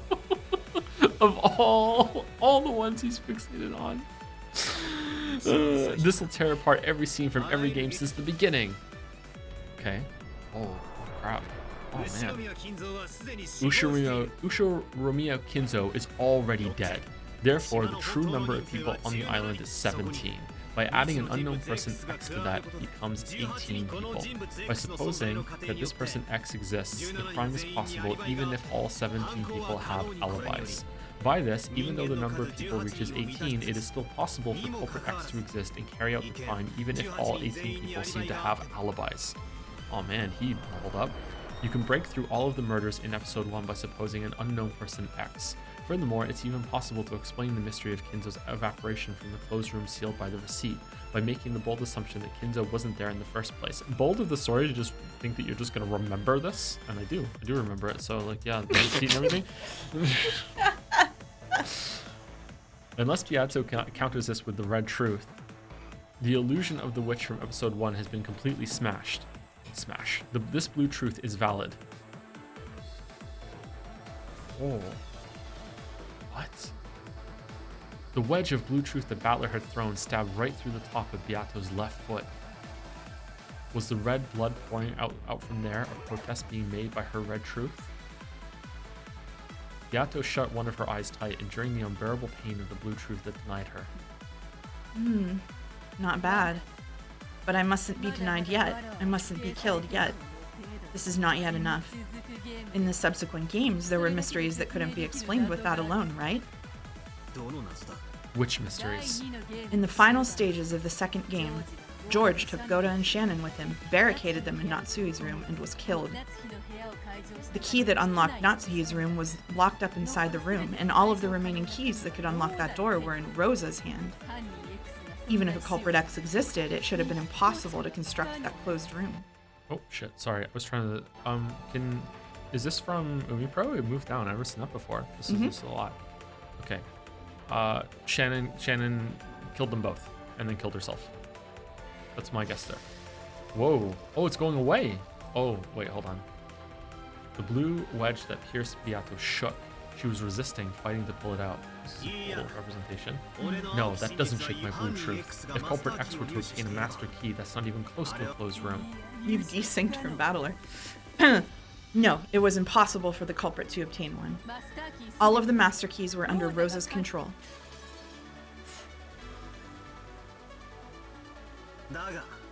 But that's meaningless if Aunt Rosa was an accomplice to the culprit. Aunt Rosa handed the key over to culprit X by some method, assisting in the locked room murder. And after that, she retrieved the key by a similar method. Too naive, Beato. I already guessed that much at the time. Yes, you did, didn't you?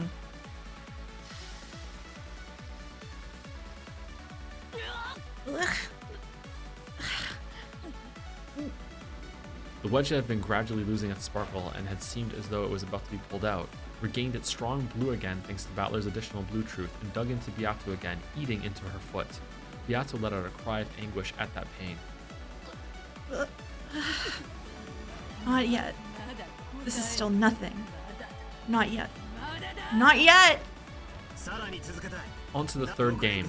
The 6 linked closed rooms, the murders of Aunt Rosa and Maria, Dad and the rest's deaths in the hall, and the murders of Uncle Kraus and Aunt Etsu. Okay, hold on 1 second. So if Rosa really was an accomplice in episode 2, and Ava did in episode 3, for some reason I think that Kraus, because of that line, I can't stop thinking about the line where he said, Battler, I'm going to be dead later tonight. If it was Kraus in episode 1, then is it Natsui or... Not Kraus, sorry, Rudolph in episode 1. Is it Kraus or Natsui in episode 4? Or is it just Kraus? I didn't even think of that. What if it was Kraus? How could Kraus do that? How would Kraus do that? I didn't think of that. Defeated the loser flags. Yeah.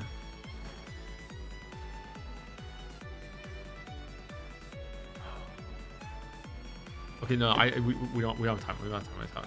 On to the third game. No, don't say that. I'm gonna get killed. 6 linked closed rooms. The murders of Aunt Rosa and Maria, Dad and the rest deaths in the hall, and the murders of Aunt Kraus and Aunt Natsu. Just as it's a meta experience, as a writer myself, if I was to write a mystery on this sort of thing, I would like the poetry of it.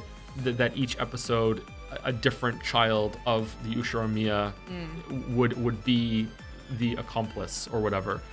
Or the killer, and it seems that Ava was definitely in episode 3. Rosa seemed really sus in episode 2, so that makes me think, and I'm already kind of suspicious of Rudolph in episode 1, so that makes me think that Kraus would be in episode 4, but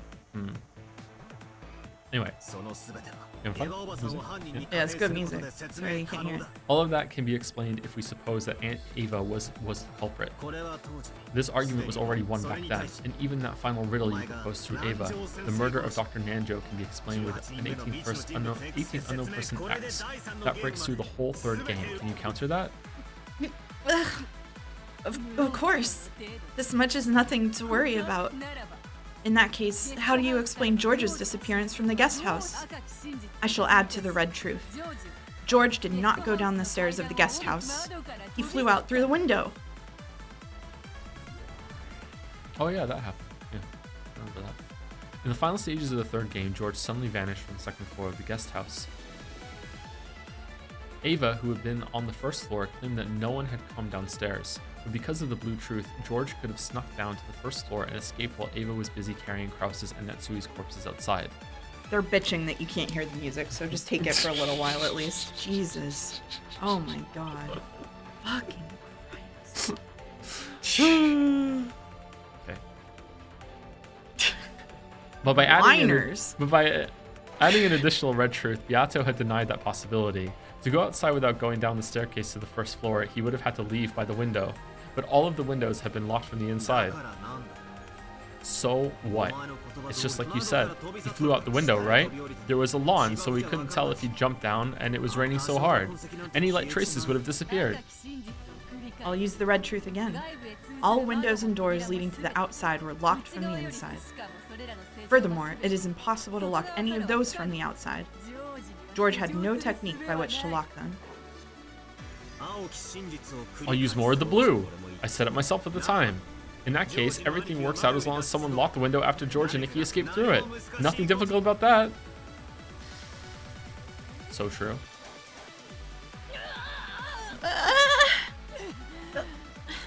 Can I not escape after something like this? Okay, you know what?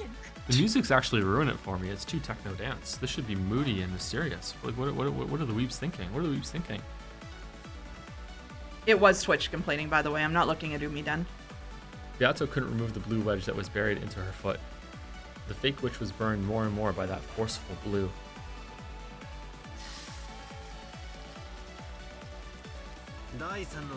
There's still nothing that shakes my blue truth in any of the first 3 games. In that case, the only game that can prove you're a witch is this game, the 4th game. Since I haven't countered you with the red, that is so. I shall have to prove witches using only this game. Very well. Give me everything you've got. There's nothing strange about the murder of the 6 people in the dining hall. The 18th person X went wild with a gun and killed everyone. Regarding the pitfalls, there's every chance that pitfalls truly were hidden there, and it's also possible to explain them with Kirie-san's theory hypothesizing the existence of a poison dart shooting device X which can knock a person out instantly. The murders of George and Nikki, Jessica, and those who escaped from the dungeon can also be explained with guns, just like the dining hall. There's nothing strange about it. But I'm sure you've got a counterattack, right? Bring it on. Your greatest sword, this 18th person X, is based on the theory that Kinzo was already dead. I knew you would make that claim. That's why I took Kinzo out of his study. All members in the family conference welcomed that Kinzo, right? All of those present at the family conference acknowledged the existence of Kinzo. What?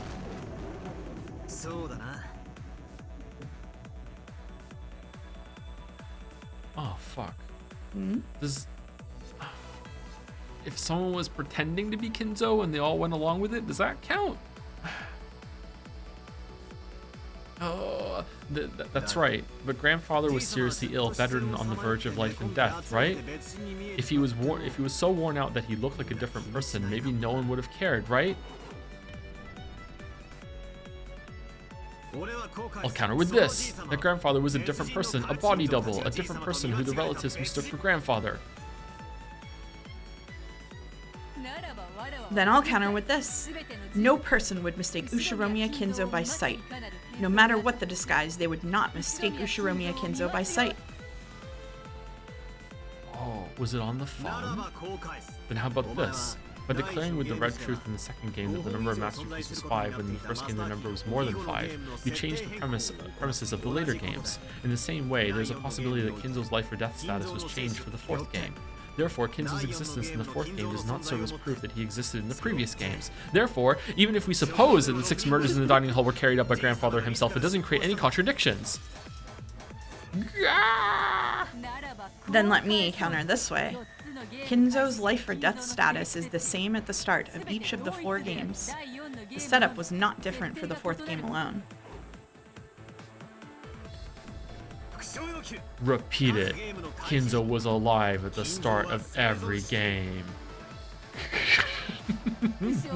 I refuse to repeat it. I won't answer, Battler. I won't give you the red truth you so desire. Damn, you're standing in my way, geezer. Are you putting yourself on the line to protect Beatrice, this most beloved witch of yours? Oh! Swaying, that damn geezer came into view. Heh, is he trying to be some kind of knight blocking the path between me and Beato? Cackle, cackle, cackle. Battler, are you capable of surpassing me? I won't let you reach. I will not let you reach. Not to the Golden Witch's height, you see? Your thoughtless reasoning cannot surpass even me alone. Die. Whoa. Ready? Ooh. Ooh. Ooh.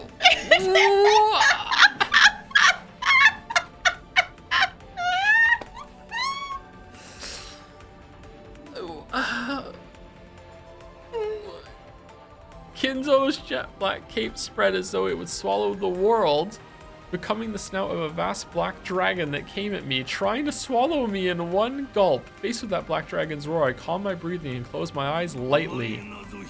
I'll swallow you up in a single gulp. Disappear, inexperienced fool. Quiet, you damn undying ghost. Who are you? Oh, so you call me a ghost. So you intend to see through it to the end, this theory that I am already dead. That will prove fatal to you. Be swallowed up by the first twilight of the 4th game and disappear. Black Dragon's vast mouth, its snout, its fangs swallowed Battler whole. In that instant, Battler suddenly opened his eyes. Thanks, Beatrice. Your 3rd game became a foothold for my counterattack. What?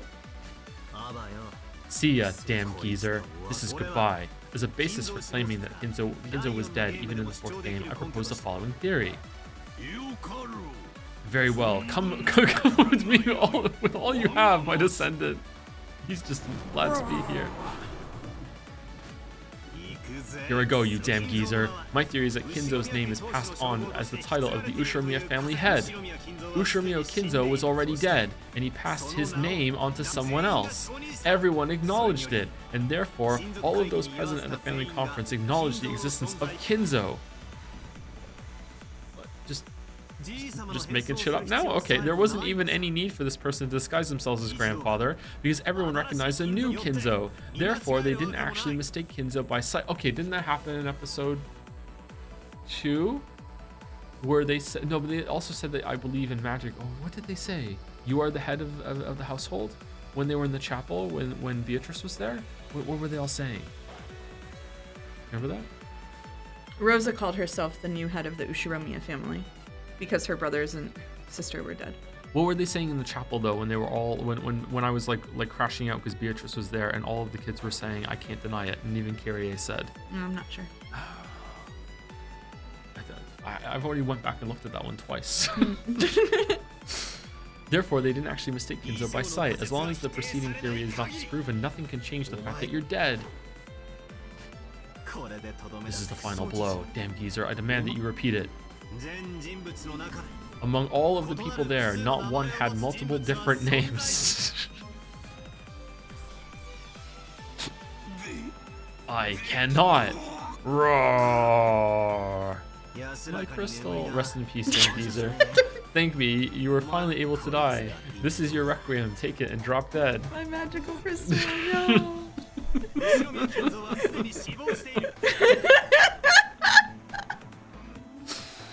Ushiromiya Kinzo was already dead. Yeah, poor old you. Whenever we find your corpse, it's always completely burnt. That was a gimmick to prevent discovery of the fact that time had passed since your death, and you passed your name on to someone else. With this theory, even though you are dead, Kinzo can still appear at the family conference. How's that? This is checkmate! Oh, damn. It's steak, dragon. Damn. I think that's my doorbell. Oh, yeah. Be right back 1 second.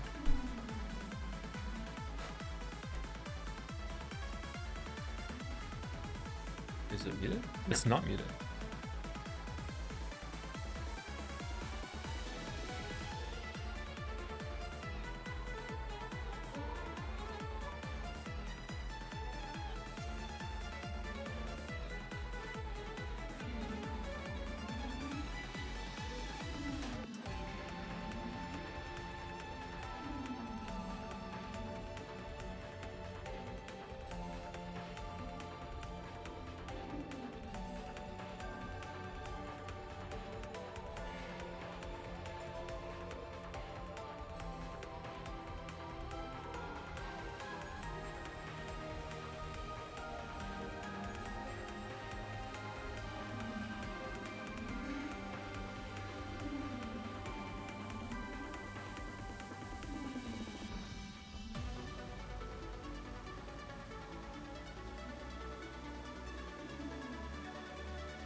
All right, we're back, chat. Sorry, it was the wrong. They went to the wrong house. They were really apologetic about it. Sorry about that. Yeah. It's just hard to get out of the blanket fort. Yeah, the blanket fort collapsed.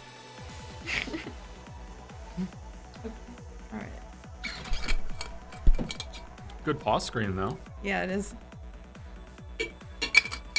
You mean it wasn't your domino? No, it wasn't. It wasn't the dominoes. No. Whoa. Falling apart over here. Several dozen blue stakes bored into Kinzo's ghost. Their terrible destructive power wouldn't let the ghost recover again. Beatrice. Oh, that's cool. Kinzo, thank you for everything. Rest in peace. I will not forget my time spent with you. Huh.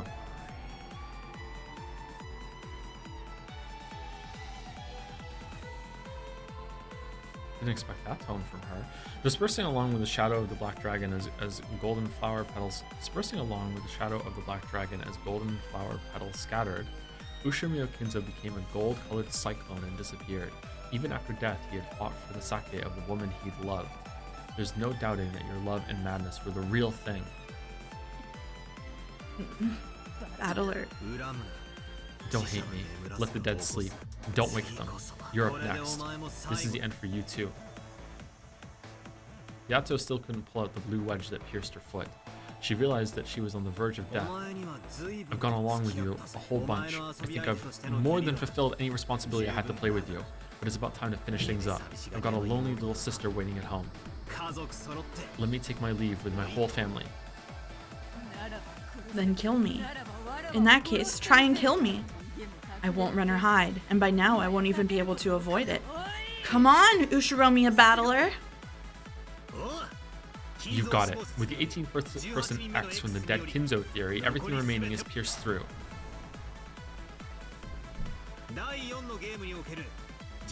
George and Nikki and Jessica's deaths in the 4th game could also be explained by culprit X. And the 5 who escaped from the dungeon and were killed, and the 2 in the gardening shed, and Maria in the end. All of those can be explained with an 18th person X. There's nothing strange at all.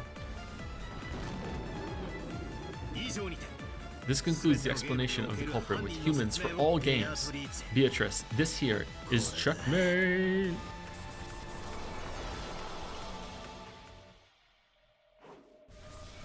Oh shit, even more.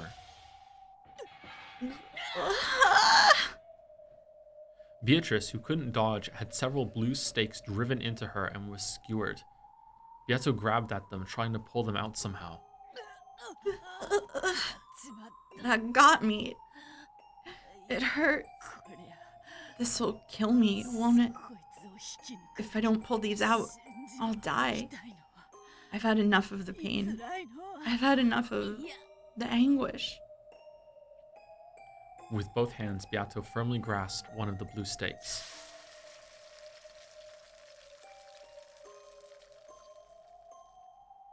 Naturally, the power of the witch denying blue truth burned her hands. Unable even to hide her tears at the pain, Beato howled and tried to pull the stakes out with all her might. If I can't pull these out, I'll die. This is my final counterattack. Then, Battler, how do you explain my several acts of magic? The very first time those appeared was in the 2nd game, when I fixed Maria's pumpkin marshmallow. At that time, Rosa definitely witnessed that magic. Certainly, at that time, Rosa witnessed gold butterflies gathering and the fixing of a marshmallow by the miracle of magic. Rosa alone witnessing it isn't very credible, right? That's why I increased the number of witnesses to the uppermost limit later on, which is what happened in this last game. The summoning of my minions and brutal murders due to magic. All of those were witnessed by a great many people. That is itself proof that my magic exists. How do you explain that, Ushiromiya Battler? Stalemate. What?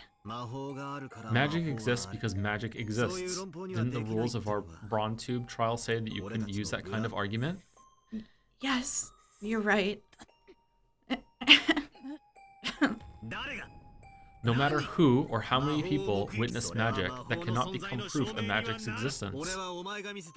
Whether all the magic you've shown exists or not, I can ignore it all and explain things with humans. That's my undeniable right. Am I wrong?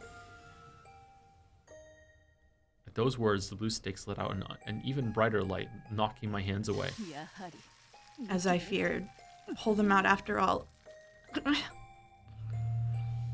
As Battler is now, even if I pull up a witness for each individual bit of magic and demand an explanation, he'll probably use some kind of move to deny all of them.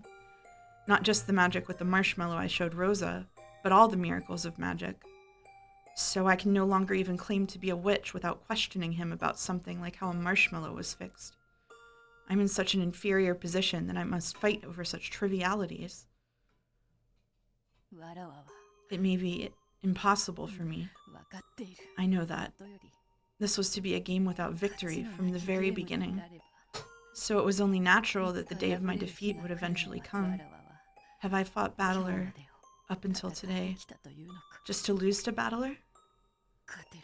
I began the game thinking I might be able to win. Even if I wouldn't be able to win easily, I believed that in a game repeating endlessly, a miracle would eventually occur. After all, I had certain willpower on my side, an unwavering desire to win with certainty.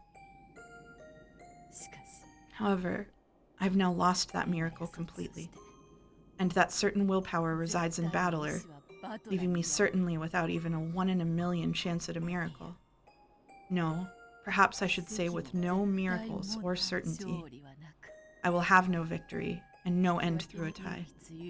The only resolution permitted is to continue on resisting until defeat is given to me in this game. That's right, I am fighting only to be killed by Battler. I looked into Battler's eyes. That which was reflected inside them wasn't me. The figures of the little sister waiting for his return and the family he had to bring back were reflected in those eyes. To him, my existence is already not even that of an individual, obviously. From the very beginning, he's been trying to deny the individual that I am. Yes, that last game sure was fun. I was only tricking him a bit, but for just a short period of time, it felt like we understood each other, and that was fun. That's right. I should have made my move then. I should have continued for eternity with Battler still totally fooled. But that's just no good, right? That just wouldn't be true victory. Is this checkmate, Beatrice? Beato had been run through with several blue stakes, skewered over and over to the ground while still standing. Because of that, she wasn't even able to fall over, and, still looking up into the sky, was sewn in place. That tragic form might have been a fitting end for the cruel witch who had endlessly toyed with 18 people's lives and who had killed constantly for hundreds and thousands of years. Gently, as though someone was mourning over something, rain began to fall. Amid that rain, Beato was soaked and crucified. Is it over, Beato? There was not even a squeak. Not yet. You aren't a woman who'll let things end with just this. Don't be ridiculous. How can you look at this and think it isn't over? Quickly, deliver the final blow.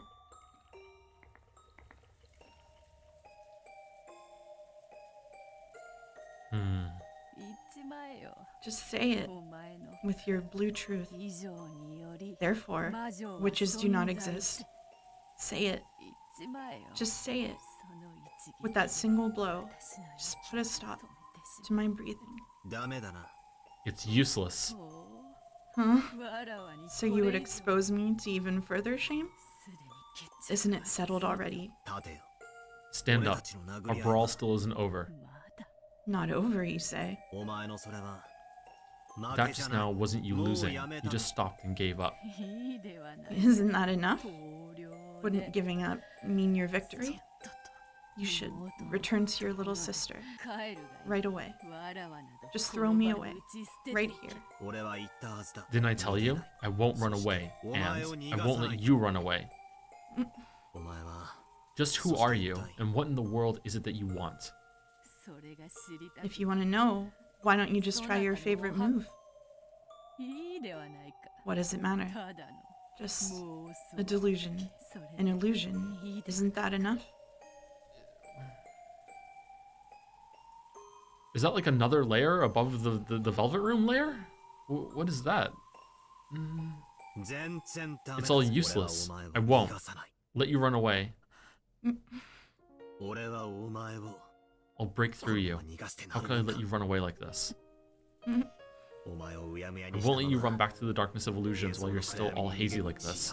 I'll break through you, completely. So stand up. Don't act all frail like that. You're still hiding several moves, I can tell. Why won't you just let me escape? Dad, Mom, and Angie, all the cousins and all the relatives, and all the servants. You toyed with them so much and killed them. I definitely won't forgive that inhumanity. I can still feel Angie's arms on my shoulders. I won't forgive your inhumanity, so I won't let you get away like this. Battler's eyes burned with the flames of hatred. The time had long since passed during which pitiful behavior would have earned his compassion. After being tricked once, Battler will never sympathize with me again. Oh, sorry, this is you. No, it's okay, you can. Never sympathize with me again. Never mind the wolves and sheep puzzle. This is like the boy who cried wolf, isn't it? What am I supposed to do? What should I do? Is fighting endlessly only to avoid admitting defeat a fitting endless torture for the endless witch? Is endlessly harassing Battler to avoid giving him victory also part of being the endless witch?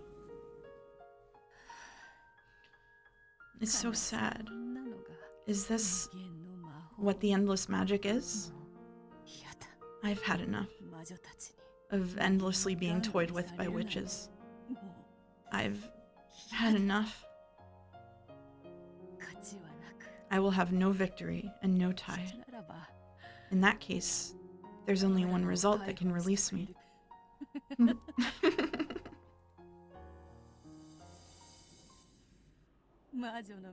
Since the time I succumbed to the path of witches, since the day I made that contract with demons, it was promised that I would meet my end through tragedy, was it not? What's wrong? Golden Witch Beatrice, if you are the ruler of Rokkenjima, show me a majesty fitting for that, even at the very end.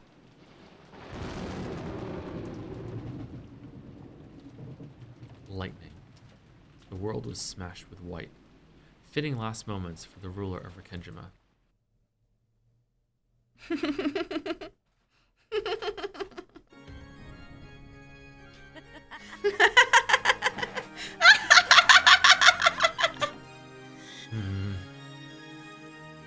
Still pierced by the blue stakes, Beato faced the rainy sky and let out a cry of laughter. Cool image. Then she slowly raised her face and stared at Battler.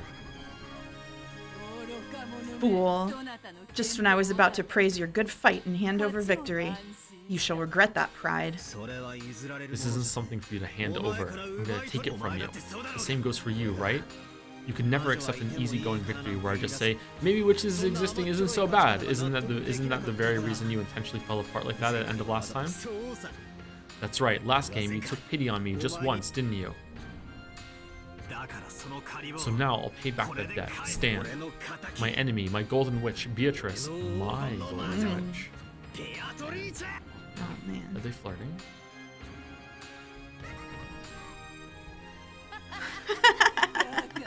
Fool. You fool! You simpleton. You think you'll get another chance? Ah!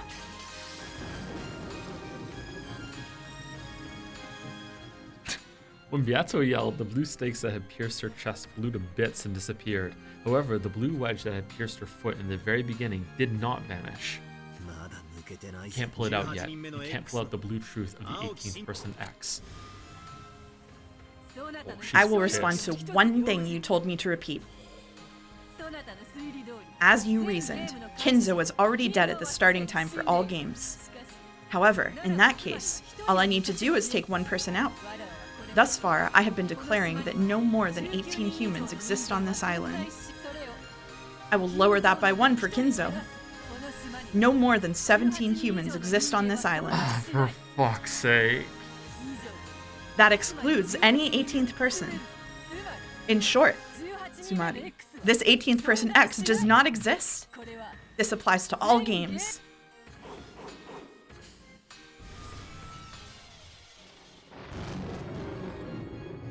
That was good. That's good. That's good. That's good. That's really good. That's like, do you know the Princess Bride? Mm-hmm. Yeah, with the hands changing during that fight. That was, that was a good moment. Yeah. What do you know? Looks like you're still hiding some pretty crazy stuff up your sleeve after all. The island, which had no more than 17 humans on it, has been set up to appear as though there were 18. Taking 1 off makes it 17, so we finally reached the correct number. This way, the wedge I knocked into you has been removed. I mean, like, she could probably still take it down to 16, maybe, Battler. Like, let's not get ahead of ourselves. We'll have to start this fight over, back from square one. Couldn't she have said that 15 hours ago? It's a game, chatter! The blue wedge that had sewn Beato in place broke apart. There was no longer anything piercing her. The scars on her body had disappeared completely. There stood, just as Battler had hoped for, the figure of the majestic golden witch who ruled Rikkinjima. Then come, Battler, once more from the beginning. Try and break through everything with the blue truth. For no reason, I'm hitting escape. Okay. Yeah? Okay. Yeah. Damn. I too will no longer play, run, or hide. If you are worthless, then I shall end this match right here, right now. With my grand victory, I'll make you regret your refusal to compromise for all eternity. Come, starting from the first game.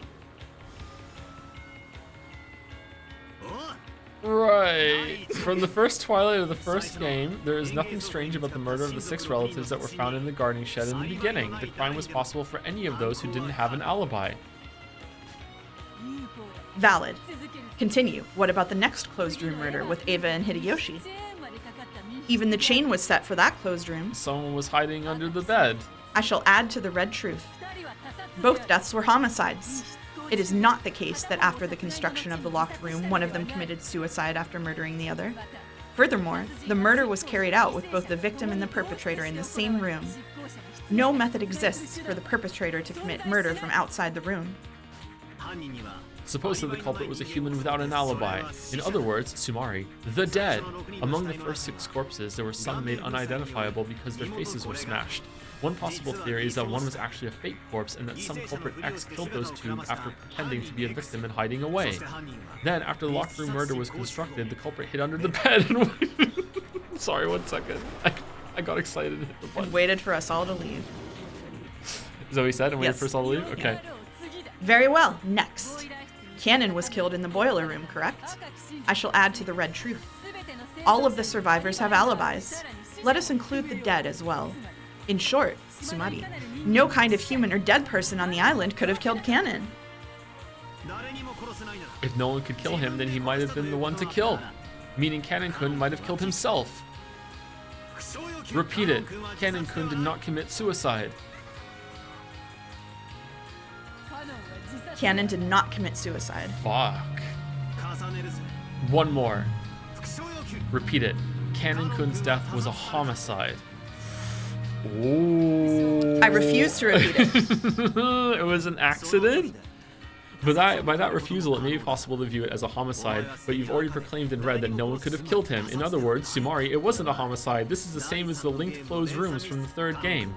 Cannon-kun died for a reason that was neither suicide nor homicide. Was I right that there was like some weird fucking like gas canister in the furnace and it blew up and killed him or something like that? I can't remember if I theorized that. That was a long time ago. That was months ago. Though the circumstances are unclear, he died from an accident. By the devil's proof, I refuse to explain what kind of blunder could have led to an accidental death where a stake was driven into his chest.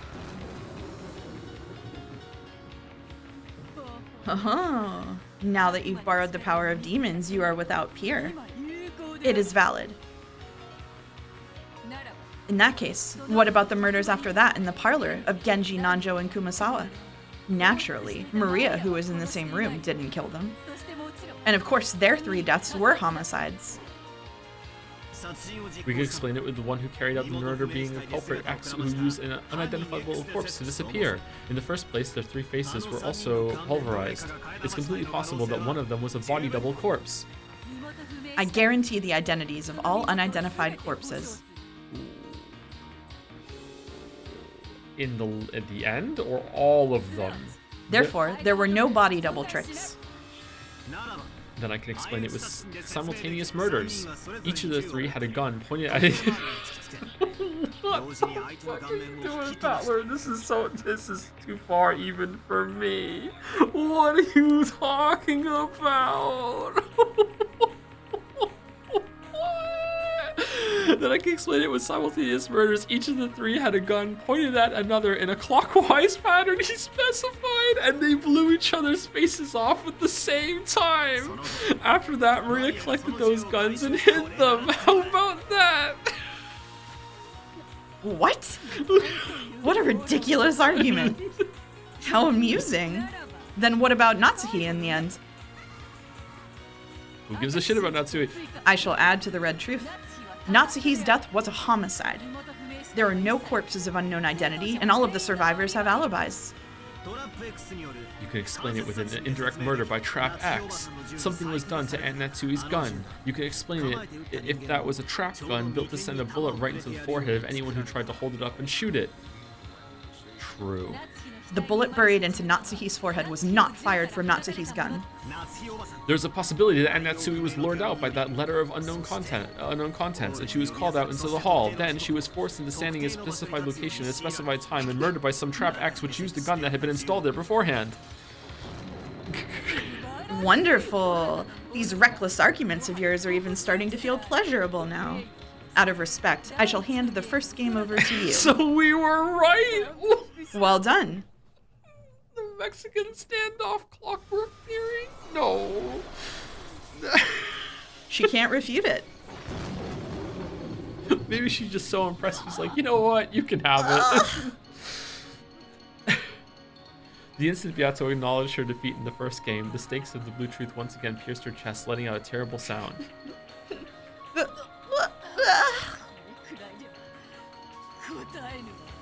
This is still hardly painful, and it's not over yet. Come, now for the second game. Beato just barely pulled out of the stakes that had pierced her chest, but even though there was no hole left behind, she still seemed to be bearing a deep wound that was letting out a massive amount of blood. And she was tormented by an equally fierce pain, but Beato grinned, grinding her teeth, and pushed for the next game to start. But I won't feel sympathy for her. Just by her existing there, we've been killed and harassed over and over. And Angie's been burdened with a future of isolation. Correct. Just by my being here and laughing, this eternal hell will continue. I won't give your little sister back. Let her cry over the family that shall not return for the next 1,000 years. Damn it! No compassion, no mercy. On to the second game. I'll start with the first crime. Right after it happened, I penetrated to the truth of the closed room murder where the 6 were killed in the chapel. Someone secretly borrowed Maria's key and secretly returned it to Maria's bag after the crime was over. From the time Maria received her key to the instant Rosa unsealed the envelope the next day, the key did not pass into anyone's hands. There's a possibility that the door to the chapel had an auto lock, just like Graham's study. In other words, Sumari, it was unlocked before the crime with a rock or something wedged in so that it couldn't close completely. Then they gave the key to Maria. Because the lock was automatic, it is possible to make a theory where the key wasn't needed. No door with an auto lock exists other than Kinzo's study. The victims locked the door from the inside. One of the 6 was the culprit, and this person killed the other 5, then pretended to be dead. The 6 were all already dead by the time they were discovered. All of their deaths were homicides. All 6 were pure victims. They did not take part in a mutual murder. There were no simultaneous mutual murders. She has to specify She that does. now. She does. There existed humans with no alibi at the time, e.g. Kumasawa-san. If we assume that such a person killed the 6 and was hiding inside, then there are no problems. There was no one hiding in that chapel. Therefore, your killer hiding in the building locked room scenario does not hold. What's wrong? Is that all, Ushiromiya battler? It's not so easy once you get to the second game, right? It was a thundering exchange of red and blue truth.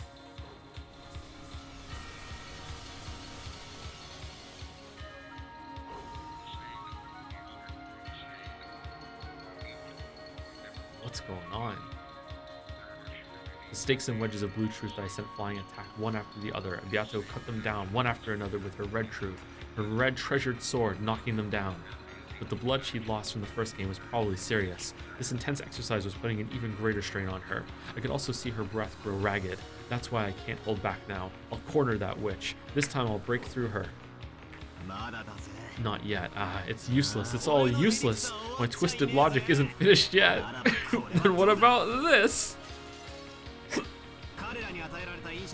The food they were given had small bombs in it which exploded from inside their stomachs. In other words, Sumari, the crime is possible through Trap X. The details of a bomb that they could swallow without noticing and that could blow up in their stomachs is a devil's proof. I refuse to explain. Do you remember in episode 1, Tea Party? You said it could have been small bombs. Did I really? You said it could have been tiny bombs. Did I really? I don't remember that. I don't remember that. You actually predicted this exact line 3 episodes in advance. I don't remember that at all. Holy shit. I think Iron Wrath has the clip. Show it to you later. What the hell's that? Small bombs? But Beato failed to knock down the blue wedge as it flew at an angle like a breaking pitch. So again, just to be clear, because I want to be clear for myself, just because she's not refuting it doesn't mean that's what happened. It means she can't refute it, or right? she won't. Or she won't. Yeah, it means that I don't have a way to prove that didn't happen. Okay. It let out a loud thunk and gouged itself deep into her left shoulder. I mean, why can't she just red truth there are no small bombs? Do you want to see the clip? Sure.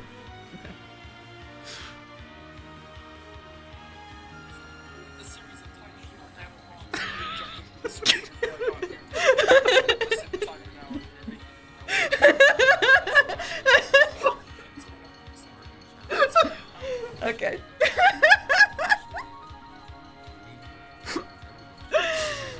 Oh shit. However, even as the breaking pitch hit her, her laughter didn't seem to be stopping. Yeah, I get it. Even I think that theory's pretty screwed up.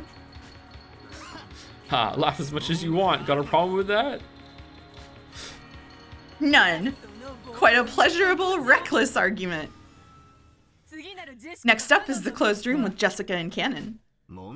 No problems there. If the culprit was one of the servants, they could have used the master key. It's not even a locked room. After that, there was an attack in the servant room from a mystery person who seemed to be Cannon, and Nanjo and Kumasawa were killed, right? I had already proclaimed Cannon's death in red before that time, so who was that Cannon? It was non-Cannon. If Cannon-kun's death was declared with red, there's no way he was alive. Therefore, there's a chance that it was someone else in a disguise that would make the group that was attacked mistake this person for Cannon-kun. They would never mistakenly think any other person was Cannon.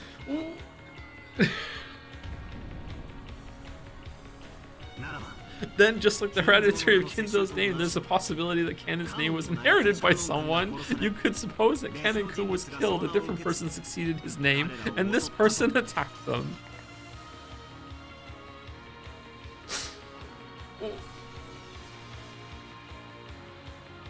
A sound like a watermelon being squashed rang out, man, and a blue wedge was buried deep into Beato's left flank. Maybe it hit in a bad place since it seemed to be really effective. After leaning over and moaning for a while, she laughed it off as though trying to make it seem like no big deal. Yeah, I get it. That must have hurt a lot. Once again, you've set up some human as the culprit as if it were nothing. You truly are gabbing on about things you'd never be able to open your mouth and say on the game board. And yet it's valid. That reckless argument is pleasurable. Truly pleasurable. This isn't pain, it's pleasure.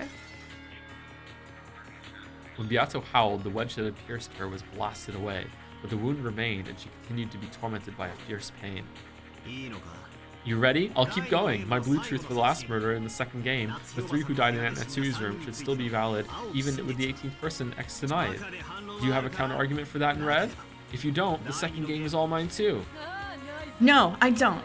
Fighting over such trivial matters bores me. I'll give it to you. I'll give you the second game. mouth moving adds so much to it. When it looks like she's talking through her teeth, you're like so mad. The instant she acknowledged her loss in the second game, 2 blue stakes gouged through Beato's chest this time. The witch's lungs were gouged, as were her intestines. Her face twisted in anguish. Her body twisted as she gasped in pain. Does it hurt? Hurt? No, this just tickles. At least compared to having your entire body torn to bits and turned into a pile of scrap meat like your sister. I'll make you scrap meat too. Then you siblings can all be mixed together like ground beef and pork.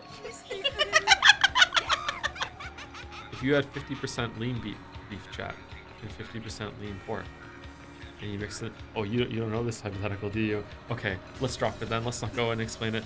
I'll beat you to death. I'll tear you to bits the same way. Next, the third game. They said lean forward. Okay, how long are you gonna sit around all the way, all worn out like that? I've only just started knocking you down to hell. Naturally, as if something like this could wear me down. You're right, we're still just getting started. Come, let us begin the third game, starting with the 6 linked closed rooms. You supposedly did penetrate this closed room at the time, but then you killed off Kinzo. At the time, I theorized that Gramps was the culprit, and that after killing the other 5 and stringing the keys across each room, he constructed his own closed room in the boiler room, and that there he died in an accident while carrying out some kind of scheme, burning to death in the boiler. Yeah, me too. That's what I thought. But now I've declared that Gramps is already dead, so I've denied my own theory myself, ironically enough. However, there's no problem. There are plenty of people who could have committed the crime besides Gramps. You could even claim that the adults who were in the middle of a family conference at the time were all in on it and committed the crime together. All 5 master keys were discovered, each in the pocket of one of the servants. The individual room keys were found inside envelopes alongside the corpses. In short, all keys related to the linked locked rooms were locked inside the linked locked rooms. No key could have been returned from outside the room using a crack in a door, a crack in a window, a vent, or any place of the sort. Then they were killed with poison gas. Even if a key couldn't pass through, gas could, right? The murder was carried out from outside the locked room. All of them had fatal wounds that appeared to be gunshot wounds. Murdering them from outside of the room would have been impossible. I shall say more with the red. When the 5 other than Kinzo were killed, the killer was always in the same room as them. I already declared in red at the time that there were no suicides. After the murder of each person in their respective rooms, the culprit constructed a linked locked room, but there was no way for the culprit to return the key for the last room to the inside of the locked room, but they did manage to return it. The first person to discover a corpse just had to pretend to find the key and pull it from the corpse's pocket. Oh. She couldn't fully block the retort of that blue stake. Beato was pushed back by the blue wedges that were unleashed on her one after another, finally failed to block one, and once again took a severe wound. As she howled in pain, she pulled out the blue wedge that had pierced her right arm. Beato's entire body had been torn apart and pierced with blue wedges, stakes, and blades over and over again, and now she was totally covered in blood.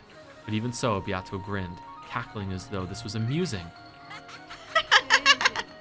How could a man who promised to bring Angie's parents home voice a theory where those parents are culprits? Splendid. Even that's just fine, right? Go be a big, happy family getting their hands dirty with mass murder, then return to Angie stained with blood that will never come off. How could we expect anything less from the people who returned alive from the Witch's Island? Just what that mincemeat Angie needs. Mincemeat Angie. Ah, shut up! I'll kill you. I'll tear you apart. No need to waste your time begging for your life. I'll definitely give you the worst kind of death by my own hands. Yes, you probably could do it. I've explored the depths of cruelty for over 1,000 years, and you probably will gift me with a fitting end for all of that. Oh, does that hurt? Is it harsh? Or does it tickle?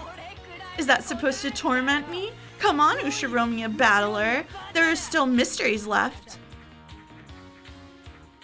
Beato had already countered my first powerful move, the 18th person X, by making the number of people on the island 17. But But just limiting the number of people to 17 didn't overturn the theory that Aunt Ava was the culprit. I can crush most of the murders in the third game this way.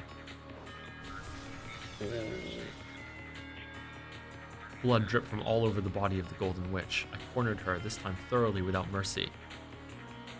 This isn't a game played to decide who wins and who loses. Yeah, we aren't playing. Even the time I spend playing and fighting like this delays my trip home. In her isolation, Angie will continue to have her heart torn apart by loneliness and sadness. I have to go back to Angie as fast as I can. You're all worn out. Standing at death's door, are you?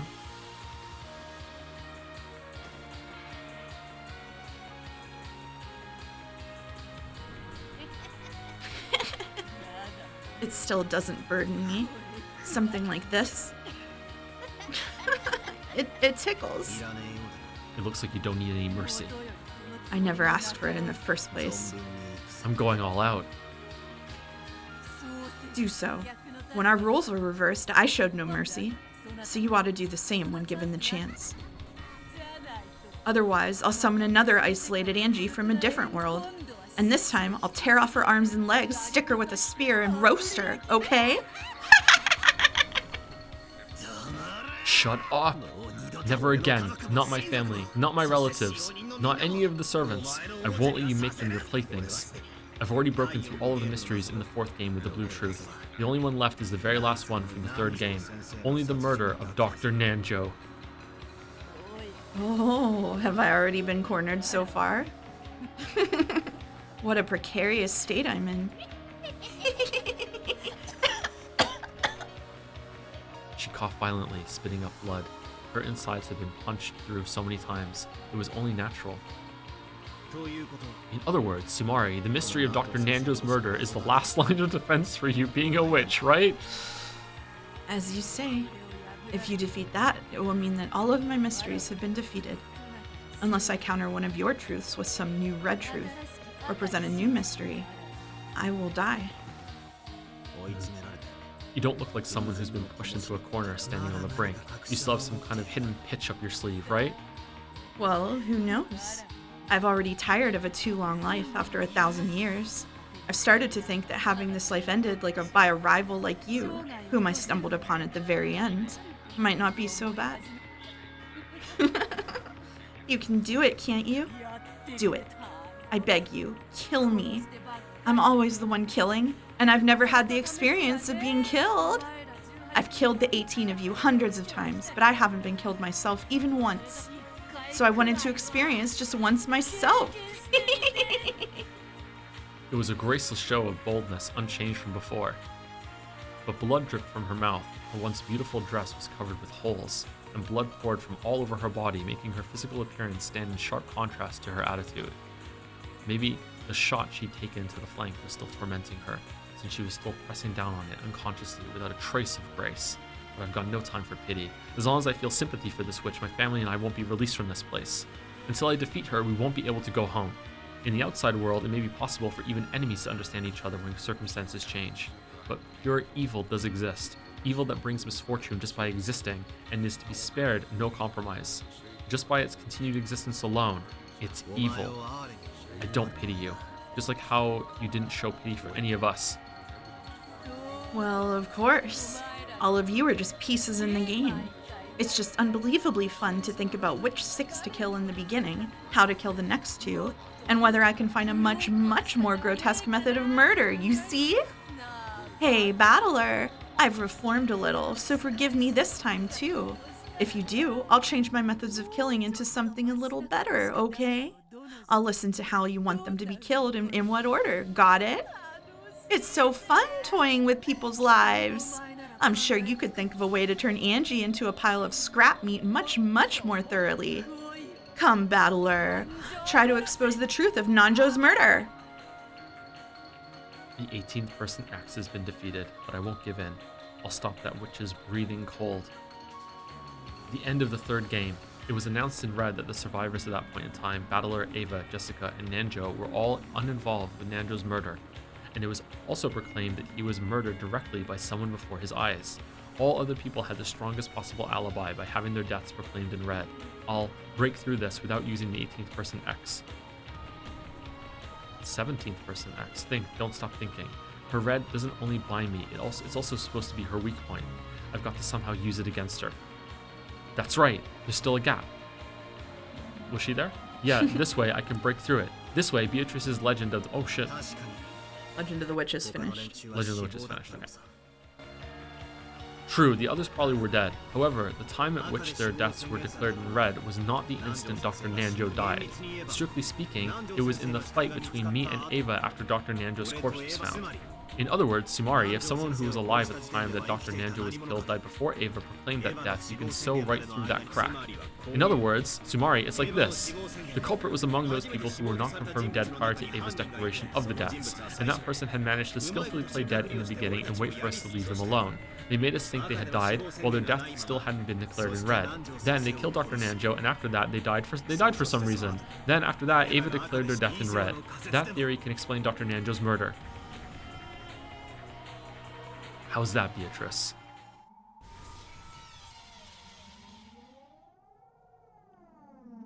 When he forcefully asked that question, there was a terrible sound that could only be likened to that of a compressor, and a blue stake that was as thick as a log appeared from under the earth and skewered the Golden Witch Beato, pulling her up into the air.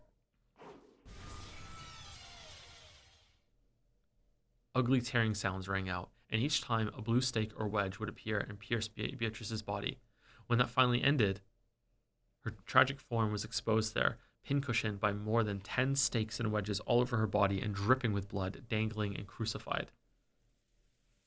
Oh shit. There was none of the dignity of the brutal witch who had sneered at the honor of the dead and toyed with and killed hundreds of the living. The rain, which had started falling at some point, quietly tormented the crucified witch.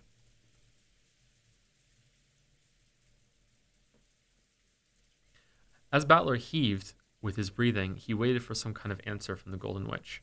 Although it wasn't long, it took the witch a bit of time to show any signs of life. It hurts. It hurts. You got what you deserved. Now you can experience a portion of the pain felt by all those you've killed. Even as he said that, it seemed Baldur had lost little of his momentum at this extremely pathetic sight.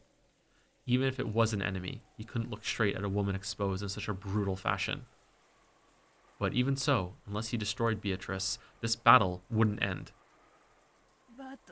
Battler, I beg you. Huh? Beato let us sob. It hurts. It really hurts. And even with this, I still can't die. Even though it hurts so much, I still can't die.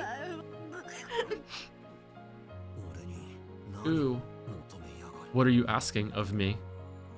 End it. Release me from this pain. Beato's expression was soaked with blood and tears. Baldur certainly had been tricked by her at one point, so he was probably able to suspect that her expression, that even her tears were an act. However, Baldur believed in those tears. After all, those tears had the red truth mixed in with them. What should I do? What can I do to end your pain? I'm going to expose everything. This is my heart. Your heart? Me? Beato. Me. Just let me die. Were those tears from pain and torment, or else? Either way, that pathetic expression was painful for Baldur to look at, even after burning with such anger. Quickly, go back to Angie. I'll listen to your request, not so I can go back, but to end your pain.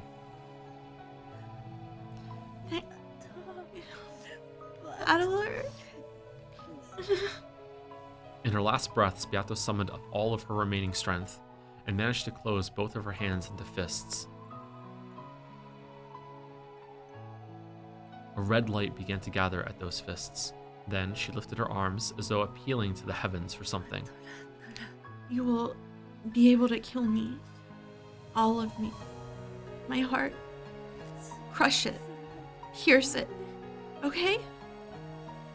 The red light around both her arms gradually began to strengthen.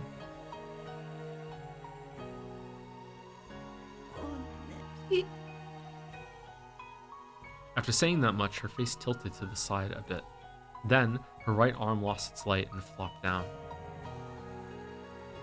But her left arm alone did not lose its light and remained held out towards the heavens.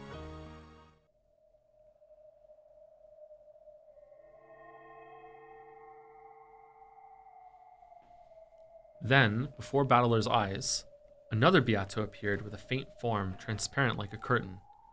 The crucified Beato had already lost consciousness. However, the newly appeared faint Beato quietly looked at me, her eyes expressionless, and spoke.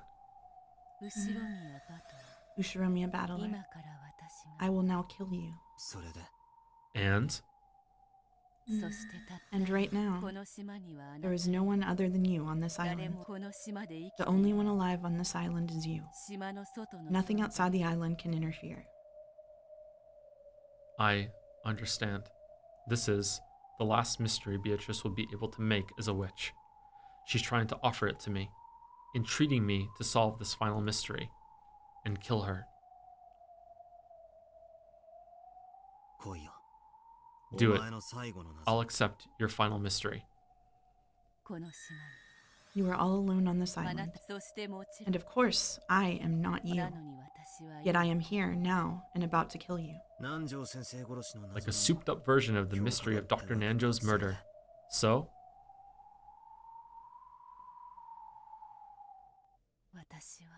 Who am I?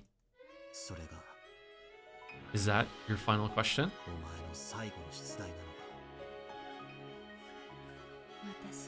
Who am I? Damn. Then, I can't. Yeah, I also slowly held her head. Then I, as a piece, left the game board. It just went by itself, chat. Sorry. Cast. Then Beatrice slowly approached me and held me expressionless, and then my piece left the game board. Yeah, I get oh, it. yeah, I get it, Beato. I'll kill you, don't worry. Okay. Hmm? It wasn't exactly that. That's a different translation.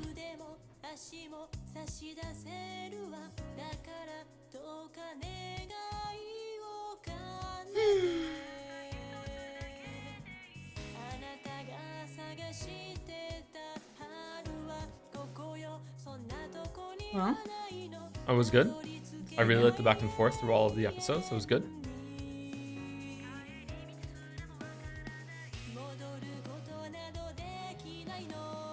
Not sure exactly what happened at the very end there, but I'm eager to see.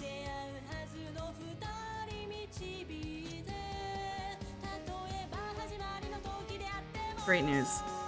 Great news.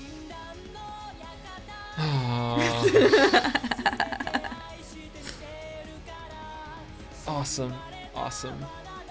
Awesome. Okay. I'm gonna go see my favorite characters in the whole story. And all of fiction, really.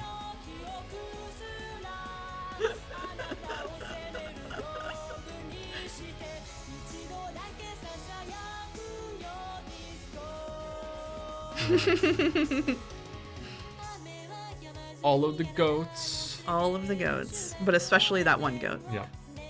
That goat needs a name.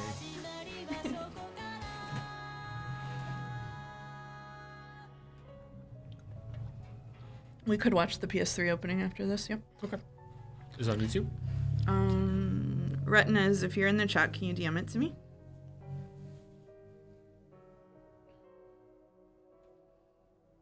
Thoughts on Beato's final mystery? I mean, it kind of... We're doing the question marks, chat. Ooh. After that, oh my god. It feels like she's almost asking him just to believe in magic in a roundabout way. Like, I don't know. Like, I don't know. Yeah. I'm not sure. I'm not quite sure what happened there. Have you seen the anime op? I have not, no. Holy moly. A new trophy. Ooh, new elements added. Falco, I see you. Do we want to watch the PlayStation thing now, or do we want to watch it? It would be kind of funny to watch it now, wouldn't it? And I have the link from Retinas. I'll just send it to you. Thank you, Retinas.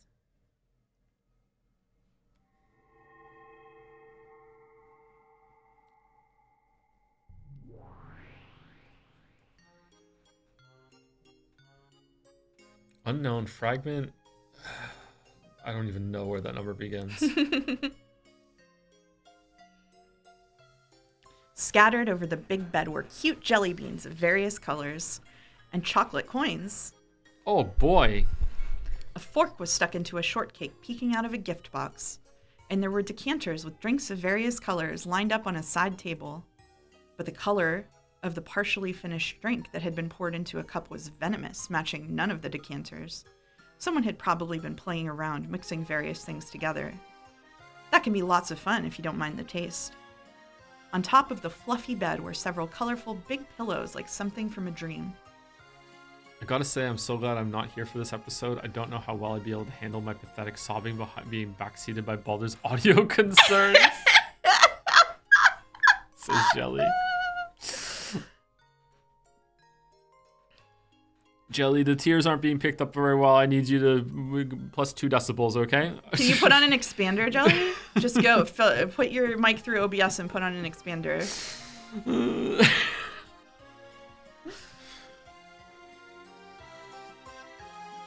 And on this bed that looked like something out of a child's dream world, Burncastle lay face down, and Lambda Delta lay face up, clutching a pillow and relaxing. It was pretty thrilling this time, wasn't it? I got really panicky when Beato said she'd stop the game. What a rude witch to start a game like this and try to end it by throwing it away. Wasn't Angie a good piece? After Beato ran for it, Angie dragged her back and made her resume the game. Although it's a shame that she gave Battler a little too much enthusiasm. After all, I knew Battler was a softie. No kidding. He looked like he might even go easy on Beato, his enemy. I was uneasy that, like the last game, he might actually feel compassion for Beato and take the game in a weird direction. Angie was a trump card to get Battler back on track when he mistook his goal. Although I wanted her to support him a bit more before using her up. She really did get used to use right off the bat. What a waste for a piece that required so much preparation. Good thing I shackled her with that rule about not giving her name. I guess it was her. Oh, okay. If that hadn't been set up, the brother-sister tag team would have swallowed Beato up and won in the blink of an eye. I thought it'd be a chance for them to press her all at once, but your mark was so restrictive that I couldn't make the best use of her. Ah, what a waste that piece was. Isn't it obvious that such an unfair piece would have to be retired right away?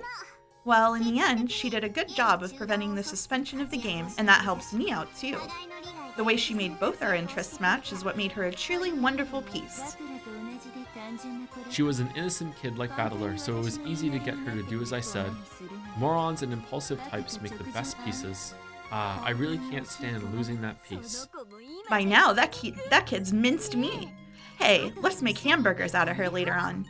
Oh wait, didn't you like gyoza more? I wonder what little sister tastes like. Hilarious. Is it really okay for you to be so relaxed? Thanks to Angie, Battler has gotten all fired up. I'm pretty sure he started a hot pursuit of Beato, making this game take a big turn in my favor, right? I mean, didn't Battler just solve almost all the mysteries up until now? Huh? Not even close. Almost all of Battler's Blue Truth was wrong. Beato's lukewarm red is full of holes. If she had any brains in her, she'd slip through it easily by setting up a suitable web of twisted logic. Yeah, it really ticks me off. If it were me, I'd thoroughly cut down all of it with the red.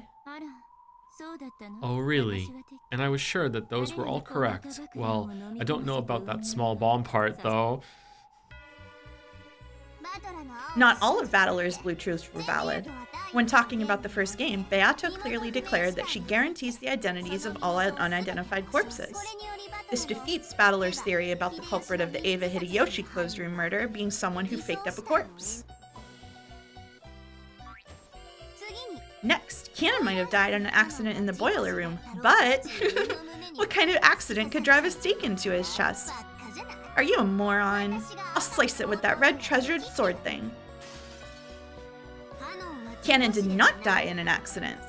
For the next one, the murders of the three, including Genji in the parlor, the thought that it was a simultaneous murder where they shot each other in a clockwise pattern at the same time is laughable. Genji, Kumasawa, and Nanjo were not killers. The final trap X to kill Natsuhi was also ridiculous. The thing that shot Natsuhi wasn't a trap, it was a real shooting murder, with a gun raised and a trigger pulled. Sucks for you! Uh-oh. You shouldn't do that. Saying something like that in red. That kid's trying to say that she bounced Natsuhi's bullet back with magic and killed her. Oh my, how terrible of me. You're right. Even the blue truth for the second game was way too naive. When the six were murdered in the chapel, the culprit was inside the chapel. That guy keeps trying to explain things using Trap X. What the heck is Trap X? Some weird mystery novel cliche? It's also laughable to say that in the case where Nanjo and Kumasawa were killed in the servant room, someone else inherited Cannon's name. The only one who can go by the name of Cannon is the person himself. No other human can adopt that name. Human. And that theory about borrowing the master key from Rosa for Natsuhi's room is also worthless. After the master keys came into Rosa's control, never did any of them leave her hands. She's just rip and tearing. Holy shit. Except for the time when she lent one to Baldur to unlock Natsuhi's room. So it was Baldur that killed him. I can keep on going, but just taking a quick look at them turns out like this, get it? Forget taking a quick look. You've just denied Baltur's blue truth for the first and second games across the board. My, what a shame. If Baldur heard, he'd faint. Right? Beato wasn't cornered at all. Looks like that kid's a pretty good actress after all. I'm sure she planned to make it look like she was getting cornered this game. And then sometime next game, bang, she'll slice it up with a single red stroke to make Baldur freak. And then I'm sure she'll say it again with a huge smile. Witches never get into a pinch.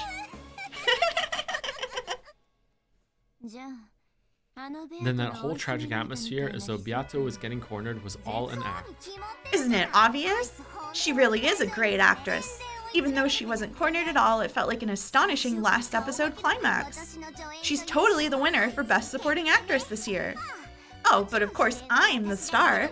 You do fine too, Burn. At the end, she said something like, "Kill me," and laid out a big riddle. Wasn't that her last stand with Beato to be finished for good if that riddle was solved? Come on, were you seriously tricked too, Burn? That wasn't even close to a last stand. Beato's still holding back a killer hidden move. When she stuck out both hands to give the final riddle, did you notice how she lowered just her right hand? Yeah, now that you mention it, is that what that meant? Sure is. That kid still had plenty of hidden moves left. Oh, she crossed her fingers behind her back? Is that what she did? And none of the mysteries have been solved. That tension, like she'd been exposed and then the next episode would be the last. She truly is a genius at acting. Yeah, I want to see her knock Baldur down to the very bottom right away. That kid's been totally encouraged by her North Wind and the Sun strategy from last time, right? I'm sure Baldur will sympathize with Beato again and fall for it completely. After all, a single tear from a woman can fool a man. Totally economical and profitable. True. I wonder if Baldur will get caught by the same move again. We've got to spur him on so he never feels sympathy again. Although Angie's mincemeat seems to have done that pretty well. A power-up from an Angie-flavored hamburger? Of course, I won't lose either. Starting here, I'll thoroughly support Beato to rally her up enough to compete with Baldur. Beato won't lose. I mean, I'm threatening her with a wonderful punishment game if she loses. Your punishment games are seriously not cool, so you should go a little easy on her. I've decided what to do for your next punishment game, Burn. Wanna hear? Wanna hear? No. Come on, ask me. Guess what? Guess what? I'll lock you in a wonderful, wonderful castle. The castle will be surrounded by pure white castle walls 12 kilometers to a side with a height of 10 meters. Magic and tricks are prohibited. You really couldn't jump over that, right? 1,440,000,000 cubic meters. You can stop there. I already know what you're going to say. And that place will start getting buried with gems, one every day. I'll lock you in it until the castle walls are packed with them and you've been buried to death with gems. Isn't that a wonderful romantic punishment game? If you multiply the length of the walls by 5 and make it 1/10 its current height, I wouldn't mind if you shut me in it right now. Really? That would make it 3,600,000,000 cubic meters, right? The time period for the punishment game would more than double, right? Oh, you'll be my prisoner for such a long time. I love you, Bern. I really love you. Lambda Delta playfully approached Bern Castle, who yawned, looking bored, as she touched the bottom of Lambda Delta's chin as though cuddling a cat. You're betting on Battler's victory, and I'm betting on an eternal tie for the two of them. Doesn't that mean no one's betting on Beato's victory? I wouldn't. The chances of winning are 0. How truly pitiful, being told by the Witch of Miracles that there's no chance of a miracle. Although I wouldn't bet on her either, right? I can say that with certainty. It's also pretty sad when the Witch of Certainty says, "You're certainly screwed." Unusually for them, they giggled together. I wonder how this game will resolve itself. Yeah, that's the one thing we can't predict. That's why it's fun. I won't permit escaping or suspensions any longer. I'll certainly make them continue their game, and I won't let them run away. Even though I can't imagine what will happen next, I know it certainly won't end that way. At the very least, it won't end with Beato's victory. I mean, think about it. Neither of us is betting on Beato's victory. In other words, Tsumari, if it looks like Beato is going to win, she'll have us two great witches as enemies. I don't think I can do that, Jelly. Sorry. Like, it's...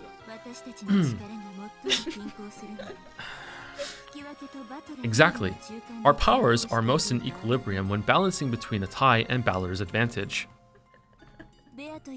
If it tips too much in Beato's favor, both of us will line up along the same vector and drag Beato back. In other words, Tsumari, the instant Beato is in a superior position, she'll have to deal with both of us as enemies. A common front with Bern sounds fun. Thanks. But I'm not going into a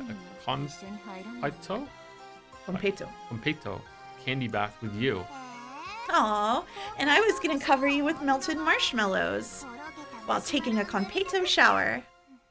How pitiful. That child is that child is a living toy, a doll you caught so that you could play with me, Lambda.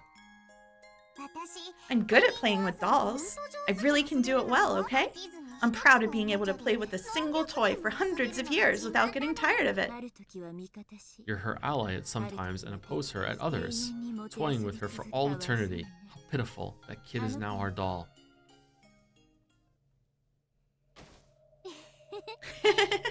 That's right. That kid is our doll. No end has been prepared for that kid except the ones the two of us desire. In other words, Tsumari, I can say for sure that this can only end by repeating a tie for eternity because of me, or else with Beato losing and being destroyed because of you, Bern. As far as this game ending with Beato's victory goes, I will proclaim it as the Witch of Miracles. Then I will proclaim it as the Witch of Certainty. All together. Ready?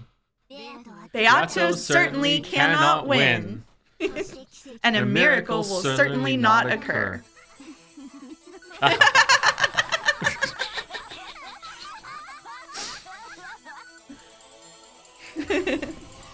Oh, shit.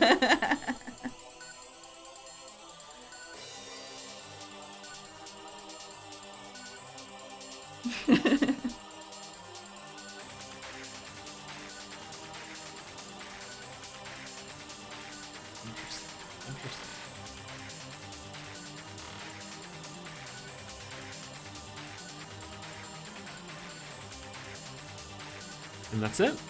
That's it. I guess we're gonna. Somebody said, well, a couple of people said that you can just watch the opening inside the music box. Oh, can you? So we might be able to do it. Yeah. I don't know. I didn't do Umi Pro that much, so. Okay.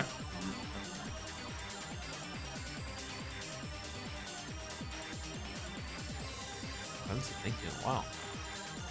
Say thank you. Say thank you. Aww. Thank you, Terraflop, for the 10 gift subs. Thank you much, Terraflop. That was an hour ago. Sorry we didn't see it until now. Thank you, Terraflop. Thank you, Lamp TD, for the resub also. Finale time, Kino. Thank you, Death from Stupefaction. I think that was a music, wasn't it? Or was it just Stupefaction? Was it a track in the earlier in the stream? For 10 gift subs, thank you very much, Death from Stupefaction. Thank you, That Great Peanut, for the bits. Twice in a row. I only check in on the Umineko streams every now and then. What the hell is going on in the plot of this CN? LMAO? It's good. It's good. A lot's going on. Weren't they having an inheritance dispute a week ago? A week ago? It's been months. Thank you for the bits. Thank you, Parnik, for the bits also. Joe has been dead since the start of every Umineko stream. The one streaming all this time has been Tom. It's true. Very true. Thank you, Jumiel. Or Jumuel. One of those for the new sub. Welcome, welcome. Thank you, Squid Monlar, for the resub. Retro for the new sub as well. Welcome, Retro. Oh man, I'm wilting. Thank you, Parnik, for the bits as well. Didn't the 30 minutes of Higurashi prepare you for this tea party? You love Burn and Lambda now, right? Best Umineko characters. I love them. Yeah, I love them. It was completely worth it to stream Higurashi for a bit. I actually really like Lambda Delt. She got a little cool there. She did a little something. The Red Truth part was fun. Okay. Yeah, it was all right. I'm clawing for my life here. Thank you, That Great Peanut, for the bits as well. No idea of any of what I just happened. What just happened? But which lady is cute? Which one? Which lady? Beatrice? Thank you, Mayo, for the bits. Congrats on finishing the question arcs. Hope the break gives you the time to think and reset before the next episode. Me too. I think it'd be a good reset for the streams as well. I think some people are like way behind and would like to join in live if they had time to catch up. Thank you, Chaotic Despair, for the resub also with ooh. So Joe, what's even gonna happen in Answer Arc? Give us your best guess. Full feed, Umi full, entertain us. Yes, I'm not sure. I don't know. I really don't know. Like, I feel like they have to be different because there's a split between them. But I don't know. This story usually surprises me. Oh, look at you. You know. Look at you. You know. I do know.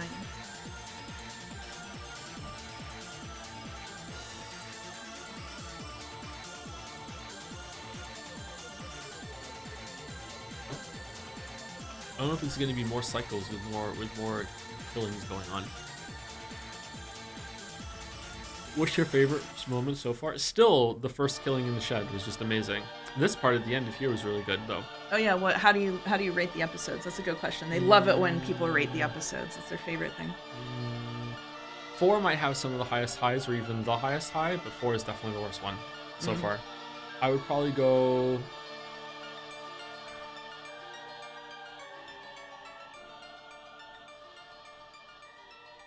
I want to say that it's 4, 3, 2, 1, so it's just getting worse every episode.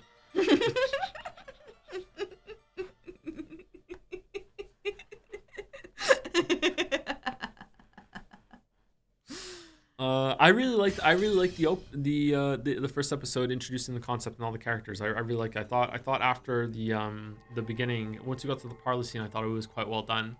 I liked too for a lot of the revelations that I had and piecing some stuff together with the meta stuff. I don't know. Maybe 3, 1, 2, 4. I think I would go with that. 3, 1, 2, 4.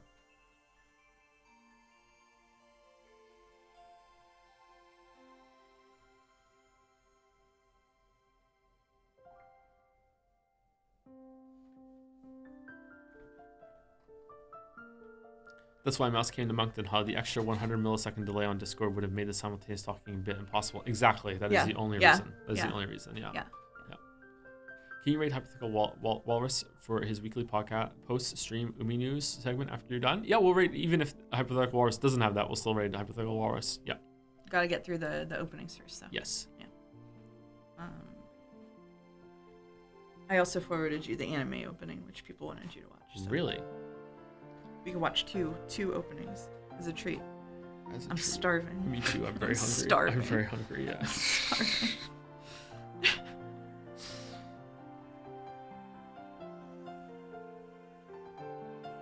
Reaction streamer, yeah. You wanna watch like some YouTube shorts too?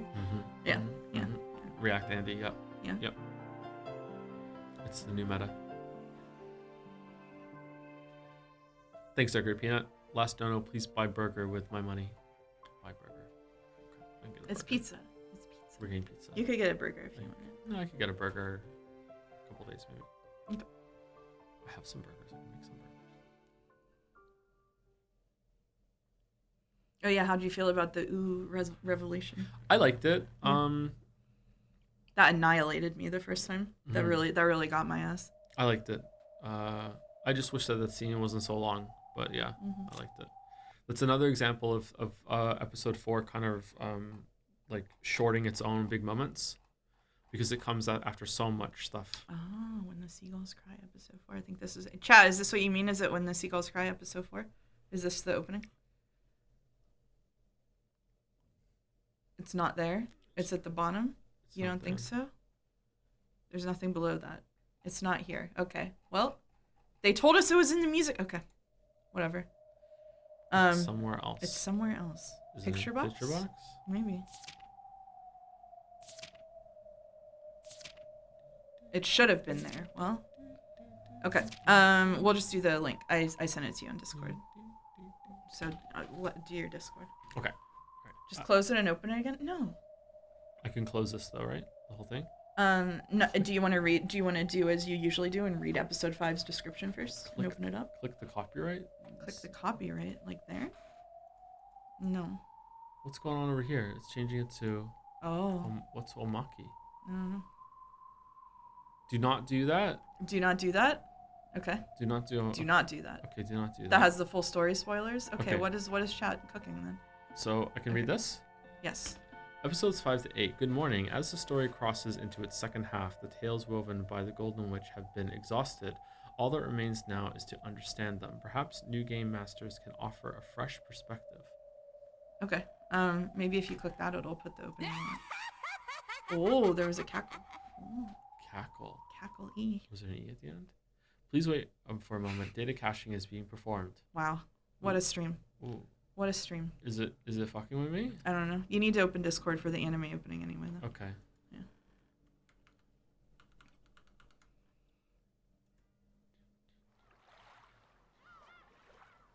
These two?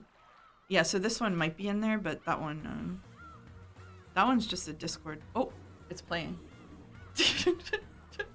it's just playing. Oh, it's downloading this one. Oh, okay. Well, Yeah. all right. Sure. The cliff. Oh, we are on the cliff. So what if you go to music box now? Does it have it at the bottom?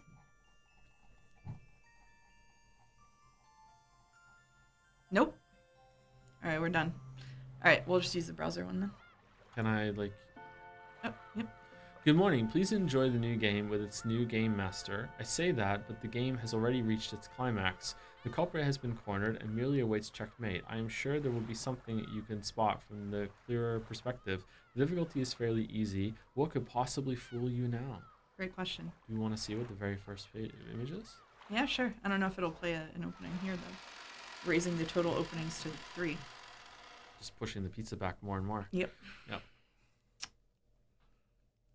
The story is undoubtedly nothing more than fantasy. It could not possibly have any relation to real persons, organizations, place, or... All right, well done.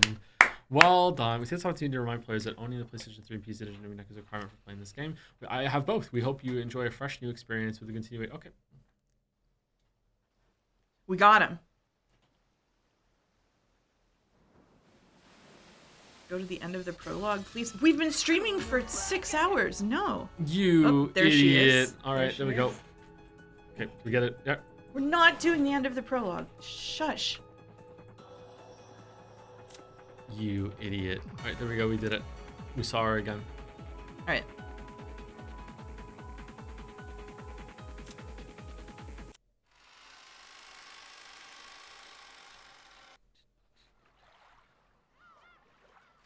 All right. Okay, so we're watching this. Mm-hmm. Okay, let's move it on to the main screen. I think I'll go to the beginning too. Can you do your best Picard main screen impression? No. No, not after all of that. No. No. No. Okay. All right, we're going to go to window capture, and we're going to go to what we just did.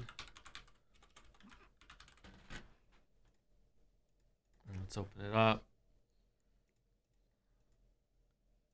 All right, we ready, chat? All right. Gopi paneer cheese, 2.5 pounds. What do we think this is going to be? I think it's going to be $8. I almost said your real name. I think it's going to be $13. It's 11. It's 11.50. It's 11.50. It's 11. It is 11. It's 11.50. Wow, It's, impressive. Yeah, good. Okay, we did it. Okay, so we're watching this. What is this pin? What is this pin? Before you go, can you turn mouse up a little bit? She's a bit quiet. Also, can you turn mouse down a tad? She's a bit loud there.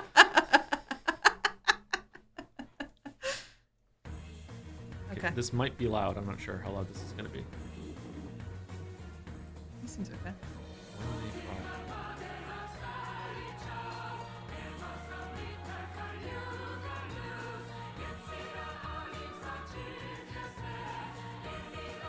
Thank you. Oh, the music's different.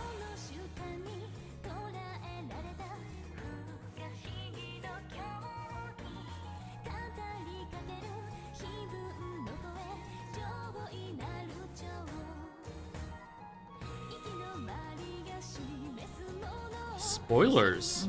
This is a spoiler one. Big spoilers.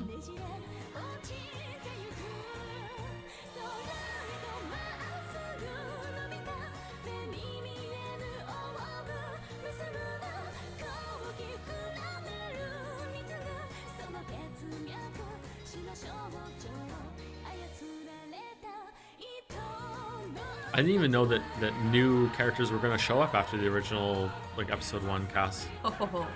Yeah. So really big spoilers.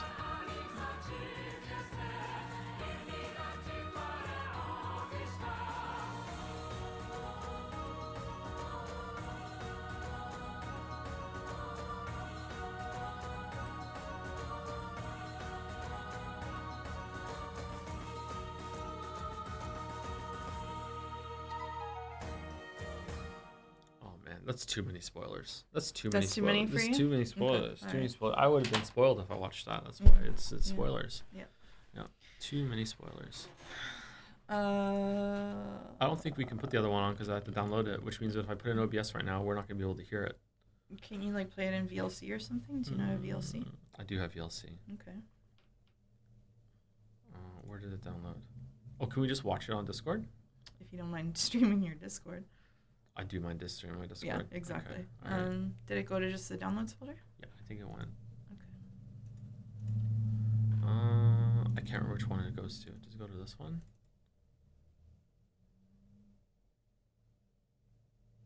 No. Try the one just downloads. Nope. No. I don't know where this goes. That's weird. Oh. There you go. Okay. Alright. Whoa, anime. What folder did it go to? I don't know. Why do I have 3 different download folders? Desktop. Desktop downloads. Okay, alright. Put it on screen. Wait, give us a second! Oh my god! I think we should just end the stream. Jesus. Is it this one? Sometimes this doesn't work. I didn't hit the button. Alright. You didn't hit the button. Okay, here we go. Is it working? No, it doesn't work. It's black screen. VLC is weird about this sometimes. Sometimes it just doesn't show. It's I don't know if it's a copyright claim thing or whatever. It just won't show you. It might be. You might need to run OBS in administrator mode. Maybe. And we ain't fucking around with that. Okay. Maybe. We're gonna watch the anime opening off stream. That's it. Yeah. Yeah. It's on YouTube. It's on YouTube. So am I, and no one cares. So. I want pizza. All right, we're going. All right. We're going. Thank you, Skunky Emerson, for the bits. I was joking with my friend that Baldur would watch Disney movies with his arms crossed and shaking his head, and it turned into talking about how Baldur would argue Aladdin not being magic. Oh, the other side's broken now too. What? How'd that happen? Would argue not being magic. My favorite lines being say it in red that the carpet is alive. All right. Baldur denying magic in Disney movies might have some legs. That'd be fun. How about you read all of episode 5 real quick? It's not that long. No, next time. Sorry, next time. You're gonna stream it to me, right? I'll stream it to you, yeah. Because Yeah, there's no way okay. I'm finished Baldur's Gate All 3. right. Umi done. You're down to 18 hours. Enjoy it. All right. Thank you for watching, everybody. Hope you enjoyed the conclusion of episode 4. We're gonna raid hypothetical walrus. I can spell hypothetical walrus. Thank you, Mouse. Thank you for being here for this one, Mouse. Of course. Thanks for having me. Where's your Umi done going? Your Umi done is collapsing. Mm-hmm.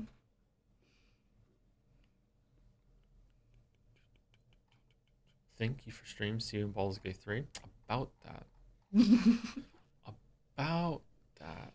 Hypothetical Walrus, I think, might have a post-stream thing planned if you want to go see a little bit more of a recap of like some funny moments from today's stream in their stream. Check Jed Sayer group. So I'm not doing that for a couple days.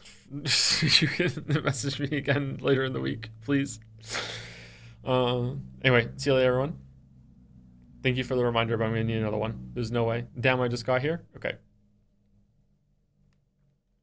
Enjoy the raid, everyone.